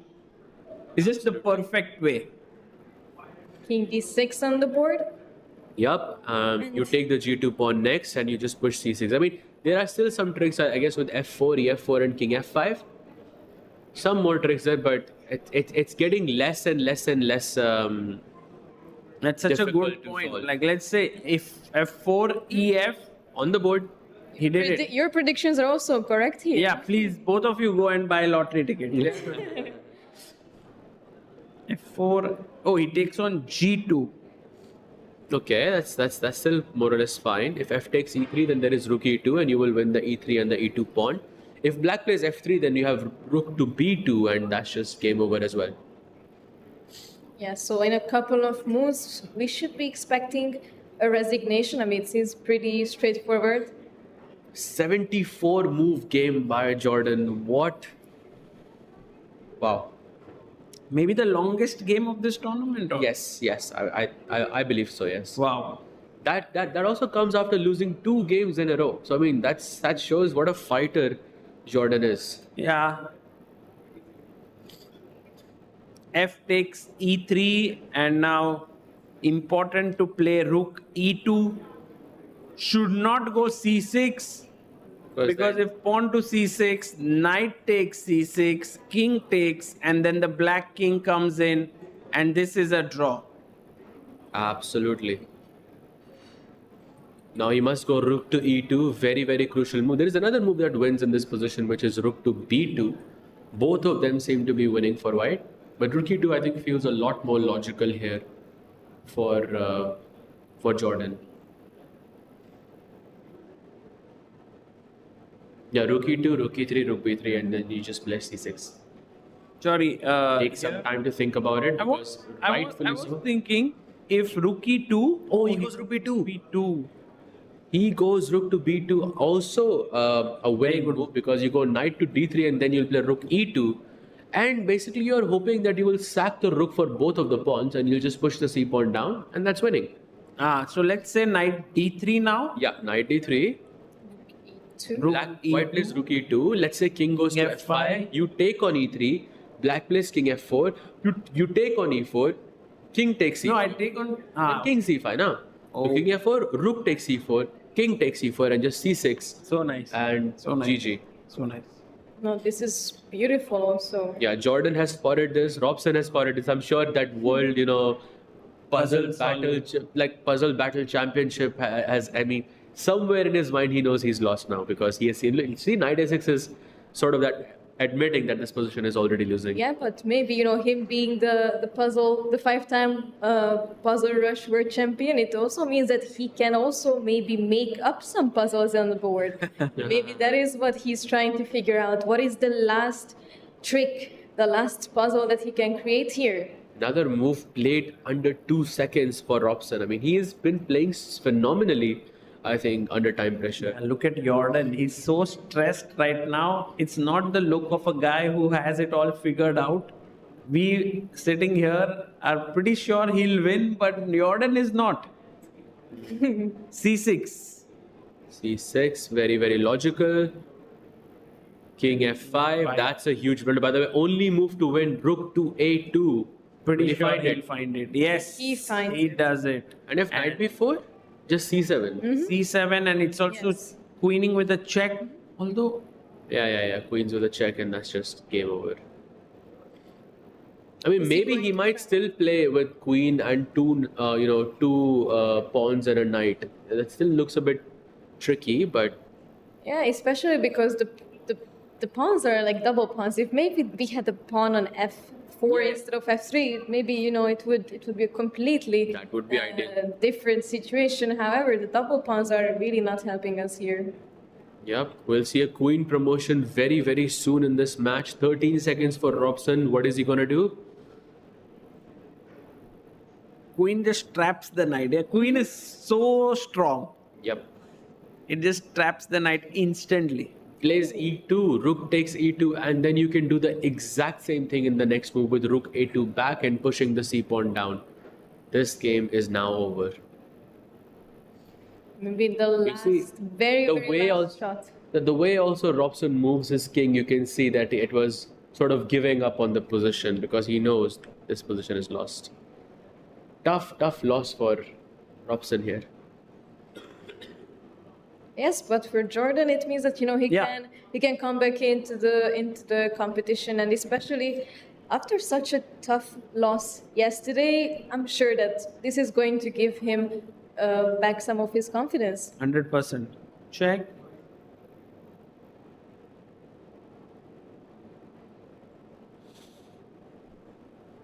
he actually gives a check here and maybe is forcing the king away. Jordan's moves have been very classy, yeah, here. All these rook moves, king g4. Why didn't he go king g3? Oh, again, you can play rook a. Yeah, king g3 would have made more sense to me as well. But after king g4, there's just rook a2. Because now you can promote with a check one more time. Yeah, he does Yeah. it. Okay, knight b4, I think he will play. But Pretty sure, once yeah. the queen is there, he's just going to resign. Yep. Knight b4 is on the move now, on the board now, and Okay, my prediction is c7, knight takes a2, c8 queen. He moves the king, queen c4, and then he resigns. Nice. good point. Check, king f3, queen c4. The knight is trapped, guys. And with e3 here, e2, it's a central pawn against the queen, and that is always winning. It's happening. No. Sorry, it's my analysis. Oh, it happened. No, it is happening. All right. Are your predictions going to come true? We'll see in the next move. If Robson resigns, then he resigns. Yes. Guys, big round of applause to Jordan. I think fantastic play. Really hats off to his fighting spirit. And also Ray Robson for not giving up till the very end, giving us our only decisive game in the Masters section. And with this, I think we had a... Whoa, what a long day of chess. Yeah, maybe the longest. I think the longest day of chess. Wow, we have had the longest day of chess. Also, you had, the Pookie at the. We had Nihal, we had Awonder. Yes. We had RB Ramesh joining in. So today was a very exciting day. Definitely. So, yep. I would say the results, were a bit dry today, but yeah, Jordan winning that game in 80 moves was, I think, very, very, very nice. Yes. And in the challenges section, let's have a look. We had two results, I believe. Vaishali lost to Harshavardhan, and then Abhimanyu defeats Harika as well. Leon versus Pranesh is a draw. AD versus Aryan also a draw. Iniyan versus Diptayan also a draw. And then right now, correct me if I'm wrong, Sagar bhai, Abhimanyu is leading with 1 point. Yes. And Vincent is also leading with a full point. Wow. Because Arjun couldn't win his game. So right now, both sections have a leader by 1 full point. And guys, we were very, very happy to cover this. Oh, we already have the pairings for the 6th round. I think the most exciting one from this is Vidit Anish. Two friends fighting each other. But the big one, Vincent versus Arjun Erigaisi. That would be amazing. For the lead in the tournament. So would you say this is the most critical round tomorrow that we have? Actually, for the Masters and for the Challengers, because tomorrow Pranesh plays against Abhimanyu Puranik. Yeah. So both of them having the most critical round, and this will decide who takes it away. Tomorrow. I'm very excited, guys. I hope you are as well. Thank you all for coming here. Thank you, Sahaj. Thank you, Kincho. And guys, we will see you tomorrow. Same time, same place. Until then, bye-bye. Bye.